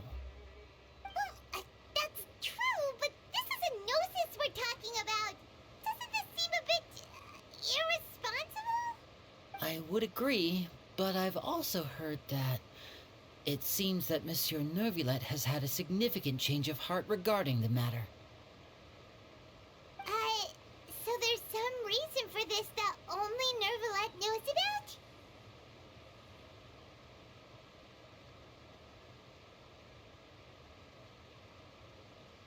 I suspect you'll have to ask him about that yourself. Ah, yes, speaking of which, I did see him strolling around the entrance to the Fortress of Meripede a while back. Isn't he real busy and stuff? Paimon didn't think he'd have the time for that. But back to the topic. The gnosis was given to the knave, right? What about Child? They say that he's returned to Snezhnaya to recover from his wounds. I hear that the recent disaster really did a number on his health. That's true. When you think about it, we've had loads of run-ins with the Fatui. To think we'd be allied with them this time. So shocked by such a simple switching of sides?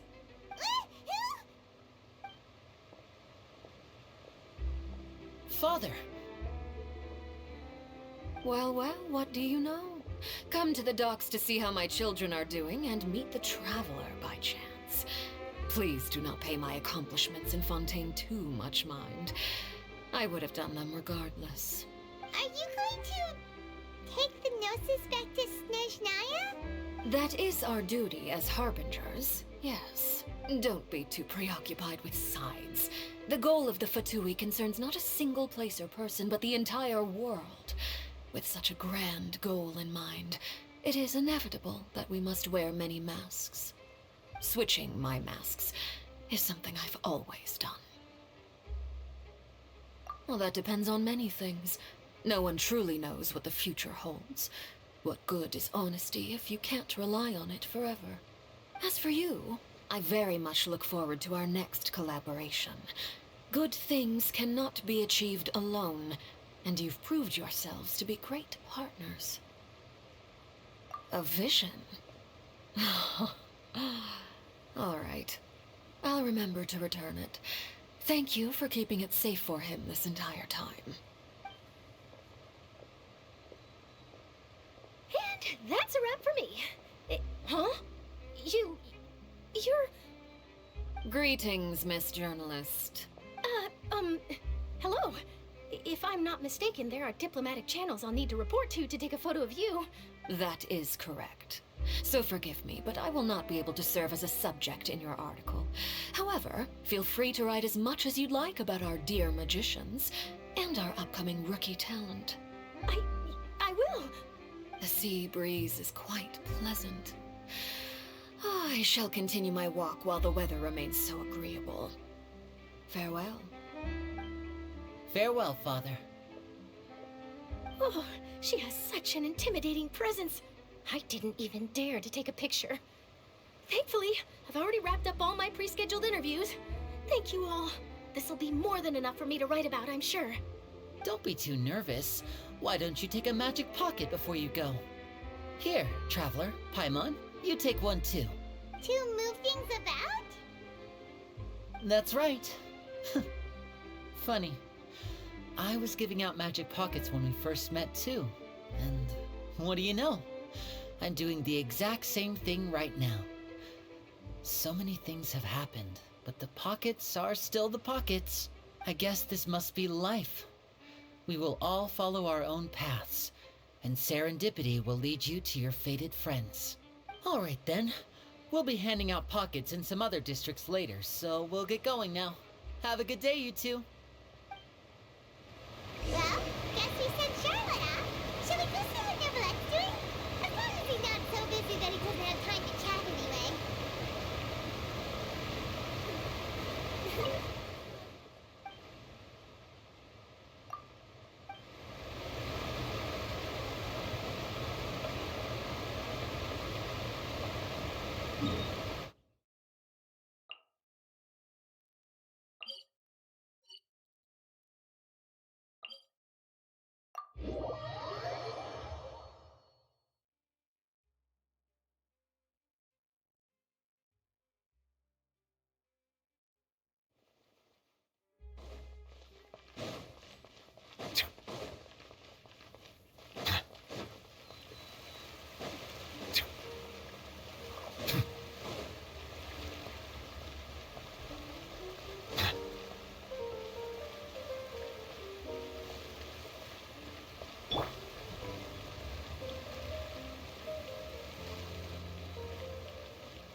You really are here, Neverlette. I didn't think you were going to have free time this hour of the day. Really? Oh, I suppose you must have met Mr. Linney. He took the time to greet me earlier when he passed this way. In any case, you came at a good time. I was just considering reaching out to you to set up a meeting, so I may explain some things that I haven't had the time to before. Aw, Paimon's glad that you remembered. Thank you for keeping us on your mind, what with you being busy and all. Alright, let's have it then. How was Fontaine actually saved? The whole business is still quite the mystery to us. It is strange how words can often leave a bitter taste in the mouth when it finally comes time to say them out loud.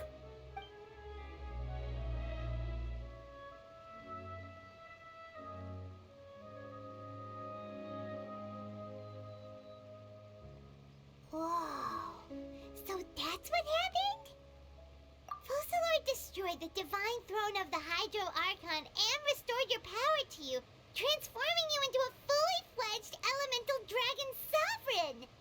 But Paimon still doesn't quite get what you did to save the Fontainians from dissolving.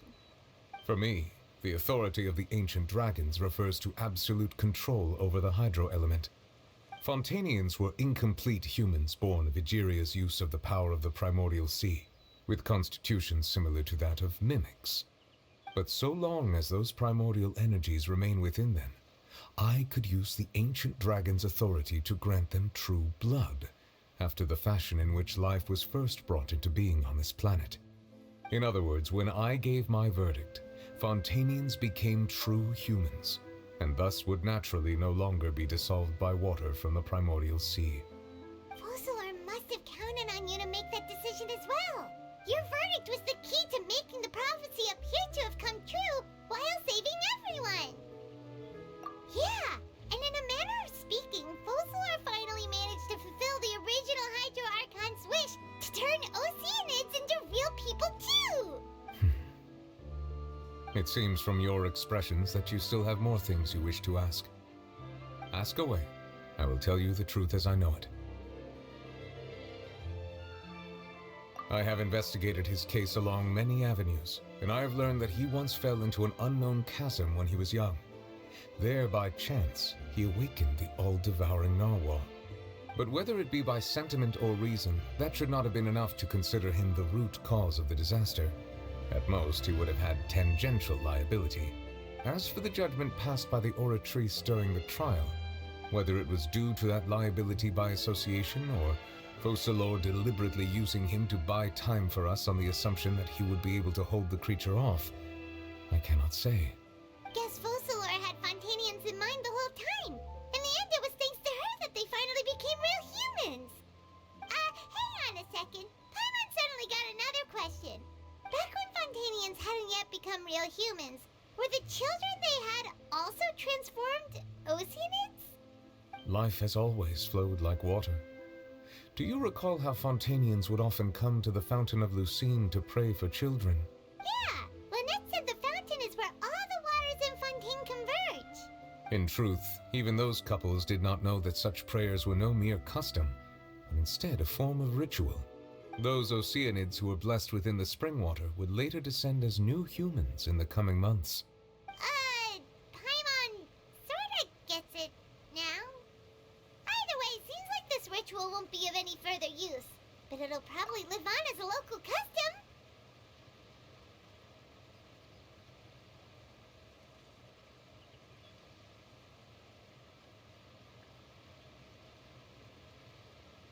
Ask away. I will tell you the truth as I know it.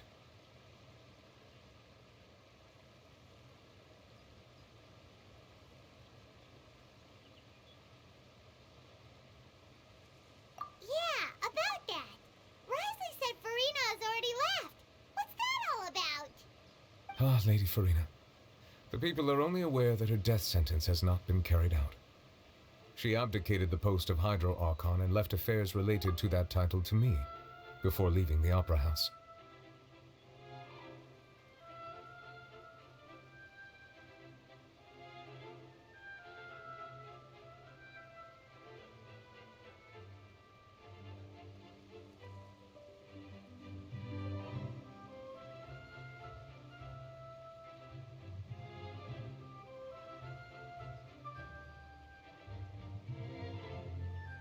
I related Fossilor's words to her faithfully and completely. After hearing them, she seemed neither saddened nor comforted. She simply said that she was tired and needed to rest. Having said that, she then packed her things and moved out of the Opera House, not unlike how an ordinary person might. But she's still got a place to stay, right? You need not worry. I will make arrangements to ensure that she will not want for food, clothing, board, or travel. In truth, I am somewhat happy for her. The wear and tear on her spirit will, of course, take time to heal. But now that she no longer has to play the role of Fossilor the Hydro Archon, she can finally lay down her burdens and lead a normal life. What about you then? What are your plans now that you've regained your full powers as the Hydro Dragon? After Fossilor passed on, the Oratrice also ceased to function. This matter will directly affect our trials. After much careful consideration, I've decided to take over its role in our courts. From now on, I shall hear cases and pass verdicts by myself. Looks like you're still considering stuff from the perspective of the Udex, huh? As an elemental dragon, there are indeed many things that I must do. But this power and this duty, in a manner of speaking, you could say that both were granted to me. As such, before I attend to my other responsibilities, I must first and foremost continue to serve Fontaine as its highest judge. The duty of the Hydro Sovereign and the duty of the Udex shall coexist within my person. Additionally, the Hydro Archon's departure has brought about another problem, which is that the Opera House shall no longer produce indemnitium. That's true. That power was derived from the people's faith in the Hydro Archon, wasn't it? Wait, but the various mechs and machines in the city are all still okay. Where are they getting their energy from? As I am now, I have full command over New Musia, and it can serve as a complete substitute. Another reason why I cannot quite leave Fontaine immediately. Wow. This ancient dragon's authority stuff is really quite useful, huh? Ask away. I will tell you the truth as I know it. Oh, that's right! They say you've given it to the knave as a diplomatic gift or something! Leaving aside their intentionality, the two Fatui Harbingers have indeed done much for us during this crisis. Their sole remaining goal in Fontaine, at least at this point, would seem to be the Gnosis. The Oratrice has ceased to function. The Hydro Archon's divine throne is now no more, and I do not need the Gnosis's power. As such, it has lost all meaning for Fontaine. If the Fatui have impure designs, then we might as well accede to their request now, and avoid unnecessary conflict. What complicated considerations? Paimon thought you were just giving it to them out of gratitude to the knave and as an apology to Child. Ask away. I will tell you the truth as I know it. You will soon be heading to Natlan, I presume? I'm afraid that I have little talent as a travel guide, so all I can do is tell you what I know about that land. As far as I'm aware, Natlan can be said to be a nation of dragons. A nation of dragons? You mean like you? No, I suspect that I would not find myself welcome there. Unlike ancient dragons such as myself, the dragons of Natlan have undergone long years of development and evolution.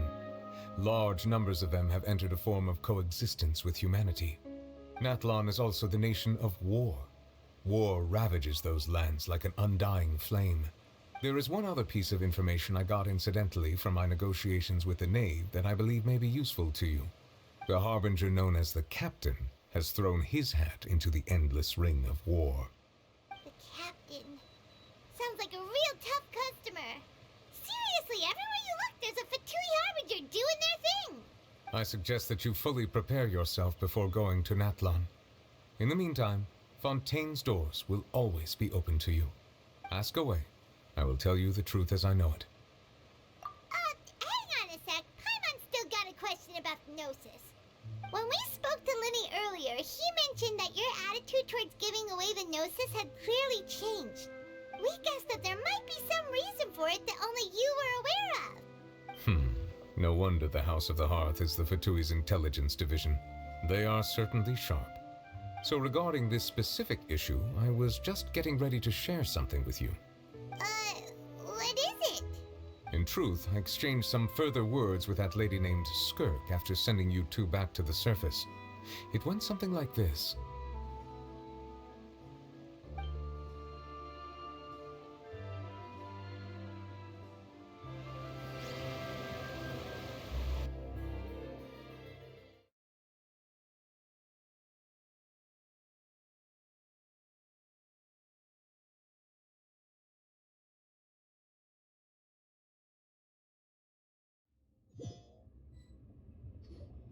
Well, we're going to head topside to see what's going on. You hurry over soon as well, all right, Nervalet? What next? The all-devouring narwhal isn't here, so I'm no longer getting any interference. I can finally catch the scent of your power, what it's made of. It is the authority of the planet's primordial dragons, but with something very similar to a god's curse mixed in. It's quite a novel blend. I'm sure I've encountered something like this before. What was it again? I do not know what you speak of. Of course. How could I forget? You should have the remains of the third Descender on your person, yes? Remains? I've never heard of any such thing. Huh. According to your parlance, I believe it may be called a gnosis. Well, that much is true. After Focalor's divinity faded, she handed her gnosis to me. But I fear I have never heard of it described in the manner that you just did. I've been training with my master, the Foul, ever since I was young, and I have never returned to the surface since. So most of the information I possess, I got from him. It is only natural for those who are greater than humanity to possess a different sort of common sense, which is why there are so many problems in our attempts to communicate with humans. Regardless, you should probably get rid of objects of misfortune to prevent any disasters from befalling you. To live in itself is a blessing. But once a person dies, the bonds he once had with this world shall all turn to curses. What do you mean by that? No need to fret. These are just my personal thoughts, and my reason for no longer wishing to return to the surface. This third Descender you refer to, who are they? And when did they die? Master never mentioned them to me. Perhaps it just wasn't that important for me to know. If you're interested, though, I could ask him. I'll be sure to pass the answer on to you next time. Next time? You believe we will meet again? I do. Wait. I have a disciple of my own, don't I? He can be the messenger then.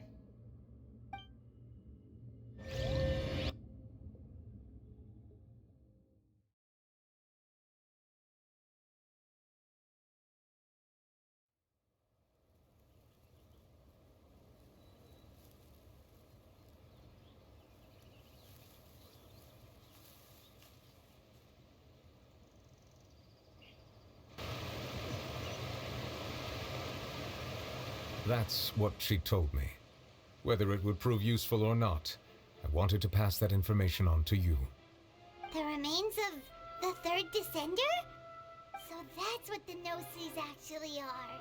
Paimon just thought they looked like chess pieces. How could they be a person's remains?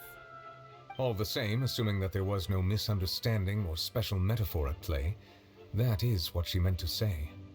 And she said that it would bring misfortune and that you should check it, which is why you gave it to the Fatui.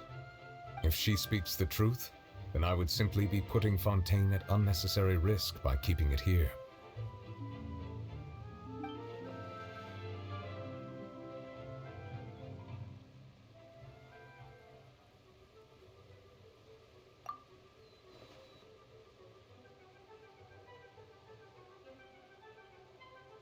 I guessed that you might already be familiar with this concept, but I did not expect you to be one of them.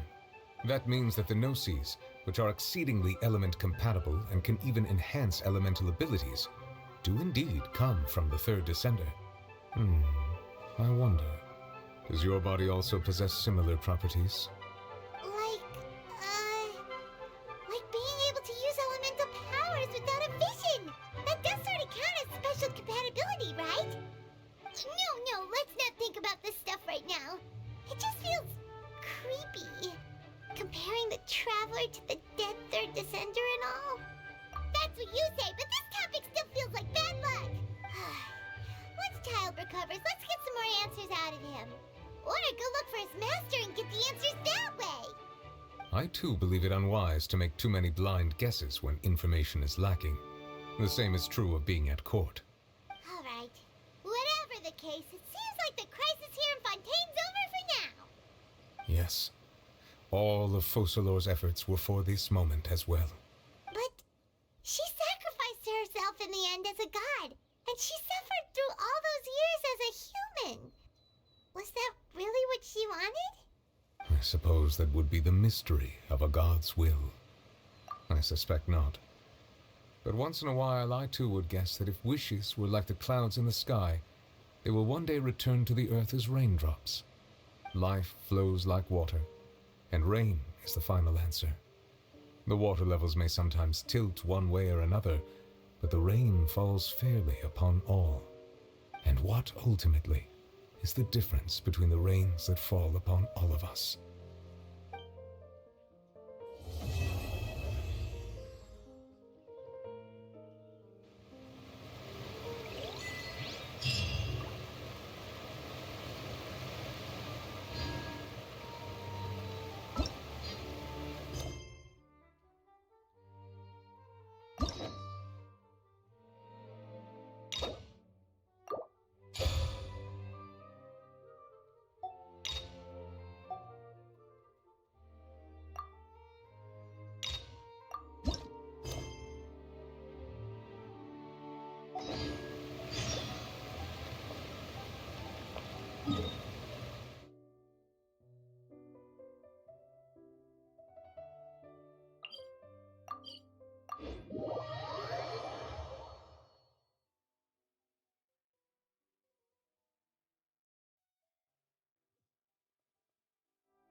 Commissions?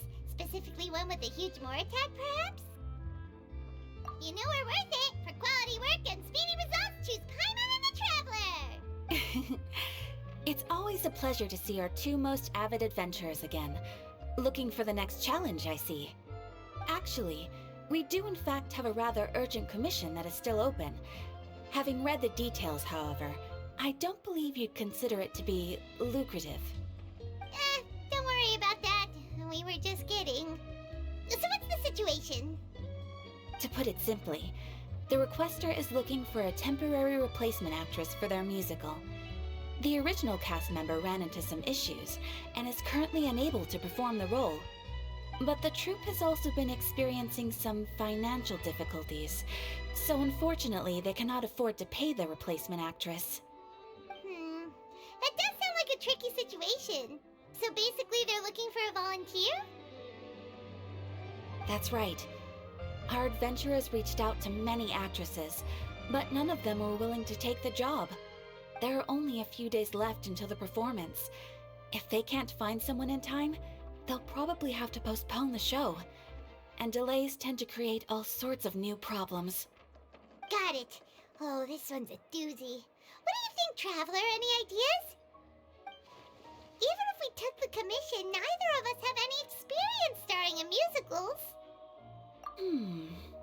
If you're interested in helping, why not start by having a chat with the requester? He's right over there. Maybe you can't fill the role yourselves, but you might be able to help him figure out another solution. Maybe there's something he hasn't thought of. Oh, it's that guy, huh? No wonder, he looks like he just ate a sour lemon.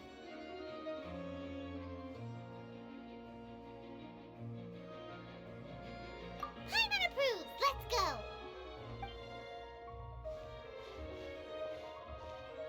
Hello there! Are you the guy looking for a new actress? Wait, I know you two! Are you really willing to act in my musical? Wow, sounds like we're pretty famous in Fontaine already. But to answer your question, neither of us have any experience in musicals. But we heard that you're in a bit of a bind, so we figured we could at least try to help you think of a solution.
I see.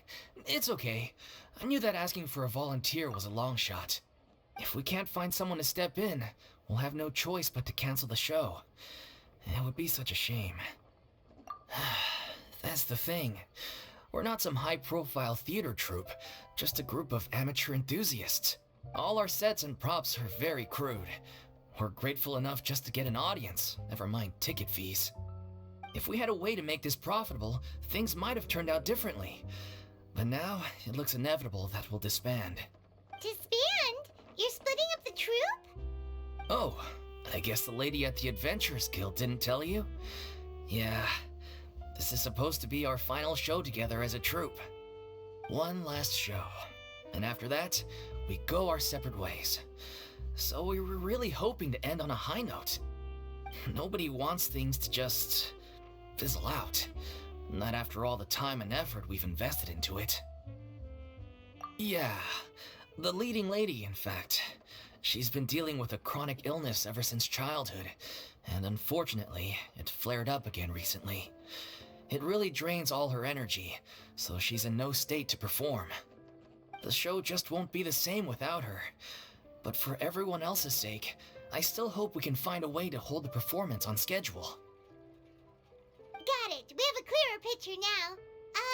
Let's see if we can come up with any ideas. What if we sponsored the show? Traveler, how much more are you carrying?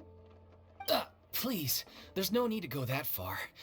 I wouldn't feel right asking such a huge favor, and I can't promise that we'd ever be able to pay you back. Good point. If the actress just goes through the motions for the Mora, that's not exactly rescuing the show. We should find someone who will put on the best performance possible. Oh, wait! What about... you know who?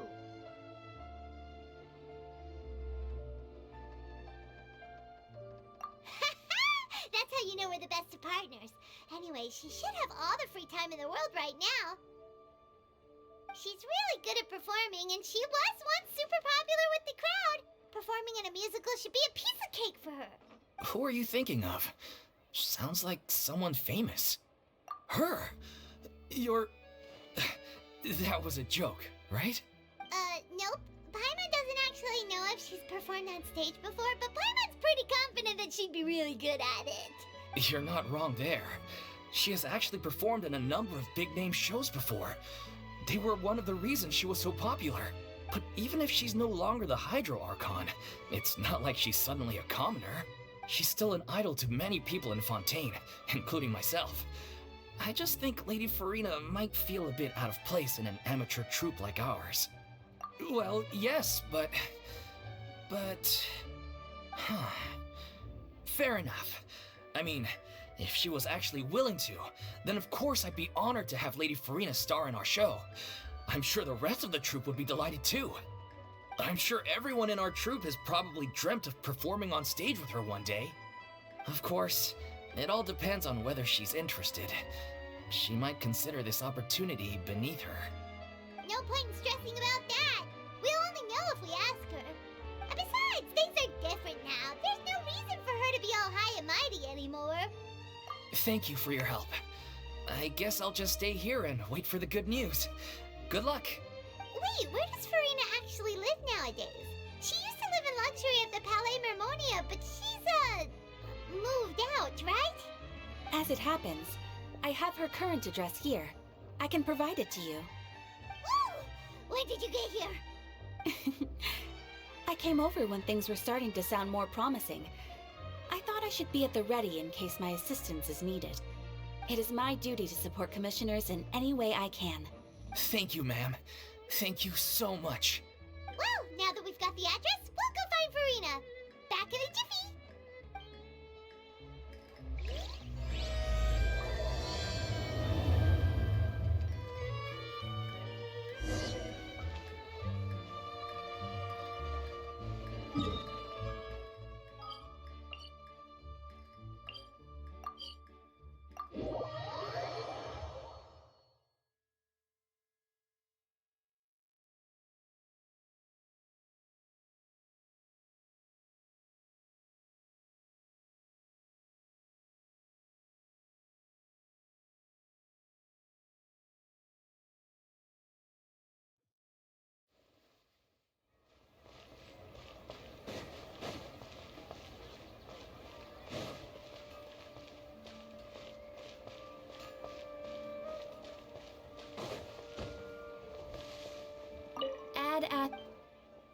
Thank you for Ad Ast.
Did Catherine really give us the right address?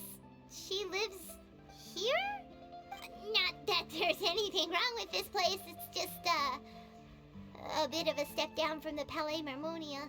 You know, it's common courtesy to make sure the homeowner isn't in earshot when you're denigrating their abode. Ah! Okay, when did popping out of thin air become all the rage? First Catherine and now you? I was just out on a shopping trip. I ran out of macaroni, so I went to grab a few more bags.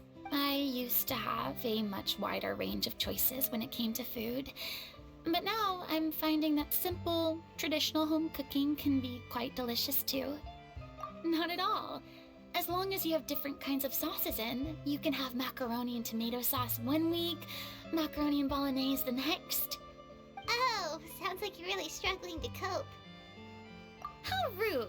Questioning my cooking skills. The audacity! It's not like I have a very eventful life these days. Actually, I barely leave the house. So I don't see how it's unusual that my meals are a little simpler now too. Besides, I'm sure I could master dishes like la lettre faucilor or blubber profiteroles in no time, if I felt so inclined. Ah, there it is. You don't know how to cook. Not yet, maybe, but... Anyway, what are you even doing here? I do hope you didn't come here just to ogle at my fall from grace. Let me first be clear that I'm not taking guests at this time. So if you're just here to clown around, then please be on your way. Shoot! Sorry! We're sorry! Please don't be mad! Yeah, exactly! What the traveler said! Paimon wasn't trying to make fun of you. Hang on a sec, you weren't exactly holding back either. My help? Well, maybe you're forgetting that I'm no longer the mighty Hydro Archon. I don't even have a vision, you know. Don't worry, it's nothing that serious. It's just very specific, and you're the one with the power to help. Oh? Well, if that's the case, then fine. I'll spare you the lecture about your attitude just now. So tell me, what specifically makes this matter so specific? I see. I knew you couldn't have come all this way just to amuse yourselves at my expense. After all, I was once the brightest star in all of Fontaine, well-versed in all the various performing arts. A mere musical is well within my capabilities. But given the present circumstances, I'm afraid I must regretfully decline your casting request. How come? It sounds like this would be a breeze for you. True, but I have made a decision to retire from the stage. Although I am no longer required to play the role of the Hydro Archon, the time I spent inhabiting that character has left an indelible mark on me. Centuries of pretending to be a different person changes you completely. I'm not the same person I once was. Of course, that can't be undone now. It's too late, and I have no intention of reinventing myself all over again. But at least I can say that I no longer desire to play any new roles. Paimon can understand, but this is just a one-off part to fill in for someone who's sick. Surely that's okay. Whether it's a one-off or not, it's a boundary that I've committed to no longer cross. If I make an exception to the rule now, I'm just leaving a back door for myself, which would be the same as not having a boundary in the first place. So I'm not going to perform, and that is that. Okay, guess there's no convincing you. Well, is there anything else we can do to help out the troupe? Otherwise, they'll just have to disband without any fanfare. Do you know any other actors who might be interested in the role? Nope. Short and to the point, okay. I've never been great at maintaining relationships. Besides, anyone I've ever worked with probably couldn't wait to get rid of me. Since I'm just an ordinary person now, they'll probably just laugh in my face if I go asking them for help. Look, I'm sorry, okay? I'm sorry I drew a line in the sand without thinking about every possible grain on the other side. Well, is there anything else we can do? This performance really means a lot to the guy we're working for. Have I not made myself clear? You're barking up the wrong tree. I don't want this job, nor do I know of anyone else who would. Sorry. I didn't mean for that to sound so harsh. I wish I could help, really. But if I thought I had the answer to this problem, I would have said so by now. It's all right, Farina. Paimon just wanted to make sure we tried everything. Oh, everyone in the troupe will be so disappointed. Yeah, I guess that's all we can do now. All right, then. We'll see you around, Farina. Toodaloo to you, too. I'm going home to take a rest now.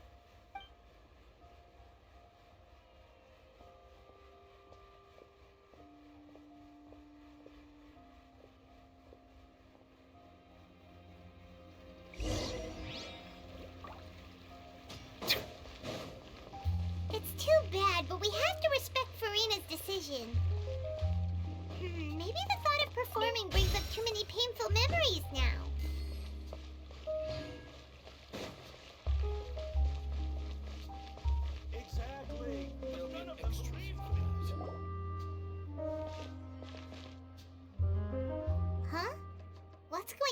they arguing? That's besides the point. I'll ask you again. Why did you start looking for a replacement without my consent? When did I tell you I'm going to take a step back? You didn't need to say it. We've known each other for how long now? We know the signs. But you never tell us about your illness, even when it's clearly flaring up. And that gives you the right to make a decision on my behalf? Shortly after you left, the troupe's lead actress came to the Adventurers Guild. She believes that she's healthy enough to perform. Excuse me, but can you both take a moment to discuss something else for now? The adventurer assigned to your commission has returned. Sorry, I was just dealing with a little misunderstanding. So, how did your conversation with Farina go? Sadly, it's a no from her. We tried to persuade her, but she wasn't having it. She doesn't want to play the role for personal reasons. I see. Well, circumstances have changed a little, so maybe that's not such bad news after all. You see, our leading lady has just informed me that she's well enough to make it to the show after all. Staging the musical with the full original cast was always the dream, of course. Oh, right! Sounds like everything worked itself out then. Yeah, she'd be livid. We'd get the scolding of a lifetime. Jeez, is Lady Farina really so harsh with people? Only joking, calm down. So, guess we can consider this case closed now, huh? Despite the fact that we failed to complete the commission, we were still racking our brains for ideas on the way back here. Look, there's no point arguing with you about this anymore. You've made yourself very clear, so I'll stop looking for a replacement. This is the last chance we have, though. If your illness flares up again, there won't be time to find anyone to replace you. So, are you absolutely sure you'll be able to handle it? The whole team is putting everything they have into this final performance. We have to make sure it goes ahead. Yes, I'm completely confident. I've been taking a new medication from the doctor, and it's working brilliantly. I'll definitely be able to tough it out until the performance day. I share everyone's desire to commemorate all our years as a troupe with a proper farewell show. So the last thing I want is to be left out. Every one of us thinks of this troupe as their home, myself included. You're right. I'm sorry. I let myself get too worried about the show. I should have asked for your permission first. All's well that ends well. Sounds like the show will go on. Sure.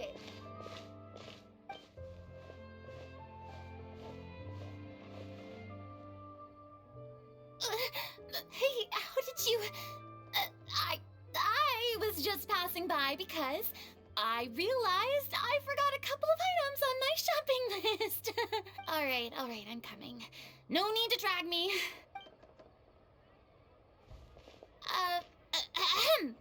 Hello, one and all. I couldn't help but overhear your conversation just now. Farina? Didn't you say you were gonna take a rest at home? What are you doing here? I was just ever so slightly concerned about the situation you mentioned. Yes, a teensy bit concerned, that's all. When you came to talk with me earlier, I jumped right to explaining my position and said some strongly worded things. And all before I even had a full grasp of the situation. Anyway, I just feel a bit bad about how it went down. I'm sorry, Paimon. Oh, it's totally fine. Paimon didn't take any of that personally. You really have a knack for asking the most uncomfortable questions, don't you? I felt very sheepish, having had a change of heart after flatly refusing you. And then, to make matters worse, you caught me. But in any case, it sounds like the issue has already been resolved. Yeah.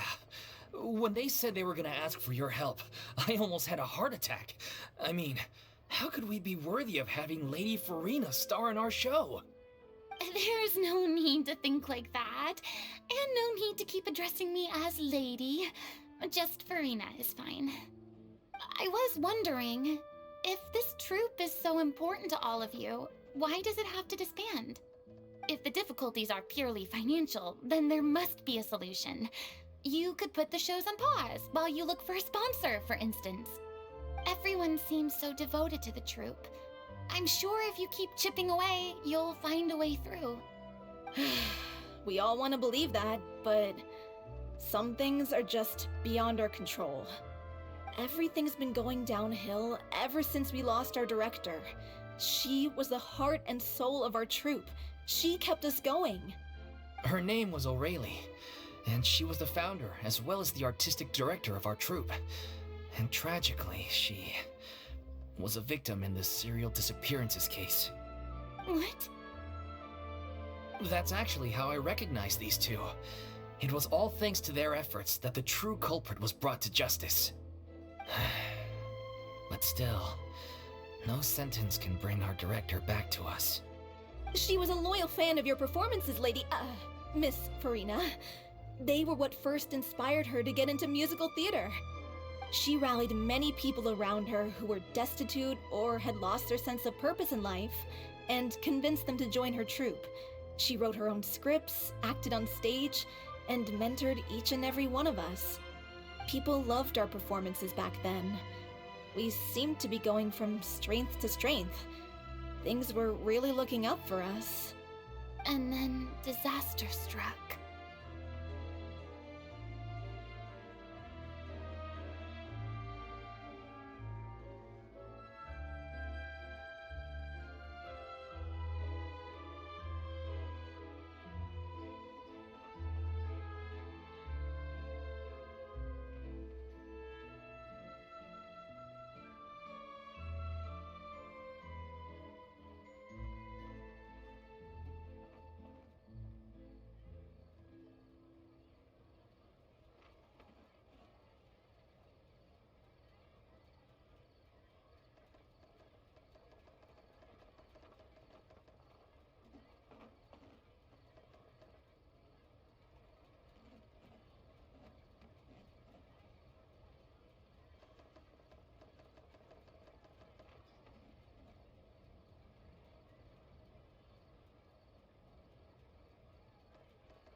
Yeah.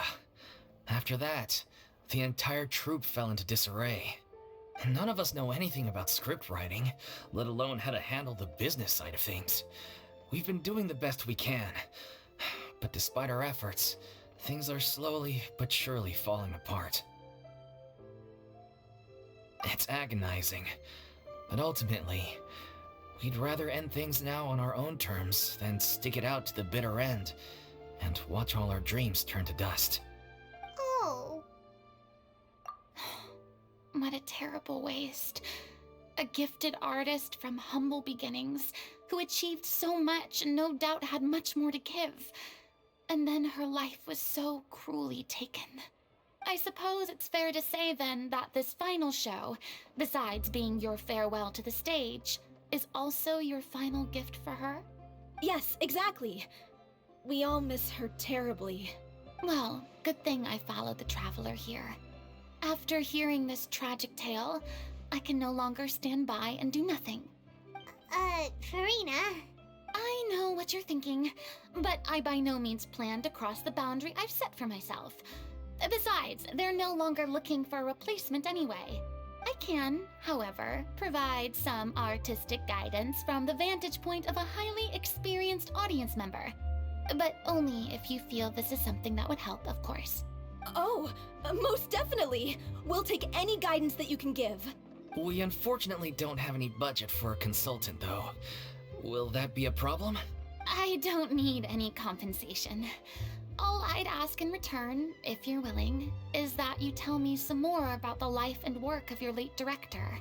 Something I've begun to realize since my departure from the Opera Epiclese is that there's a lot you don't see when you observe everything from on high.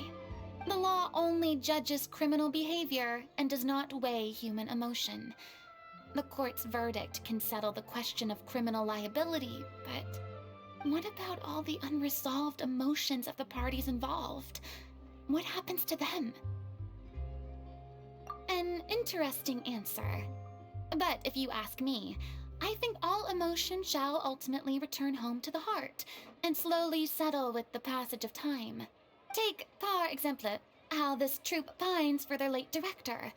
Things such as this I have never witnessed before, and so I should like to observe, perchance to understand. Still a fan of your old dramatic monologues then, huh? You just want to get back in on the action, don't you?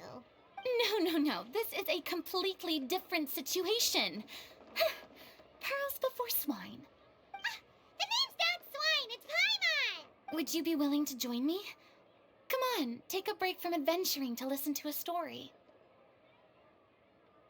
Thank you all so much. Our director was a huge fan of Miss Farina's performances, as of course we all are. All right, follow me. We'll go to our usual practice space. Please excuse the size. It's a little on the smaller side.